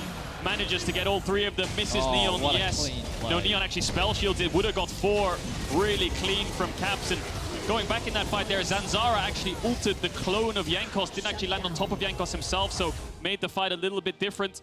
Could have just got the jungler down, and then maybe the fight would look different, but good play there by Jankos, and you can see the damage out of both these carries. You know what this game is about. Versus Caps. Absolutely. Could not have told it better myself, this damage graph. Doing the game justice. The Sivir versus the Azir. Caps versus Neon. 8, 2, and 5 to the 3, 3, and 13. Caps not afraid to throw his body into the midst to be the playmaker, even if it costs him his life. And I wonder how much gold Caps is sitting on. He had the exact same items when that fight kicked off. He got a couple of kills, so he must be really close to a Rabadon's. Sitting on 900 now, he needs to get that Rabadon's death cap. Once that 4-item power spike comes in for the Azir, I think he's going to be unmatched. Neon trying to get towards that Lord Dominic's, try to shred through the front line of G2, which is building slightly towards armor. We got a Frozen Heart on Broken Blade. I think trouble here, Irrelevant. Looking for some kind of pick with the W. Misfits going to reclaim some topside vision. Want to start up this Baron perhaps, or look to bait it. Have control for now. G2 in the area though, Mercer has to be careful. Getting poked at, leaping backwards. G2 no vision whatsoever, but Misfits haven't started it yet, using the Sentinel there. Calista W coming in clutch. Rare that I get to say that, but there it is. Yeah, we spot out a bit of vision. You saw the Ahri charm just miss out of Fog of War. Broken Mid, of course, not running the flash. Misfits is going to start it up, but I think G2 will know. They should have blue orbs. Nice little chunk there from BT onto Targamas. G2 stepping forwards. Misfits need to have a bloody good turn if they want to win this fight. Crazy. Keep your eyes on Mercer. The E is going to be everything to stop the engage. BTO off to the side, hoping to get something that's Irrelevant's just getting killed. Irrelevant getting chipped away, and he needs to take the fruit. No, Caps finding the kill before the fight even breaks out. It's absolutely split. BTO off to the side, getting picked up by Jankos, but keep your eyes on Neon. Neon is the one that matters. It is Neon versus Caps, and right now Caps is winning. Flacket coming in, dealing so much damage, but he cannot finish the kills. Neon off to the side, uncontested for now. They're trying to take down Caps. Caps looking for 2v1, no, a 3v1. Caps versus the world, and it is Caps who will come out on top, still standing, as Targamas takes down BTO. Neon still standing. Mercer there to try to body block, try to bait them in. 1 versus 4, Neon, can you do it? He's got the GA. Jankos invisible. Neon takes down 1. Maybe Neon is enough. No, there's no way. Broken Blade in. Neon down. The GA coming out. Good night, sweet prince. G2 will take the fight. Oh boy, Caps is stepping up massive for G2 in this game, single-handedly winning them the fight. Targamas clutch as well with the Eat. Caps, he knew he went too deep, and Targamas was there to save him. Just in the replay, just watch Caps. Just watch how he uses his range to bully Misfits inside the pit. VTO tries to find a flank, but again, just keep your eyes on what Caps is doing here. He's putting soldiers over the wall, and he's just chipping away at Irrelevant. He's basically solo killing the Renekton before he gets involved in the fight, and with Baron helping as well, he then finds that initial solo kill, and the fight breaks out. And this is where Caps maybe goes too deep because he gets ulted. Watch Targamas here. He sees after the Callistos, just goes on top of them, eats Caps up straight away in the Sky ult, spits him back out. Caps continues doing Caps things next to Flacket, who's also having a fantastic game. Singles out Zanzara. VTO tries to peel, but in the 2v1, dodges away from the charm, fights Zanzara. VTO's combos down. Targamas is back here to help his buddy out. And Neon can't find a target. The fight's just way too split. He needs a front to back. He needs people in front of him so he can actually hit targets close to him on the short range Sivir, but it's Caps that's making the fight so messy. Remind me, Dracos, how do they spell God? CAPS, Vedius. CAPS. Oh my god, what a performance from him. Zanzara, though, on for the pick.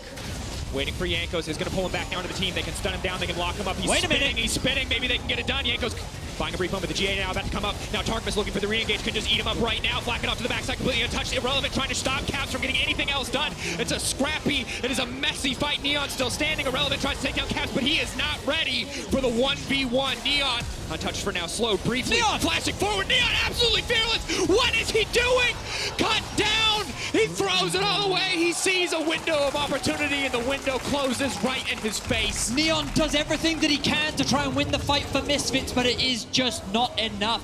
Flacket and Caps are ripping through these team fights, and with 27 kills to 16, G2 will secure another dragon, another tower, and they're looking to break the base of Misfits. On Dragon Soul point now as well, looking for that Infernal Soul. TP top by Caps, like you said, to get that top tower. Flacket sitting at 10, 1, and 13.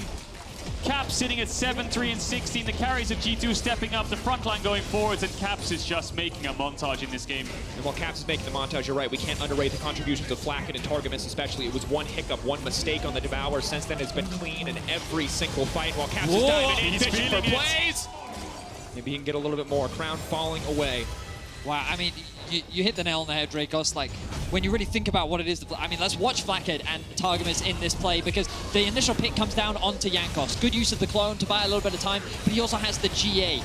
Broken Blade doing what he can to also buy time with the ultimate as the rest of Misfits funnel in, but Caps is yet to arrive to the fight. Then you'll see Flackhead use bringing in the Tom Kench, throw him into the fight, and then just dishing out whatever damage he can. Yeah, Relevant trying to buy time. It looks like Jankos' clone was the one that saved him there after he got spat out. Targamas falls. He's the hero for G2 there to make sure that their jungler lives, and it's Flackhead on Caps on the backline. Neon knows he has to make a hero play here. Thought he could get enough damage out, but the shield bow and heal comes through. The spell shield slightly early maybe, because maybe could have used it for the stun off Sejuani. Manages to take out Jankos. Zanzara flashing on top of Caps. Maybe a little bit of miscommunication there from Misfits. Caps quick to punish. You know, I think the Neon was slowed by something, because it looked like when he flashed over the wall, he wanted to get auto into the Q off. The Rend, I believe. Because that slow, I really think made the difference in him being able to get that kill. You could see the idea in his eyes. Unfortunately, it just didn't quite pan out for him. Misfits now backs against the wall as G2 have their eyes on the Nexus and Game 2. No Baron buff though, so Neon will be able to clear these waves out quite quickly. Zanzara looking for Jankos again, might find himself another pick. W will be used, Targamas in the vicinity, Flash coming up soon, and 6-item Sivir, almost a 6-item Azir, 6-item Kalista. We're in the late game right now, so all of these builds will be finished soon. Guardian Angels picked up for Irrelevant. Jankos will be back up soon. G2 definitely favored now with this gold lead. And it's just so hard for Misfits to play this game out. Mersa obviously is going to feel good in so many situations. He's going to limit what the Kalista can do, but the Azir Soldier is so happy to just ignore so much of Braum's defensive utility. Cap's such a hard man to lock just down. melts Just these walking up. He has the blue pod as well. Oh, he's just absolutely obliterating the structures of Misfits. Misfits holding on for a final stand here. Observers, can you very quickly click on Caps for us? Let's see how much ability power he's currently sitting on. 703 with the attack speed that he gets from the Nashes as well. He just melts through any objective that's in his way. Yeah, and even if you kill Caps, Flackhead is sitting on 6 items, 10 kills Kalista, so he's dishing out a lot of damage on the front line too. It's just Caps with the range can dish out a little bit more DPS than him. Now they're setting up on this mid wave.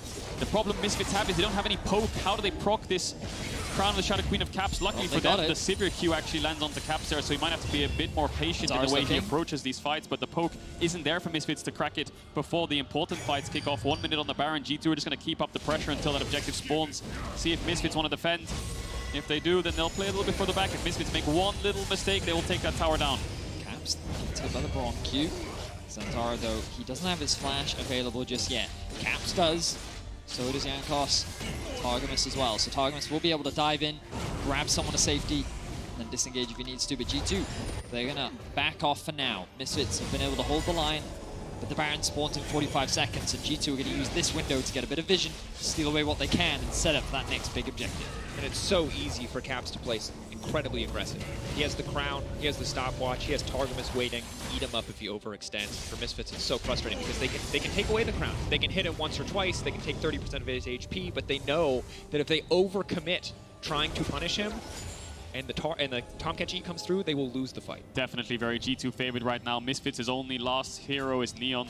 100% kill participation right now. Has the Guardian Angel back up. Flash coming up as well soon. So the team fights are extremely hard for Misfits. The only shining light right now is Neon. If G2 make a mistake, if they can get a good Skarner ult, a good Ahri charm onto one of the key targets, Neon will clean them up. Mersa in trouble. Mersa going to be picked off. A clean flash over the wall. Zanzara debating if he wants to flash and follow up. Mersa retreating back to his team. Just a flash out from the Braum. No other major cooldowns. That was a Wukong ult and a Sejuani ult used. The Misfits would see that. They want to fight now. Zanzara now stepping forward, looking to lock the credit. Whips! Caps whips! We sing his praises, but in the clutch moment, maybe he comes up short. Will it be enough? Caps still standing. He's Caps down. Misfits find the fight. All it took was a single mistake. Jankos locks off to the side. He will get taken down. He goes into GA. He's called down. Now it's Flackhead versus the world, but they're getting chipped. They're getting ripped to pieces. Flackhead is so strong. But they don't need to bet it all here. They're backing away. They're playing this one out slowly. Misfits fishing for an opportunity to fight Flackhead, but they cannot afford to overextend. Broken Blade could TP in the base here if Misfits go towards the Baron. Flackhead could buy time. The waves are coming in. He could go for the back door if he has Demolish. Flackhead and Jankos might just buy time so he can look for it. But VTO has based. Irrelevant has based. They know that the back door is an option. They have TPs just in case. Down. They want the Dragons up. Yes, they do. See Jankos. They see Jankos. Can they turn this one back?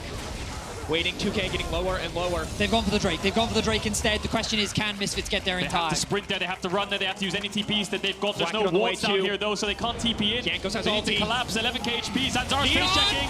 Walking backwards, getting knocked up. Neon now going to be trouble trying to fly down to safety. Mersa buying as much time as humanly possible. Spellshield coming in a little bit early, but here comes Flackhead. VTO VTO going wide on the snare. Maybe he has enough damage, just maybe, but no! Flacket too strong. Yanko's off to the side. Irrelevant now coming in. But maybe living up to his namesake. There's a TP top. G2 looking to close it out here. G2 going for the throat. They will not give Misfits any more time. Yanko's moving in to cancel the backs. He might give his life to Irrelevant, but it is G2 with their sights on the Nexus, their sights on the win, their sights on match point as they move in, looking to close this out. VTO whipping on the charm. Will take away the crown. A TP now coming in from Irrelevant. Maybe they can hold Cap stepping forward. Knock back to the rest of the team. Flacket shredding through this Renekton effortlessly. He is monstering Irrelevant. G2 walking away, backing off. Irrelevant gonna get taken down. They're taking their time. Flacket now legendary, and that is it. G2, a nail-biting finish, but they will find the win. The bait and switch from G2 at the very end, using the Dragon as a way to force Misfits into that fog of war, get the turnaround, and end the game. Zanzara made an incredible play onto Caps. I don't know if he accidentally whipped his R or if it was intentional, because you saw him flash in, stop. Then after the ultimate came through, that was when he ulted onto Caps. And like, it was truly incredible, the fact that they were able to shut Caps down like that and secure the Baron. But then G2, they just one-upped it and they turned the game around again. It was such a clutch play, but then we see the power of the double carry threat. Flacket was doing so much to keep G2 alive, buy them time so that they could disengage, lure them into this Dragon, and then go for the Baron at the base. And I think that's what's so incredibly clutch, is that when your first carry makes a mistake or stumbles, that the second carry is there, ready to step up in that key moment. That is what we wanted to see from Flacket. That is what we saw in that game from Flacket. This has been Huey, Dewey, and Louie. But to break down some of those crazy fights we just witnessed, here's the Danish duo, Goldberg and Broxa. And thank you very much, Dracos. Yes, I am standing by my Danish brethren. Broxa here to break down some plays from that game, but I mean, I don't even know where to start. Like, we have some team fights ready, but nothing compares to what we just watched. This game has been insane. That final fight, the Zanzara playing Caps, and then that still wasn't enough. What a banger. I can't believe it. Honestly, can't believe it. Well, we start out with the first fight here. You can get the overview. So what we're going to be seeing here is the fact that they're taking control from the side of Misfits, finally around the Baron area. The game has been so back and forth, but finally they start to have the priority. You can see it on the minimap where the members are currently located from G2 and Caps down towards the bot side. They don't have the members here to facilitate the vision control you need around the Baron. So in turn, as we continue the play, you can see that Misfits, they're going to be the one taking charge here as we continue the play. And there we have it. And I think what's really clever this time around is the fact that Jankos is the one getting a hit immediate here, but they don't want to use the Targamas ultimates that we have currently, because what we see earlier is actually the fact that Jankos died because the Targamas ultimate was used on him, and then they couldn't use it for Flacket. So they buy space here. I think Caps is really crucial, as well as buying time and keeping Jankos alive. Like Jankos just baiting out the Scanner ult was so huge. They didn't even kill him, and now Misfits immediately go to the Baron, but G2 is in such a good spot to go on them. It's so risky because the only one you pushed out is Jankos, and now, sure, they get the Baron. They're trying to, you know, fight back a little, but here, realistically, they just have to run for their lives because the fight position is so good. Flacket Caps, they can just hit as much as they want. And as we talk about it here, what's so crucial in this is the patience from Caps, right? Any mid laner would have probably tried to go in for that Shurima shuffle immediately and try to find the pick there, but he waits for it for the right time, where it's so crucial, where he sees them grouped up completely, which in turn just, yes, they lose the Baron, but despite that, they're still able to continue and pick up the kills, which really put them in a good position. Now we take a look at the Drake fight as well that we had earlier, which really also put them in a peculiar situation where it looked dire in the beginning, but they managed to pick it up. And I think, once again, Cap's such a standout player that we have so often. But as we roll the clip, you can see G2, they are the one finally taking charge here. They are the one finally coming through. But I think really crucial ultimate on Zanzara, who's so fully sped up on the Sarah, but they still managed to move forward.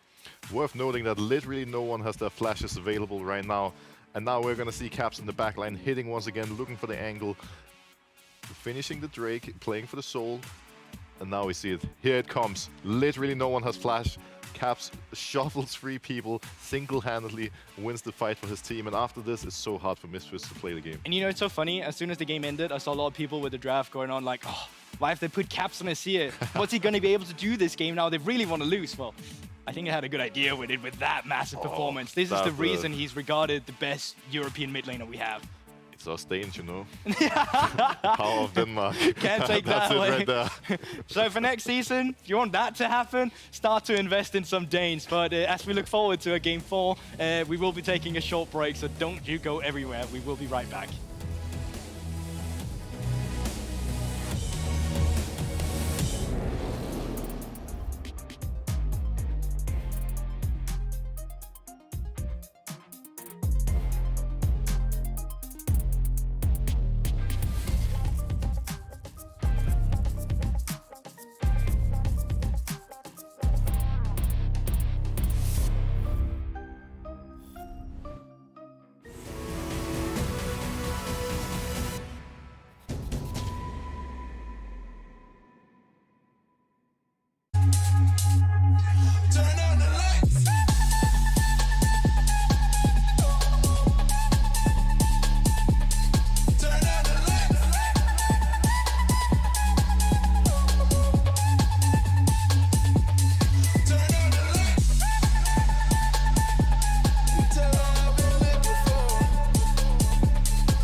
Kia, movement that inspires.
Welcome back, everyone, to the LEC ahead of our 4th game between Misfits and G2. Got a little crazy in that last one, but since we are in match point now for G2, let's dive into a couple of common threads that we've seen throughout the series. Let's start in the bot lane. I feel like Flacket had a phenomenal game, and it was one of the first games where, come kind of the 15-minute point in the game, both ADCs were actually an even keel.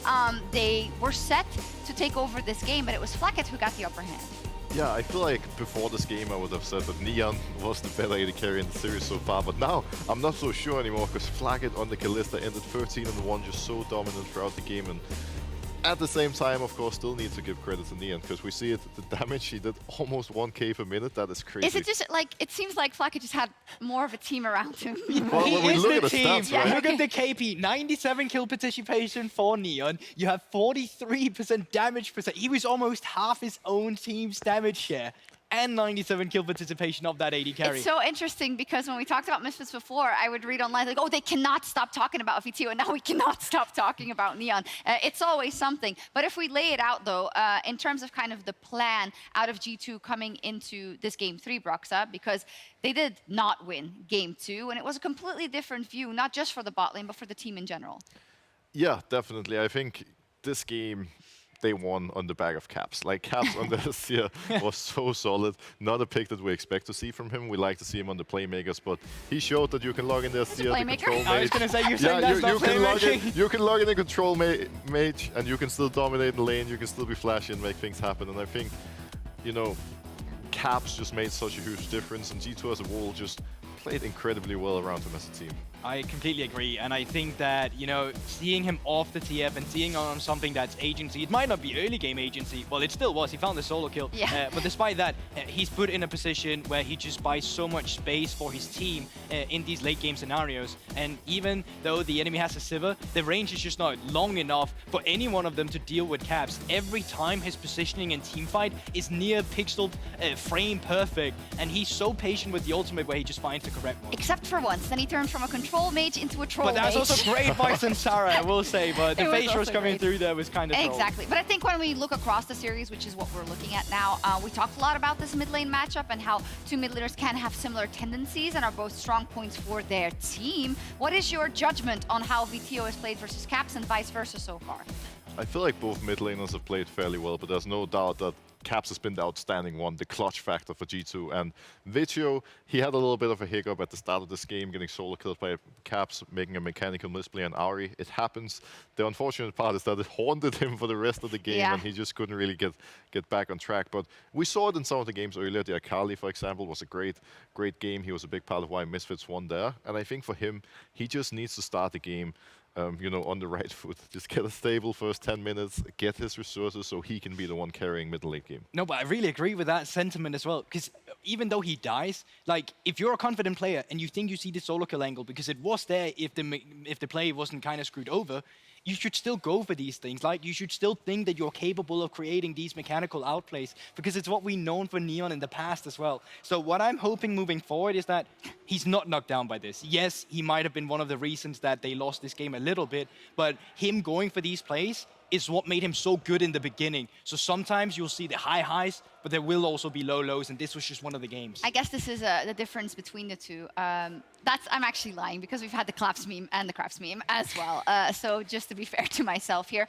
when we go into this next draft, I didn't get the note, but I'm assuming that Misfits went back to blue side, but I guess we'll hear. Yes, they did. Key picks so far, Sejuani, Sivir, and Renekton. We've seen them every single game. So boring, man, but these are the key picks, so that's what it is. I just feel like with the Renekton... They're not boring an sich, it's just, you know, a Renekton I understand really... what you mean. You don't see too much. It's not the Yones. It's they're not the ones boring. that's They're taking... boring. We can call them boring. I'm okay with that. I think they bring a lot, right? Having that solid frontline on the Sejuani, specifically when the Trundle gets banned all the time as well, just allows it to be such a free pick. Yes, in lane, can struggle a little bit against Renekton when he gets that Blade of the Rune King, but outside of that, we see how crucial this ultimate, having that pickup, even from Sansara in the other game as well, it's not just a top laner, it's a jungler, and it has such a lot of priority for them. And blue side OP, if there's anything we've learned so far in the EU playoffs and also around the world. So are we just going to see a Sejuani first pick again and see Zanzara have a huge game in this game 4? very likely it could even be something that's going to be banned at this point. Yep. Maybe G2 are going to, stick to their bans. It could be an opportunity to change it up, but you never really know, right? Because it has looked so strong. And to be fair, speaking of blue sides, like I remember even when I joined the league in 2017, my coach, who is now the coach for G2, Mr. Dylan, he would usually tell me, guys, if we have a chance to choose a side, we just go blue. Because it's just the way to go. Now we're here 5 years later. Some things never change, I guess. No, indeed.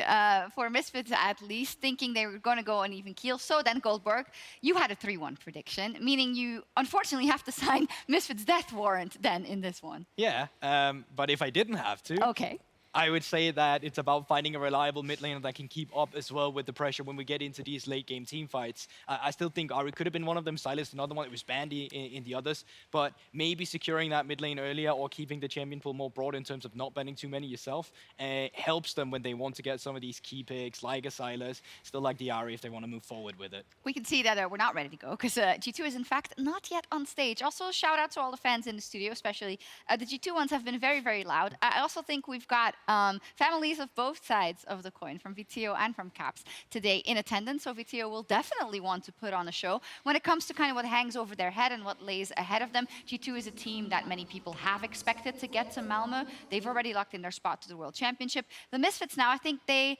obviously are getting a little nervous because I think you can say, okay, G2 is a hard team to beat, but you beat them very handily in one of these games, and when you drop down, you were in a super dicey lower bracket. Let's be real. We didn't even... Okay, maybe you expected it to be close, right? You said 3-2. He absolutely did. Yeah, I did. So but did you expect it to be... No, he just said he didn't expect it to be this close when we come here. But I think most people didn't expect it to be this close. I predicted 3-2, so I figured that it's a best of 5. Misfits actually have a lot of experience after spring. And I think at this point they've shown that individually they can compete with G2, which is the first step. They've also shown that they are able to compete in the late game team fights, which we've already seen now. It's just like margins like between them. It's so close. It is. Let's see if they can bring us to a game 5 and 4 Silver Scrapes. Once again, let's get into our draft with our casters. Thank you very much, Shox. We are the Phantom Menace remake. There's Darth Maul. This is Obi-Wan Kenobi, and I'm Qui-Gon Jinn. And we will be bringing you this game 4. Honestly, blue side looking pretty OP. But G2 in that game also, it feels like they're getting progressively scarier as we've moved on. That said, that was still our closest game we have had yet in this series, so a lot is up in the air. Yeah, I've had a lot of fun with this series. The first 2 games were kind of non-competitive in the sense that they were just 2 stomps from either side. And then in game 3, we really got a neck-and-neck battle, which is kind of what I expected. I expected these 2 teams to be much more centered around the team fights, and we had some crazy team fights. The question is, will these teams index more, or will we see more of the trends already? We're about to jump into draft, so without further ado, let's get into it.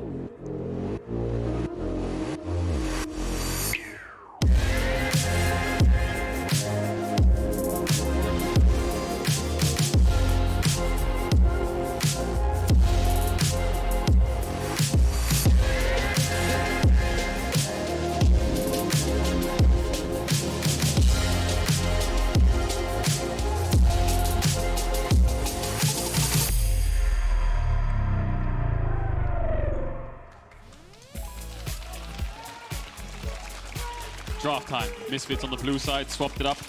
They won game 2, of course. On blue, we'll see similar sort of bans come out here. I think Yumi down, Draven down. Looking at things like a Poppy as well. Jarvan as well was something that Misfits was targeting.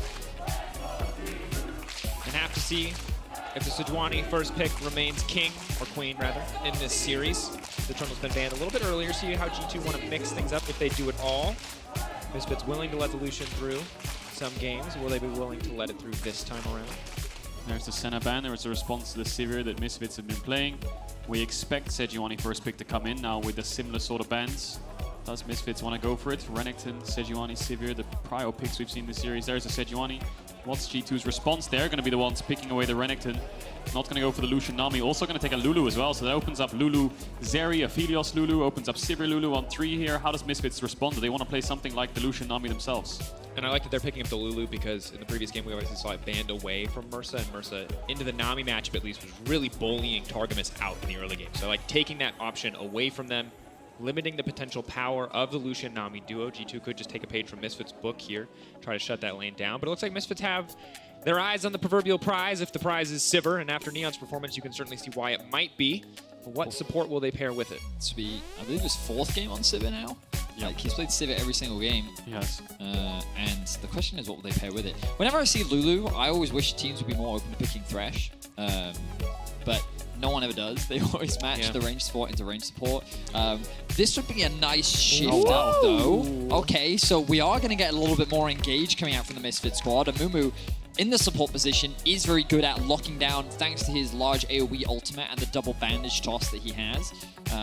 Can be a little bit weak in lane, but a little bit more aggression coming out from Mercer. A lot of options here for G2. They could go Sylas here on 3, would be really good into their champs. Could pick up the Zeri, could pick up the Wukong as well. There's a lot of discussion on stage there. But it's going to be the Zeri Lulu for G2. Top and bot lane picked for G2. Flex of the Sejuani and bot lane picked up from Misfits. And we see mid lane being the contested kind of pool now on the 4 pick. We see Ari's on 4, we see Sylas on 4, we've seen Caps as a 0 already. And of course, I like that we're seeing the Amumu come out early. G2 hesitating a bit on the Zeri, maybe because of how positive some of Amumu's tanky interactions are into the Zeri. But that said, still expect bot lane to be controlled by G2 as they have the double range advantage. For now, though, Gnar being taken off the board. Respecting Zanzara's potential to play that one in the jungle, limiting some of the safer picks on the top side for Irrelevant. I wonder what Irrelevant will pick top into that Renekton. They can obviously just go the Sejuani. Yeah, Gwen is open as well if he wants to go for something like a Gwen. We've seen his Shyvana, we've seen his Ornn as well. Aatrox is also an option. It's not the best matchup, but it definitely can be fine. I think he was over in the LCS. I saw it being picked up last night. Yeah, I think ultimately Irrelevant has a lot of options. I'm curious as to what direction Misfits will go for mid lane, because they've actually just banned away the Sylas. Of course, we know that VTO did play the Ahri last game. Will they choose to ban away Caps' Azir? I wonder. I mean, the Sivir is pretty short range. Their dive is a little bit better already with the Sejuani on their side and the Amumu. Sylas on 3 could have been good for G2, so good ban there from Misfits to deny these big ults from being taken away. There's the Vi ban from G2. I think they're setting up for probably a Wukong on 4 here. Maybe better to just go for the best jungler that they can find and then counter pick mid on 5. Ahri blind could work. Talia we've seen as an answer sometimes. Yeah, I was also thinking that Misfits could go Ornn here as well. With Sylas and Akali band. I'm just thinking about what direction they could be thinking of. It makes sense, rather, that G2 would look for the Wukong right now. Another engage tool. Right now, G2 don't have a lot of reliable engage, or at least access onto the backline. So by bringing the Wukong, it will give them a little more tools to do that. Any Malphite enjoyers Irrelevant? I mean, of course, Ornn Sejuani, Malphite Sejuani. It's a lot of top-side tankiness next to Amumu. They need DPS. Does VT want to bust out something with a little bit more reliable DPS? We've seen Corki bans yesterday, but we expect the Wukong to be picked up. We also saw his Akali blind in this similar sort of draft. It is going to be the Ornn Sejuani, as you identified, Betty. Has VTO ever played Azir? Not this split. But like, I can check when I think about VTO, like I just can't ever remember him playing an Azir game. But I think Azir could be so good here. Like, he has no Azir games this year. And he has one Azir game, which he lost. Ooh, there's the Corki. Now that makes a little more sense. Backup Azir. Yeah, backup Azir. Yeah, I expected something like Corki because you have so much frontline engage that you need DPS. You can't play something that's just a bit too bursty like an Akali. You need DPS next to Sivir. The problem that Misfits have is their comp is very AP heavy. Corki, Ornn, Sejuani, and Amumu Merc Treads will be the name of the game for G2. Renekton Rise is a very good classic push mid dive top combo, which Corki won't be able to respond to. And we're in an interesting position for G2 Esports. Renekton that might just be a Renekton mid. Yeah. They needed a source of reliable magic damage, something that could shred through tanks, and in this case, Gwen does fit the bill, because while Misfits were mostly magic damage, G2 were mostly physical. Broken Blade was laughing there. Oh no, maybe it's going to be Gwen mid. I wonder if G2 are just having some giggles here and they're swapping between the two. We have seen Caps on Gwen mid, but into the Corki will be a bit annoying early with first strike. Do you remember what happened in the Caps Gwen mid game? No. It wasn't good. Yeah. I remember very little, but I remember it was not very good. Okay, there we go. This makes a lot more sense to put the Renekton mid, of course. But does it? Like, how do they beat Corki Sivir late game with this? Well, they play for early. I think Renekton can try and get the push. They have a really strong topside 3v3 for Herald. And Zeri Lulu is their late game insurance. If topside falls apart, I presume is the thought process here for G2. Maybe like an Azir on 5 there is the reliable, standard, That's kind of what I would thing. expect, But it's G2, and G2 love to play these shenanigans with Renektons and Gwens. I really don't like this draft from G2. I'm not a massive fan of putting the Renekton in mid. Like, I'm happy to be proven wrong, and G2 have proven me wrong many times before. But I think what Misfits have gotten for themselves, especially with how last game showed that as long as things don't don't go too crazy in the early game, the team fights are just going to be crazy. I think Misfits is just better set up for success when it comes to those 5v5s. Certainly are completely set up for better. I mean, Sejuani, Amumu, Ornn, there's just so little room for the Renekton, the Wukong, or the Gwen to do much of anything, assuming that the Corki and the Sivir can deal damage. That said, Game 1, Game 2, both decided by early game control, snowballing massively. We'll see who comes out on top. Match point, Game 4, G2 versus Misfits.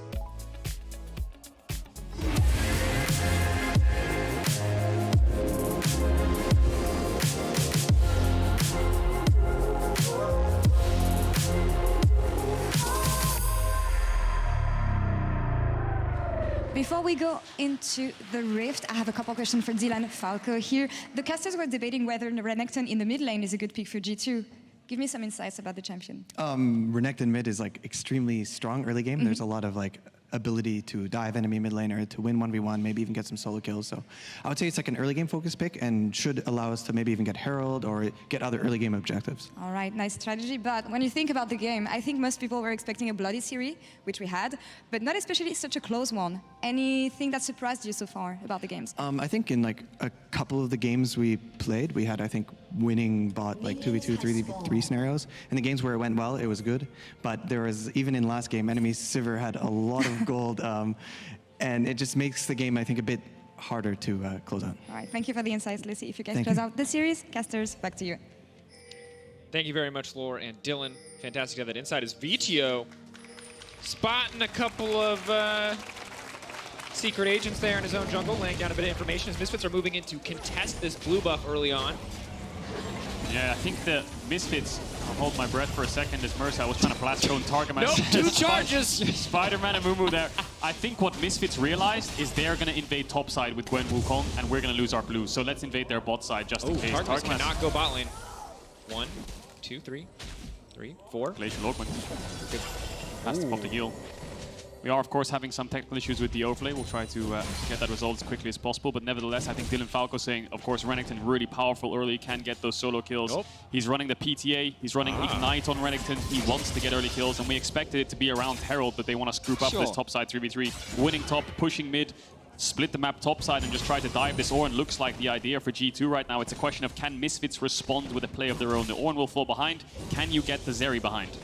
It's a big gamble, for sure, but G2, they love taking gambles. Let's see if they can make it work out. Jankos has his eyes on mid lane right now. Here comes the first dive. Caps is going to get level 3. He's going to save this Fury, you imagine, for a Flash W Ignite, and Jankos will finish it off. Can he crash the wave, though? He might have to Q here. Pings are coming down. I think Vito is aware of a dive. He might try to W over this Raptor wall if he gets engaged on, but Caps does have a lot of CC with the Flash W. Jankos is going for it. Vito on his way out. He reads the play. Really good response there from VTO. Still gets the cannon, too. That's about the best you could hope for in that situation. It's really awkward, though, because they have so much mid-push that now Jankos can go into his bot side jungle here. Zanzara's going to have to respond. Maybe Mersa's going to have to move up soon as well, because they know they're going in here. Misfits could set up a trap if Mersa collapses. Jankos is looking for Zanzara. Zanzara does not win the extended trade. He gets a little bit of burst damage down, but now he needs to get out of here. Cap's already on the way, courtesy of that mid priority. Yanko should be able to see her Scuttle Crab, but Zanzara is still content to fight back because Mersa now coming in to make sure that he can secure this Scuttle. Okay. Amumu is such a funny champion. And he's a teapot. He's scaring away the giant crocodile and the monkey, and you can see why. Stunts from big range, Cap's getting burned down, taking Ignite, burning, walking away, but he will survive. There goes all the early game power of the Renekton, though. You need to set up early dives, you need to get these solo kills, but VTO has TP advantage. Caps has no flash, the wave's pushed in. He can even save TP here if he wants. Zanzara might get double crap too. We'll see if Jankos can get around here in time to contest this, smite it away. E forwards, maybe get the smite. Broken Blade's on the way. Yes, he will. And now he'll go to his topside jungle. So even though the game's in an even state, summoner spell-wise, pressure-wise, given the champions, Misfits are sitting pretty happy. So this is why I was really concerned about this Renekton pick, because it is such a massive gamble, because you have to play through it. And Vito, his awareness was so good, it was almost like he's played against this before, right? Where he's seen a Renekton mid and he's like, I know what you can do to me, I'm not going to even take the risk. And even if he sacrifices a bit of CS, it doesn't matter. But what was made... Well, what Misfits did that was very good was that they pushed in bot, and then they rotated Mercer up into the mid lane, only at level 2, to just make sure that that wave gets underneath the tower. VTO can get a good base off, and now he can start stacking up that tier. And traditionally, the Lulu would get the push, but because of the split map, they couldn't actually get the push themselves there, G2. You can see the trades from the Renekton with PTA are quite powerful. Cap's going to use the Q to try and crash this wave in and try to see if they can get some roams off. That's a really great point, Kadril, because let's not forget, Targamas had to burn his flash at level 1, right? Because he tried to get information on what was happening on the blue. So all of these small things that G2 needed to go perfectly in the early game did not go very well. Relevant fighting in the creep wave. This could be very bad for Broken Blade, but Jankos is on the way out for Relevant. Overstaying, but he's going to get the kill! He has ult as well. Level 6 Zorn. Jankos can't even commit. Oh, they're going on to Caps with no flash. Zanzara has no flash of his own. Caps is going to have to dash over this wall, but massive step up there from Irrelevant, getting the solo kill onto Broken Blade. Oh, that's a big slow, Zanzara. Red buff. Not going to commit. He's just going to be a pain. Flacket now seeing that he has to go in right now. His spell's already down. Neon might have to flash out of this one. Already burning the ghost. Just trying to walk away. Trying not to burn the flash. Flash out. Lulu not quite able to finish it. G2 responding. Trades across the board, but let's not forget this Gwen was a last pick for G2 to counter the Ornn, which has now just got solo killed against Irrelevant here. They have bot push. Caps is playing Renekton with no numbers around him. They might look for a dive. Mercer will spot out the Jankos now. Targamas is on the way up. Zanzara can queue over this wall. Could be a bit risky. Who's a little teapot, short and stout. It's Mercer and he's looking for a bout. Bars. Caps needs to hit level 6 as quickly as he can. That is going to be the big difference maker. Jankos and Targamas now on the way up, pushing them away. Broken Blade's on the way down. Zanzara no flash. They might just single out the Sejuani here, who has a blast cone. He's going to see Broken Blade now. He's going to blast cone over. The wall. Broken Blade went over the wall already. He can queue away as well here. Swap here. I think he was scared of Ornn. Broken Blade's only level 5. If he actually commits to that by blast coning over, he has no way out of his own. I really love this early game. A lot of action isn't necessarily happening, but there's a lot of tense moments. And look, G2, they're going to keep the action going. They have Caps making his way into the enemy jungle. Zanzara doesn't have smite rather. Mercer now running. He is a little teapot, but Caps is a level 5 Renekton, and that's going to be more than enough to shatter him. Porcelain about to break, but no. Flashing out to safety. Ignite down for Caps, though. That makes VTO's life a little bit easier. That's exactly what Misfits want to do this whole game long. Just keep roaming mid, make VTO's life as easy as possible to get to 2 or 3 items on this Corki. Level 6 for Caps now. Targamas hovering around, Mercer hovering around, both ADs farming in isolation. Neon, some alone time on the bottom side, as you highlighted, already level 6. Targamas just taking over to level 4. Mercer a little bit behind, but I think in the early game, very much favors the Amumu if it's all about roaming. His level 1, even with 2 Qs, much more relevant than Mulu up until about the level 6 point. It's not in-lane trading. See where they get their EXP from. For now, just a battle of Cole farming on the bottom side. Irrelevant, he's ahead in the 1v1, just a little bit. But of course, Gwen's still a massive threat as long as she's not super low. A lot of pressure on Flacket here. If the top side does collapse, that's the win condition for G2. I mean, Dylan talked about it. Herald fight, that's what they want to look for. Right now, looks like they're slightly behind on the Herald fight. Caps' Ignite might be up for it if they can stall it out. He will have the level 6. It's just on supports to roam up there to contest the Herald. If Misfits get Herald in this game, it's a disaster for G2. And Flacket will have to be the next line of defense. That said, G2, while they did fall behind in terms of kills, obviously one on the board, and have mitigated a lot of, or Misfits rather, mitigated a lot of what G2 want to do. Level 6 for both the Gwen, the Renekton, the Wukong, around that Herald. All massive, massive spikes in the game. Something that will have to be respected by Misfits. But as you highlighted, it does feel like G2 are playing on a timer. Betty, you said it in draft. If we go late enough, Misfits obviously just have so many more tools to come out on top of this team fight. Well, I don't even think it's that late, right? I think even at 2 items, G2's comp just becomes really hard to play. The only saving grace, as Kadril mentioned, is this Zeri, and we've all seen the Zeri moments. We've all been, we've all experienced them firsthand. The question is, can Flacket make a Zeri experience of his own? But that's not to say that G2 are down and out just yet. They still have time. They still have opportunities. They have a couple more shots, and look at Targamas. He wants Herald. Caps wants Herald, wants to push in mid. Jankos wants Herald, and I think Zanzara said, look, we could contest this Herald, but if we throw it away and fall behind and give this Renekton a kill and a way back into the game, it's going to be a big snowball that we have to deal with. Let's just get Dragons, scale up, stack up, and try to buy as much time for the team as possible, so Jankos will get this pretty much uncontested. They're looking for some kind of cross map, though. It looks like Zanzara wants to threaten some kind of dive onto Flacket, zone him away from his waves, but Caps is quick to match. Flacket's trying to block the Q here for Zanzara. Zanzara going to make it out over the wall. Just a bit of poke damage. Neon grabbing a plate in the meantime. So 1 plate, as well as the Dragon, now traded in exchange for the Herald. A lot of local gold in the back pocket of Jankos and Broken Blade.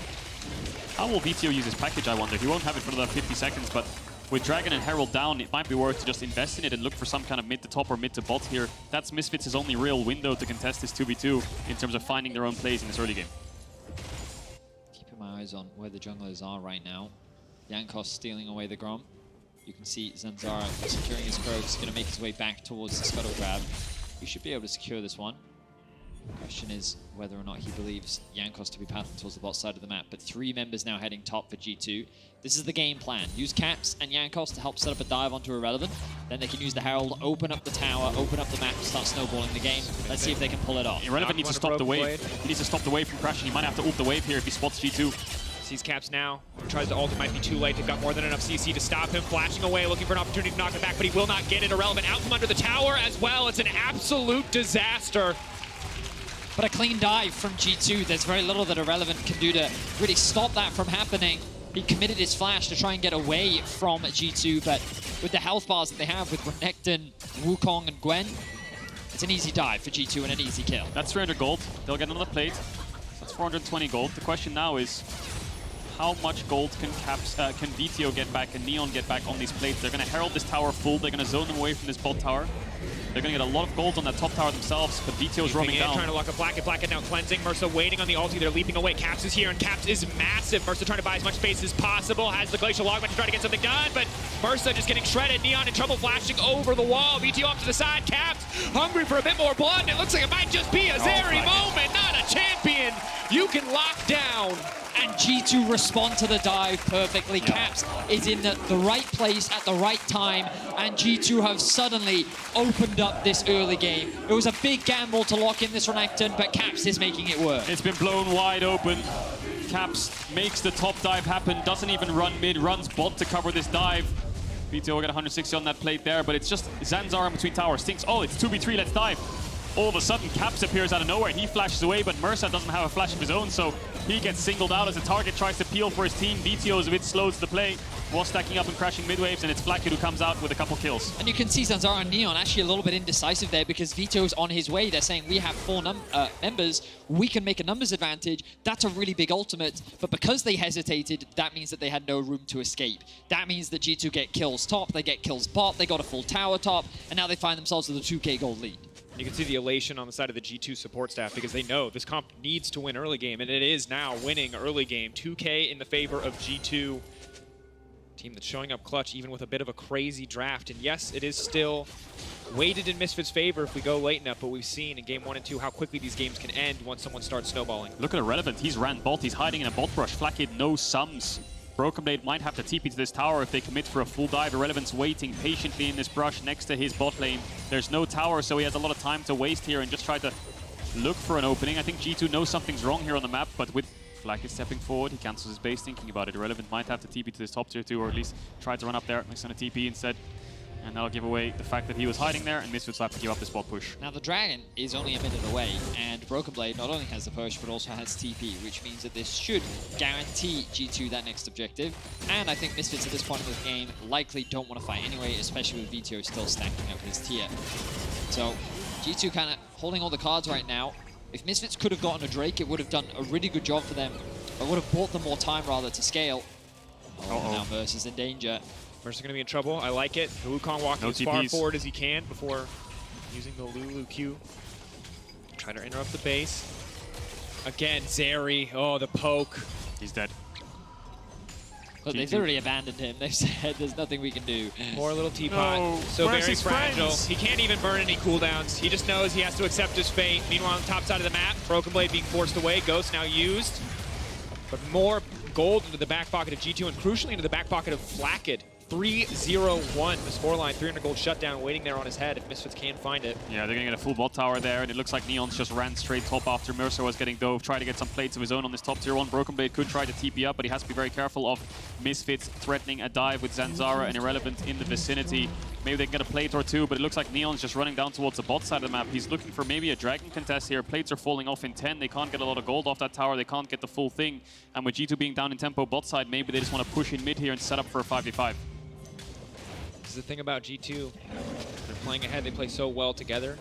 Zanzara looking to fire back, looking to get something done. Quick steal away on the buff. Not a lot, but it does help, and it certainly helps Misfits keep control of the bottom side of the map. Dragon second.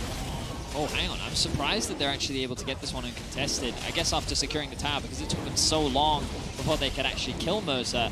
Misfits were already able to reset and get back out onto the map, which means that G2 didn't want to take that fight at that point. They still needed to spend their gold.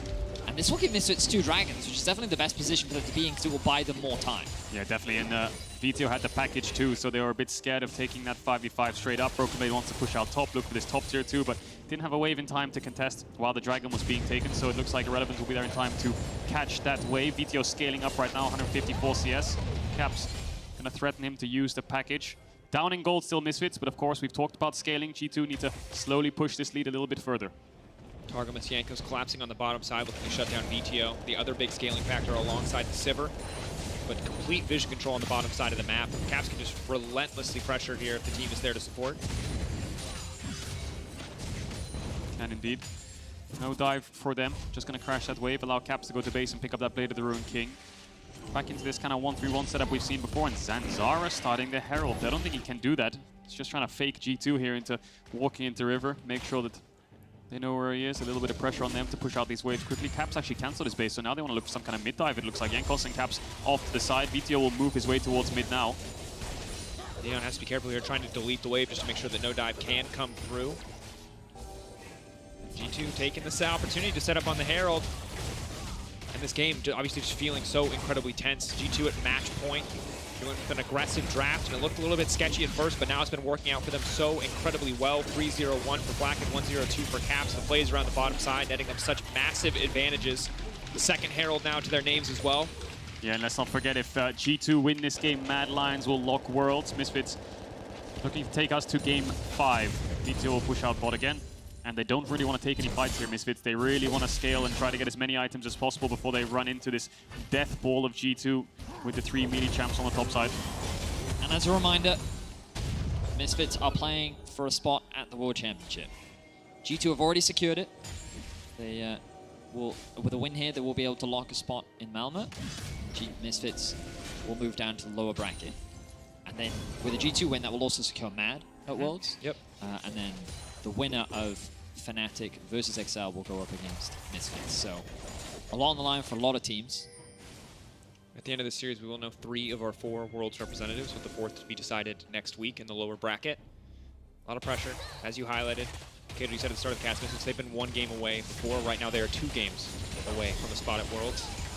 Locking in their first series of playoffs, obviously such a massive opportunity, but G2, a tall task to be overcome. Jankos going to herald that top tier 2. Looks pretty juicy, 600 gold in the back pocket. G2 just going to push in mid and move here. Not going to get that mid tier 1, just trying to get as much gold as possible. These champs really need as much gold as possible. Not the best scaling to the late game. The Wukong and the Renekton, so as much gold as possible before these dragon fights in 2 minutes time. See if they can crash it onto a tier 3 here. Walk it down. Misfits need to respond to this soon. They're looking for this tier 3. Good damage down. Zeri looking to chip it away. The knock-up there, but I don't see much of a follow-up. Zanzara efficient. They defended. Nice dash there from Flacket to sidestep Zanzara's ultimate. But this tower is low enough that G2's saying, you know what, we'll stick around, we're fine. But now Neon has arrived. The wave clear is here. Caps goes in. Caps potentially going to get locked down here. The follow-up on the Ornn ultimate. They're going to try to move. They're going to try to sidestep. Caps flashing away. Now using the ult. They're looking to turn back in. Jankos instantly into the backside. Neon flashing out to safety. Mersa waiting, holding onto the ult as long as possible, but he will use it now to lock on Caps. VTO off to the side, but G2 pressing their advantage. G2 looking for more. G2 tearing through Misfits. Jankos going in. They're trading tower aggro left and right. They take down the inhibitor tower. VTO, the last source of damage. Neon finding a kill back, and G2 breaking into the base of Misfits. They're going to have to back away, though. 3 kills is nice. They can't get this inhibitor. It's too early in the game, and Misfits are respawning too fast. Neon is going to heal up on the fountain. Misfits lost 4 flashes in that fight. G2 dominating on the turn. It looked like Caps had made a mistake, but the backup from G2 was there. They were ready. Broken Blade TP's in, and with Dragon in 40 seconds, I think G2 can reset and set up for that objective. Just like last split, Flacket is coming up clutch. His positioning was flawless. Playing on the back line, consistently dealing out damage, and Jankos finds his way onto Neon, forces him out. The polymorph then comes through, stops Neon from being able to offer any additional damage. And then Flacket alongside Jankos are able to just mow down whoever's in front of them. With the arrival of Broken Blade, it's all but a 1 fight. And Misfits are forced to run away as they lose already a tier 3 tower. VTO a bit too late to that fight. Perhaps if he was there as it kicked off, he could have been the difference maker for Misfits. Dragon's up in 15 seconds. Base is coming in for Misfits. Corki on the top side still hasn't base. I think they're just going to give this one up. But G2 with this lead, we've seen them start Baron on spawn as well, so maybe they want to set up for that too. G2 continuing to stack more and more in their favor. Misfits front line not tanky enough. Misfits back line not doing enough damage really to come out on top in these fights. We're not able to find the kill. Caps in that exchange, 1 to 8 the kill score. Third Dragon feels like it's all but guaranteed to go over to G2. Zanzara can fish for a cheeky steal, but dying here might just mean an immediate Baron start for the side of G2, so really has to be careful. Every gamble you make at this point could lose the game, could lose the series for your team. Maybe if he had flash, he could try to Q over, smite it and flash out, but he doesn't. So if he Qs over, he will die. PTO is just going to push in top, try to get as much creeps as possible. G2 are overgrouping slightly, but you can understand why. Contesting midways, getting these objectives. Jankos looking for engage, no flash. Neon using the ulti, running. Spell shield blocks a little bit of damage. Caps on the chase, Blackett on the chase. Good ulti. Slow G2 down, but so many major cooldowns utilized may just give G2 access to the Baron. G2 continue to look very good. I was skeptical around their draft, but they are making it work. They are punishing everything that Misfits tried to do. And they're showcasing that their early game is not something that you can afford to underestimate. Broken Blade gonna easily secure this tower. Let's not forget, back during the regular season, Broken Blade on Gwen, he was a large part of some of their massive wins. He was solo carrying a number of games on this champion. Definitely one of his comforts. Definitely something that he can dominate with on a side lane. That's 2 tier 2 towers down now. G2 make their way into the bot side jungle of Misfits. They're gonna clear out some of this vision. And they're going to control more and more of the map as they set up for this tier 1 in the mid. G2 continue to push that lead. And I'm nervous for Neon. He's only got 2 items. And Caps is about to have 2 items too. But his second item is Prowler's Claw. And a Prowler's Claw Renekton is a very, very scary thing. He's going to die in 2 seconds or he's going to kill you in 2 seconds. And there is very little in between. And sadly for Misfits, with how far behind they are, burning all those cooldowns on Caps could cost them the fight because Flacken and Broken Blade, as you highlighted, are still so damn strong. They are, and I guess the only good thing for Misfits is VTO's been on a side lane the majority of this game, so he's got quite a hefty CS lead. He's level 14 right now. Caps is very close to level 13, but a big level advantage for the Corki. Time is all Misfits need, but G2 will not give them any. I think after this top push and with Zeri coming back out on the map with TP on Broken Blade soon up, I think G2 will look to start forcing this Baron if they can get this mid tier 1, which is so crucial so they can push Misfits this tier 2 and buy themselves more time on the Baron start. You can see VTO knows this could be the last fight. Maybe would love to have an opportunity to build something like the Ludens. Instead, has to get the stopwatch here. Knows that surviving in this fight, finding an advantage here, not giving up the Baron, might be Misfits' last chance to take us to a game 5. Jankos will find Zanzara. Doesn't decide to commit to the engage. VTO hovering around, trying to poke them out, trying to defend some vision in their own jungle. G2 now setting up for that Baron, now hovering all onto this top side. Bot wave is pushed in. Jankos still fishing for an engage. VTO playing very safe. Neon on the side. Getting a little bit of poke back, but really not too much overall. Zanzara has to wait for that passive to come back up. It'll be now, so can't start to walk into the area. Spell shield down for Neon. Again, these small windows could be capitalized on by G2. Mid push from Neon, trying to contest Blackett. Make sure that they can't get the wave into tower so G2 cannot siege. Still, G2 trying to look for some vision here. Bot waves will slowly bounce back into Broken Blade, so he's happy just sticking around here. Threatening, looking, fishing for something. Jankos now hiding on a bush, will get spotted by the rocket. Damage connecting, irrelevance here too. Good bit of poke. And G2 can slow the game down a slight bit here, waiting for Flackett's Infinity Edge. He's very, very close and we'll put him on that 3-item spike. Mersa fishing for an opportunity on a Caps. Caps gonna double dash out. Jankos off to the side, getting chipped lower and lower. Zara now starting to feel a little bit more confident to fight back. A lot of recalls coming out, but Misfits seeing an opportunity to push forward and contest vision. Irrelevant's gonna have to base here and catch bot tier 3 waves. Broken Blade base a little bit earlier on to run down there. Vision contest in favor of G2. They hold the line. Misfits get a couple sneaky wards down in their own jungle, but nothing will come out of that. Misfits Dragon in 1 minute 20. Do they fight it? I think they're waiting for Infinity Edge on Neon as well. Flackett's just picked his up. Pressure. Looks like that. Well, Misfits, I think they could be pretty happy right now. Obviously, you find yourself with an 8k gold deficit, so happiness may be a bit of a stretch, but they're just buying time. You can find yourself alive right now. Yeah. Difficult situation to be certain. You have to imagine the pressure only continues to mount for Misfits. They were 1 game away from Worlds last year, and they fell short. It was to Inspired Viego. And then again, they fell short to Fnatic.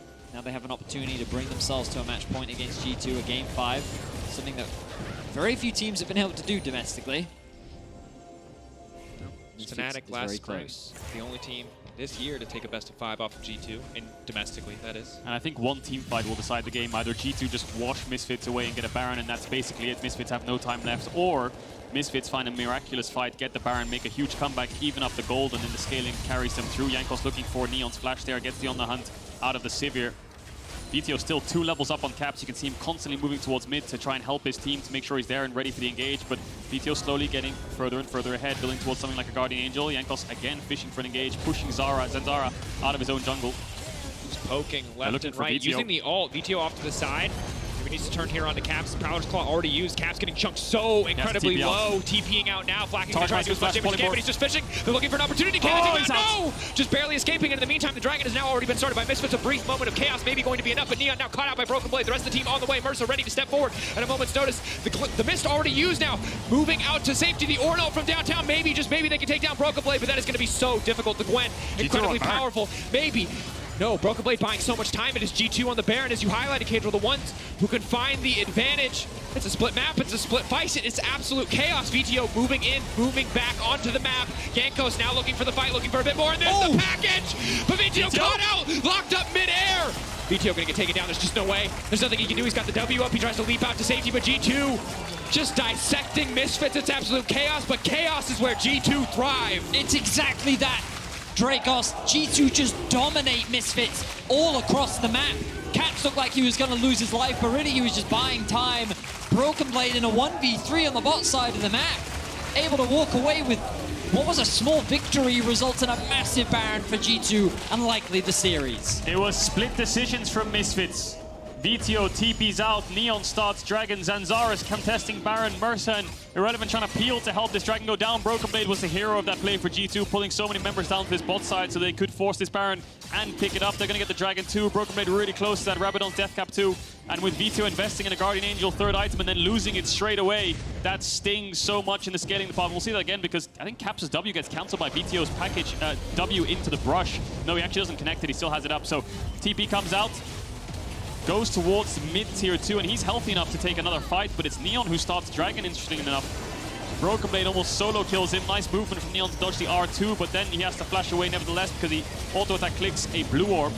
But now it's 2 tanks up against Broken Blade while the rest of them are on Nash. VTO's in base, Neon has the base, it's just Zanzara on his own. And Misfits not finding a single opportunity to fight as 5. Fighting without their front line. And everything's starting to fall away. Broken Blade confident to step forward here. So difficult to take him out, but maybe they've got enough CC. The Mist now coming down. Broken Blade on the retreat. G2 ready to collapse. Their siege is pretty bad. With the Baron, it's okay, but should be okay for Misfits for now to hold the line. Flacket though, level 15. Same level as Ornn, and only 1 level behind Broken Blade. As long as he can get onto those towers, the damage will be real. He's been involved in 10 of the 11 kills. And you know, we did talk a lot about Jankos in game 1. We talked a lot about Caps in game 3. Flackhead, he's doing exactly what he did last playoffs. He's really leveled up. And last playoffs, low expectations of him, but he always manages to go above them, and he's doing the same again here. 1 more win will lock G2 in top 3. Will lock them a spot at Malmö. And they will continue their dominance here in Europe. Ornn upgrades coming through, level 15 Irrelevant right now, but VTO doesn't have a Mythic, so he can't upgrade the Cork. He's going to have to upgrade someone else for now as he builds towards that Ludens, but Neon has the 3 items, but it's a massive gold lead for G2 right now, and Flacket can dash on top of Irrelevant. Oh. And we've got a pause. That was very dramatic, Daniel. Oh, I heard it in the crowd. I kind of just followed the leader. Good job, guys. Have a break. Here's my question, Berlin. Dear audience, not as much for you guys. You guys can answer too. Cool. I've heard the G2 fans. G2 fans, I appreciate you. You've been here all night. Misfits fans, where are you? Because if there is a time right now that your team needs you, it is this time. They need you now. Backs against the wall, 10K deficit. Feels like a nigh unwinnable situation. But if they hear you, maybe, you have to know.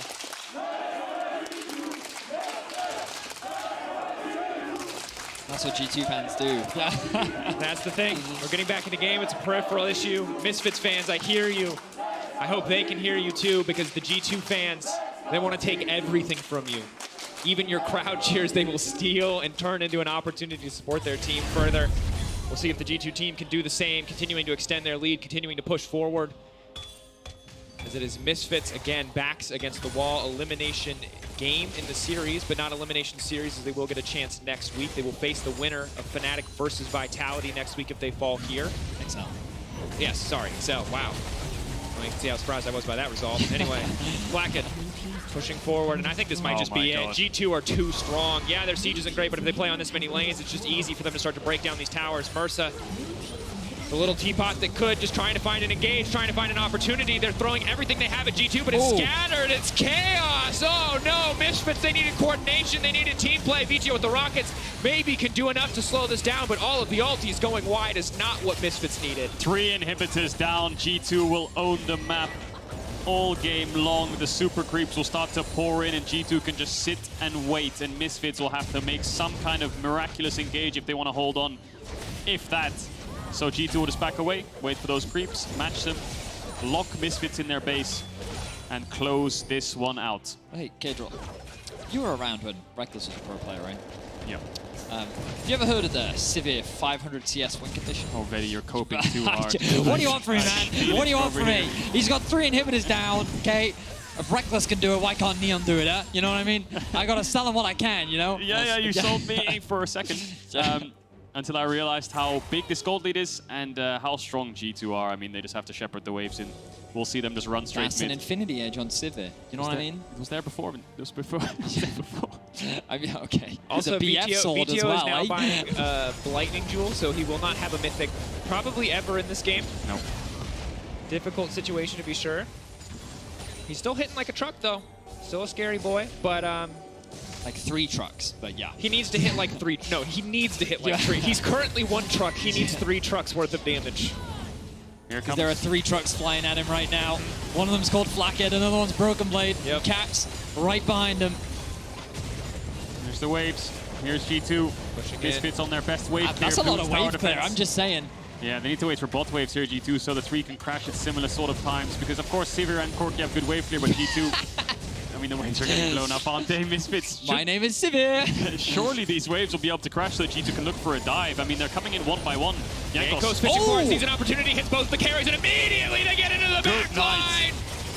The final march for G2 as they barrel down the bottom lane, as they move into mid. Misfits know it is done. G2 have secured their spot in the top 3. They have secured a place in Malma. They will face Rogue to see who will stand atop the bracket as we head into the LEC finals. Fantastic game out of G2. I was worried. Yeah, a little bit of doubt worried. on the Renekton. Can they make it happen? Early game looked a little bit shaky. You know, the Renekton losing sums, not actually getting that first dive off. Corki having a pretty safe lane phase, but then it's just all exploded and G2 got a couple kills and ran away with it. The top dive into the bot protection from Caps, everything from that point on was just flawless from G2. They really did dominate with their early game leads.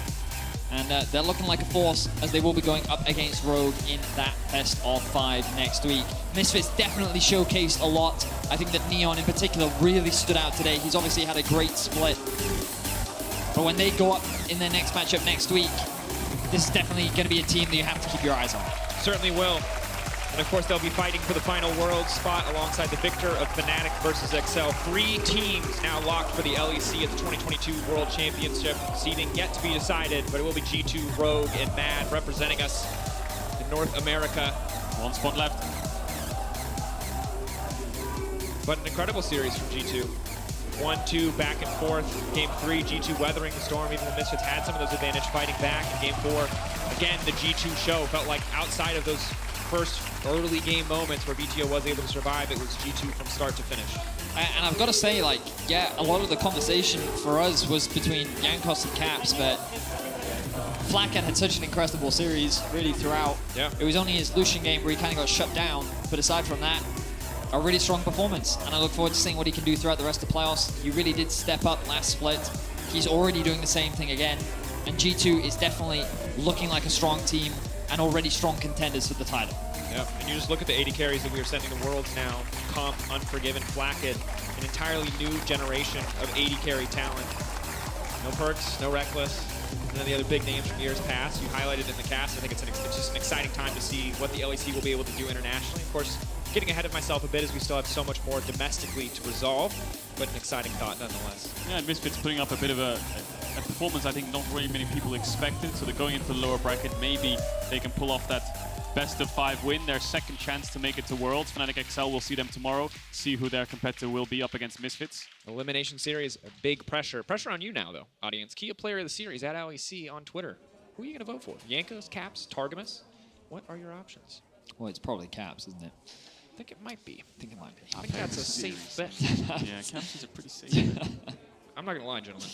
We're setting up for an interview. We have a brief moment, but I've run out of red, blue, and green references. I found Lega Ninjago, which I know nothing about, but like 7-year-old cousin told me about it once. If you want to, I could be Lloyd, you can be Nya, and you can be Kai Smith. I don't know if that means anything to you. No, it doesn't. Just hope the Zoomers get it. I also thought that we could have been flavors of ice cream, you know, like your lime. If ice cream is this color, I'm very concerned. But lime ice cream is kind of that, isn't it? It's like, on a person, it looks good. Mint, on maybe mint. Lettuce, no, I'm mint. Surely. No, mint? Is mint blue? Mint is not blue, Is bro. it not blue? I mean, I only eat vanilla. What do I know? We've learned a lot today. We've learned that Jankos and G2 we don't stand have to fill above Misfits, anymore. and Vedius is colorblind. But it's time for an interview. More at Caps. Thank you, guys. And Caps, thank you so much for joining me for this interview. Congrats on taking down Misfits today. I have a couple questions about the game itself, because it looked like Blue side is really OP right now, but when you look at the games, Sejuani was first pick on Blue side each and every time. What is your take on that and the fact that it's harder to draft on Red side right now? I mean, I think there's like the meta always changes every week, it feels like, and some weeks Blue side might do better than other weeks. I think this week there was a lot of especially our series, there was a lot of Sejuani Prio, and it was kind of the key pick this series. So then having Blue side and making sure you can secure it is really important. But maybe next week will be something else. Feels like team have a hard time adapting to this Sejuani first pick. What was easier for you, especially in this game 5? Wait, what? I'm sorry.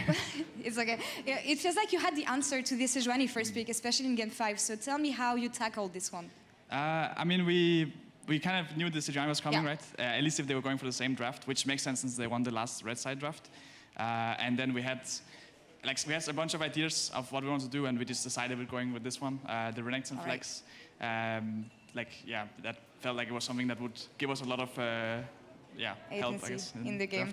I have to talk about the Renekton mid lane, because even though Dylan gave me his analysis on the pick, I think that LS was losing his mind over the champion, so tell me about it. I mean, for sure, he's not the biggest fan of Renekton. I mean, it's always fun to play Renekton, especially when you can play with Ignite. I didn't really get that much stun early, we didn't really get any fights. Usually, in the past when I played it, there was always a lot of early game fights.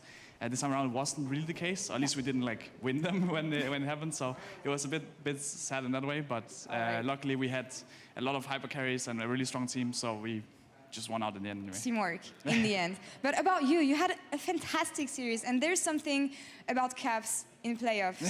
So I want to ask, what is it going to take for you to get the right to earn back the capital C on your name?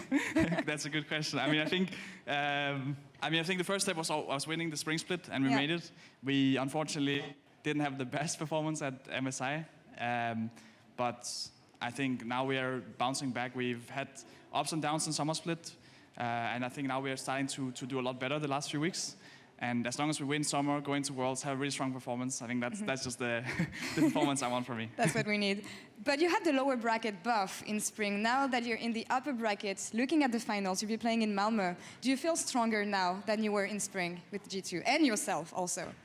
Yeah, I mean, for sure we're stronger. I think we're, at this point, last split we were already in lower bracket. I think that we learned a lot, especially from MSI. I mean, our performance was not the greatest, but we learned so much. I think we scrimmed against a lot of really strong teams, and we learned things around our team that we're utilizing now in this playoffs, and hopefully at Worlds we can show up even bigger and actually beat the Asian teams. So I think that's for sure the goal. Finally. That's what we want as LEC fans, of course. But focusing on Malmö, you're going to be playing in front of a huge arena again. What are you the most hyped about when you think of finals? I mean, I'm excited to have a crowd in front of me again. I think today already there were so many G2 fans here. Always. I mean, you can see around, so it's just awesome.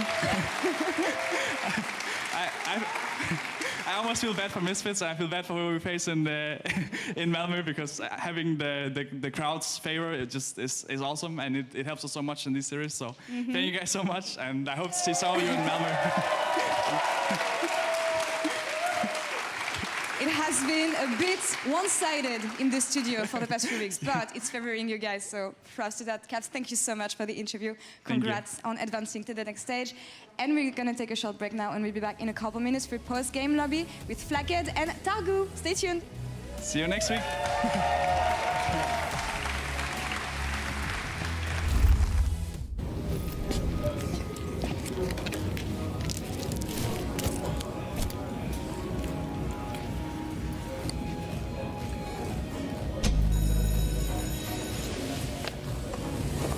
Even the biggest champ needs a break. And some Kit Kat for you, and some Kit Kat for Elder, and some... No Kit Kat for Barrett.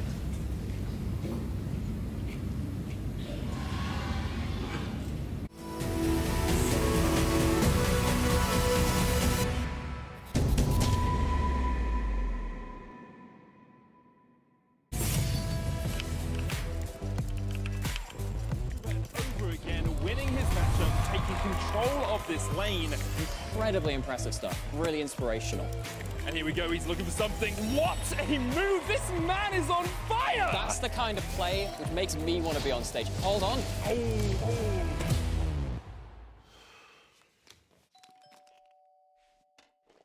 Thank you so much for joining me. Tell me, how do you feel after making that play?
Hello, everybody. Welcome to the LEC post-game lobby. I'm joined by Flacket and by Targamas. After beating Misfits now, G2 is in the next round up in the winner bracket, going to be facing Rogue next. But yeah, let's talk about this matchup. 3-1. Targamas, is that along the lines of expectations for you?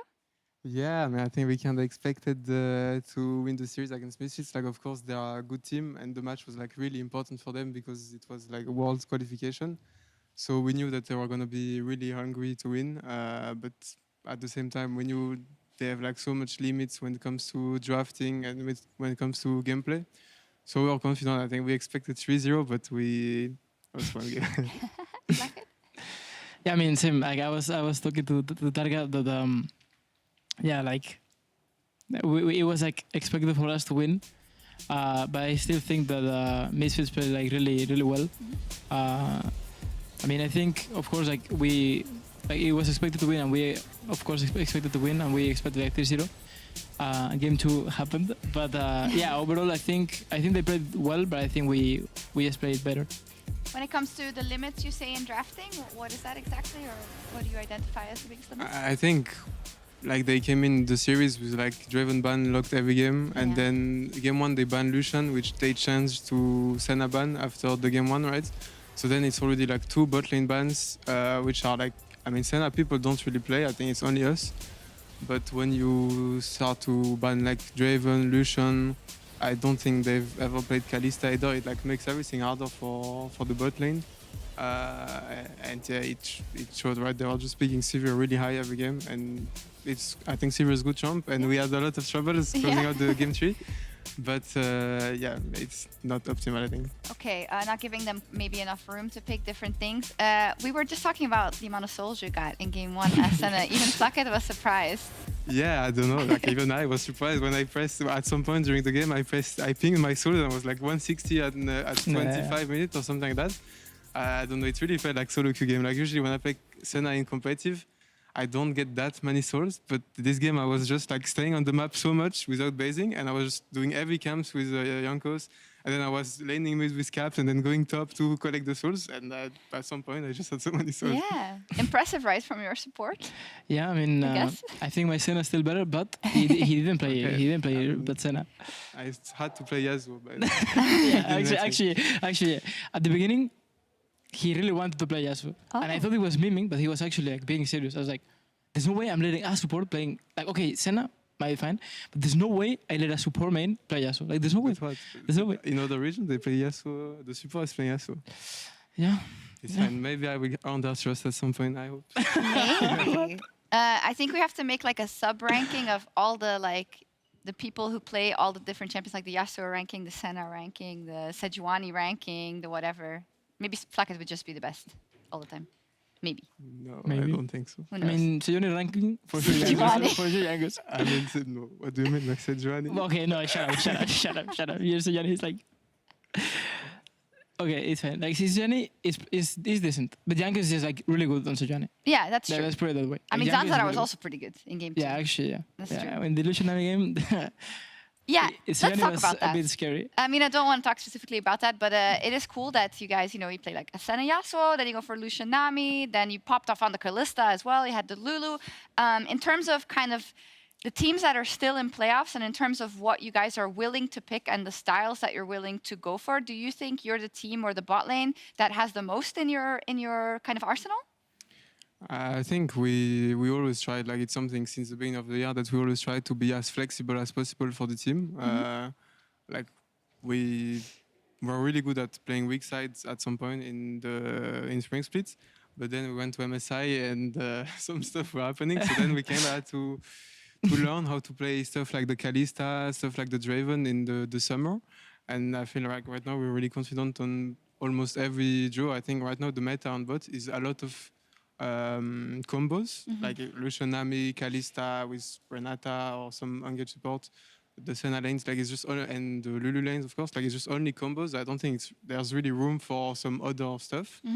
But I feel like we are really practicing hard, like every combo, to be as flexible as we can. I mean, you picked Yasuo in game 1 of the playoffs. That's whatever. But Flacket, when it comes to your performance as well, I think we had similar conversations at the end of spring and in playoffs. You just go up so much when it comes to your performance, which is very good in the regular season, but it does seem that you kind of add an extra gear. Is that specifically something that you notice as well and that you kind of keep also in your back pocket?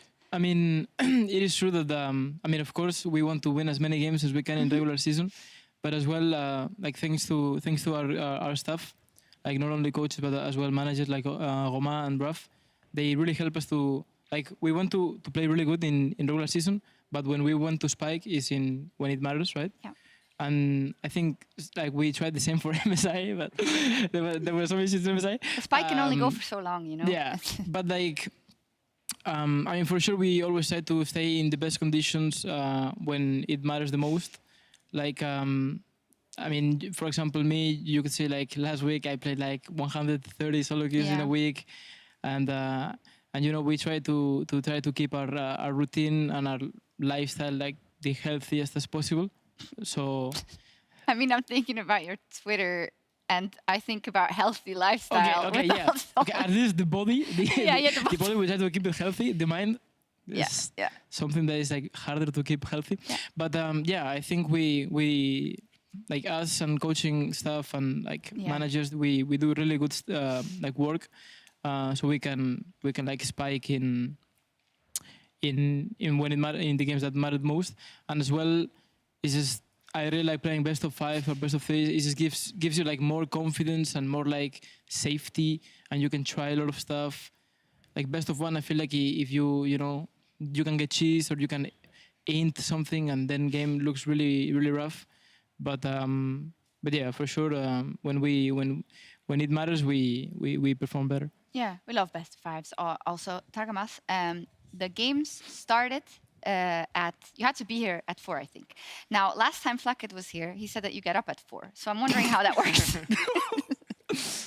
Well, obviously, I just woke up before the playoff, right? No, the thing is, our team, our coach really wants us to play some warm-up before we play the games. So, kind of have to wake up before the warm-up.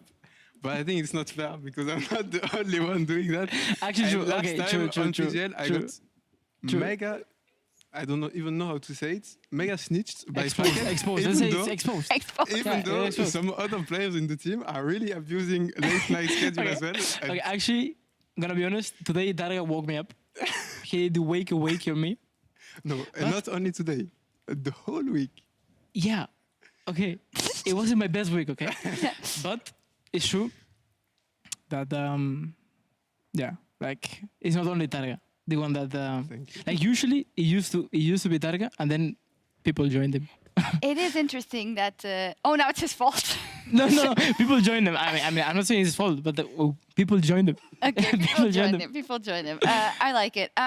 Another thing, when it comes to support, you know, our rookie of the split was Junghoon from Astralis. He had some insane plays. Yeah. And a little bit of a discussion was between Braxa and Goldberg, where the words were uttered that support isn't the hardest role. So then when someone innovates and stuff, it's very impressive. I'd love to know what your ranking is. Completely. Mega based. Mega based. What is your opinion, actually? Because it changes also throughout the years, right? What do you think, Targo, in defense of support? I mean, I think this split, it was really special because like the most OP support for the enchanters, like Lulu, Renata, champions like that, which are not the most flashy champions, of course. And usually when people are trying their luck at some other champs like Nautilus, they would just look like Inters. So then I think a lot of people, this split, a lot of support look like Inters. Yeah. So yeah, I think Junghoon, he played really well, right? He was also trying some other stuff, which brought a lot of spotlight on him, because when 9 out of 10 support are playing Lulu and then you just have a guy that picks Spike or Bard, then everyone's going to talk about him when it comes to support. I do think that sometimes he was maybe griefing a bit. Yeah, montage player. Right? Yeah, it was doing a bit of montage. One outplay, 7 deaths. Yeah.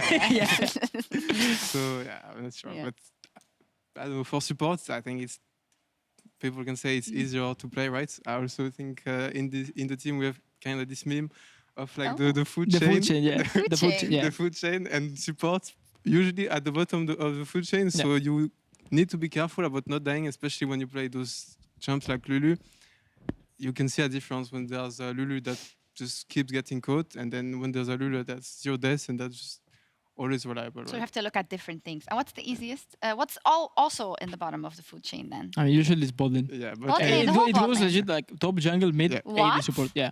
So- Top inventor Top of the is food at chain. the top of the food chain. Top is by the far. inventor of the food chain. Is the creator of the food chain. Is this because of the, well, in your team, the priority that BB gets in terms No. of his picks and stuff? No, it's Every game. based on solo. Yeah, based on solo queue, based on competitive, based Rox on also everything. said that he found top the easiest role. Yeah, like top laners, they complain that the role is uses. It's so cringe. It's so broken. cringe? I see So Gwen. I That's choke. why you play things that they also play in top just... Yeah, I mean that's why I play Yasuo, right? You can play top lane, which means mega broken. Like for example, you can go. I mean, you can go if you want a field stop, but it's not gonna bang. You can play Yasuo, bot lane, bangs, Yone, bangs. Every top lane, yeah. Ornn, Sion, fucking Sion, mega bangs. Yeah. But then you play AD top lane. Oh, jungle top, Thatch, food chain. It's food chain. It's food chain. It's a food chain. Oh, you're a meme machine. Let's talk about the Kia player of the series. It was Caps. I mean- Surprises? I mean, he played great. yeah. Did I you? think just for the game on Azir, he kinda solo won the game, and I almost solo lost the game by not hitting him because my Sejuani is just too big. I can't click on him when I shoot. Oh, Yeah. that's what happened. The fight on Nash, yeah. Yeah, of course, I didn't mean to hit my Sejuani. I meant to hit my Azir that was getting ulted by Skarner, but unfortunately, So we didn't know if it was or Caps made a mistake or Zanzara is a genius or apparently me it's option trolling. 3. It's Yeah. Dargamas trolling. I mean, my Sejuani did queue in as well when I was eating, but like usually I should just play it safe. I can always click on the portrait to make sure that I cannot Yeah. misclick. But yeah, when Super, the yeah. Sejuani is standing on top of Azir, That's a hack you can only get from watching PGL. Click on the portrait when you're Sejuani. But top of the food chain, so she's going to be big. It's going to be hard to click on. Of course. What to do? Regardless, though, great performance by all of you. Let's take a look at the bracket. I feel like we've talked about nothing concerning the playoffs, just about random stuff. But hey, that has to happen sometimes. We've got G2 versus Rogue, and then we've got Misfits versus the winner of Fnatic XL, and then Mad versus that winner to see who plays. And the winner of that will play the loser of G2 versus Rogue. But first off, you're going to Malmö. We were talking a little bit before about how big the arenas were that you were in. Malmö is definitely going to be the biggest one that you're in, Targa. How excited are you to play on stage? yeah, I'm really excited. Of course, I think it's with Worlds the thing I was looking forward to. Always like looking up at when I was watching LEC, right? Like when LEC was doing road shows. I went to Paris also when they did in 2017, I think, something like that. The road Yeah. show. It was a great one. Yeah, and then I mean, it's just something you don't get to experience very often playing in such a big arena. So of course, it's all like I hope we're gonna enjoy it. Yeah, like it? I mean, to me, it's like I didn't have like any experience on like playing in like big crowds. I did play in like small stages. Like I don't know, like I don't think it got even to like 1K people. It was like pretty small, and it was like already really hype. So I hope in Malmo is gonna bang. Yeah, it will. Yeah. I mean, did you see? There were so many G2 fans already today. I can only Yeah, assume it's so that, crazy. Yeah, I mean, It's so in crazy. CS:GO, there's also a lot of fans, but often they don't do as well. So they're just all gonna come to Malmo so they Yeah, can such. use their jerseys Such. for a change. Now let's talk about the bracket a little bit. I want to chat about your matchup versus Rogue specifically. It was really hard for us to say at the beginning of the playoffs who was going to be the best, which is, I guess, normal.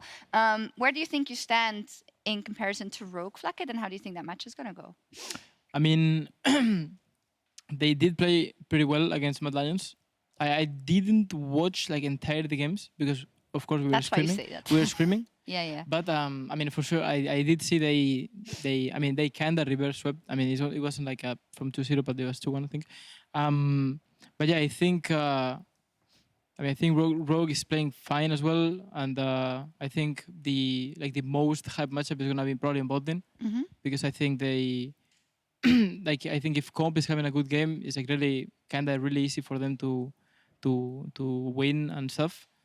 But yeah, I mean, we will see, right? Like I think it's gonna be a banger match, and yeah, I'm not sure about much. What do you think? You want to say anything? Yeah, I mean, I think we always had the upper hand on Rogue this year, except in the regular spring split. But I think we're on a small win streak against them.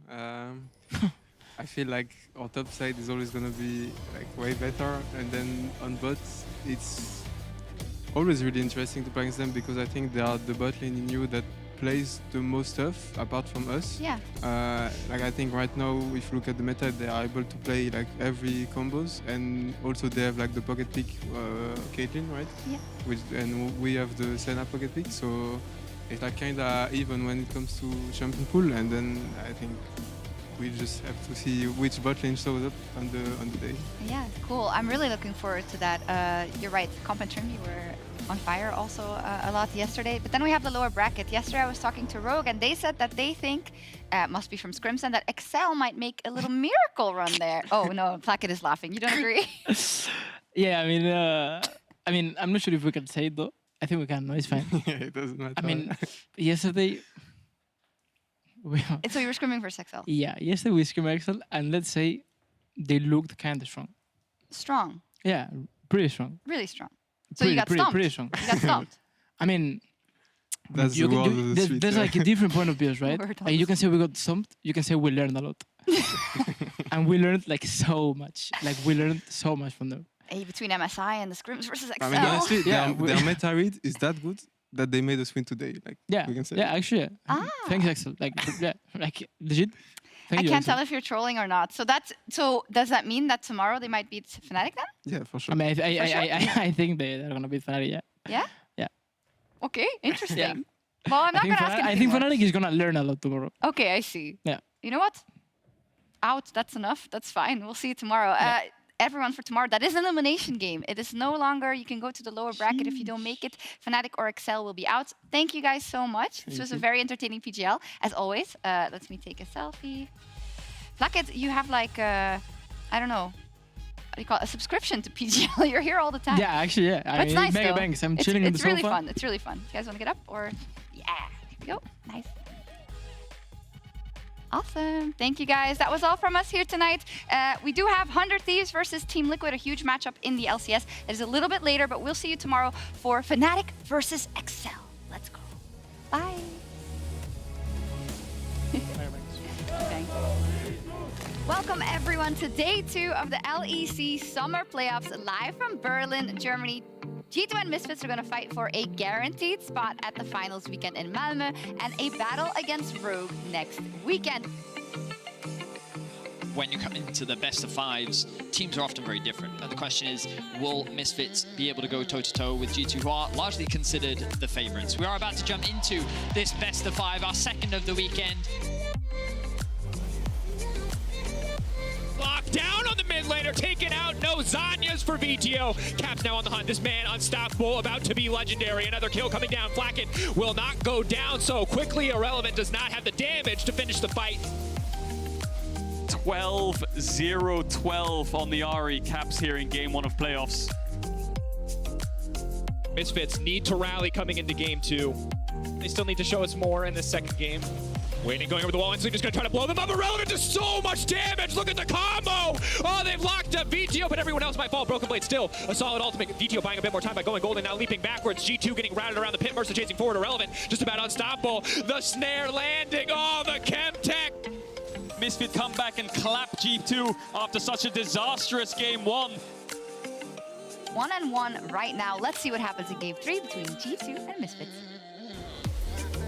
Waiting for Jankos, is going to pull him back down to the team. They can stun him down, they can lock him up. He's spinning. Maybe they can get it done. Jankos buying a brief moment. The GA now about to come up. Now Tarkmas looking for the re-engage, can just eat him up right now. Flack it off to the backside, completely untouched. Irrelevant trying to stop Caps from getting anything else done. It's a scrappy, it is a messy fight. Neon still standing. Irrelevant tries to take down Caps, but he is not ready.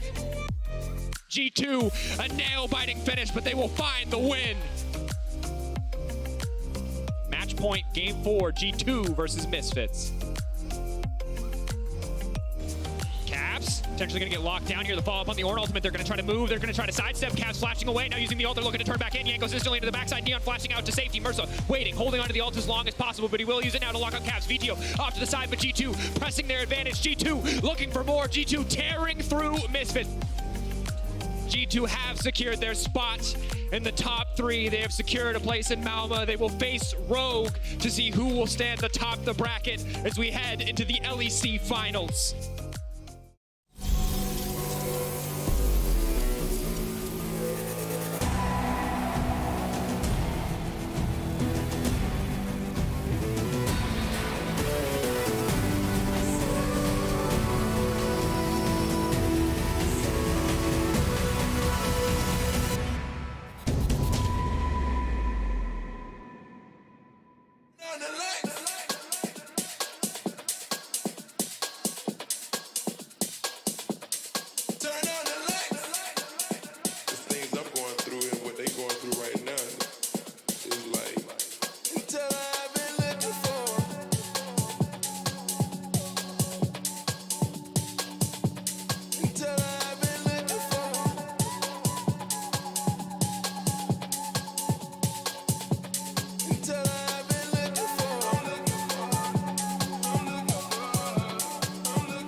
Turn up.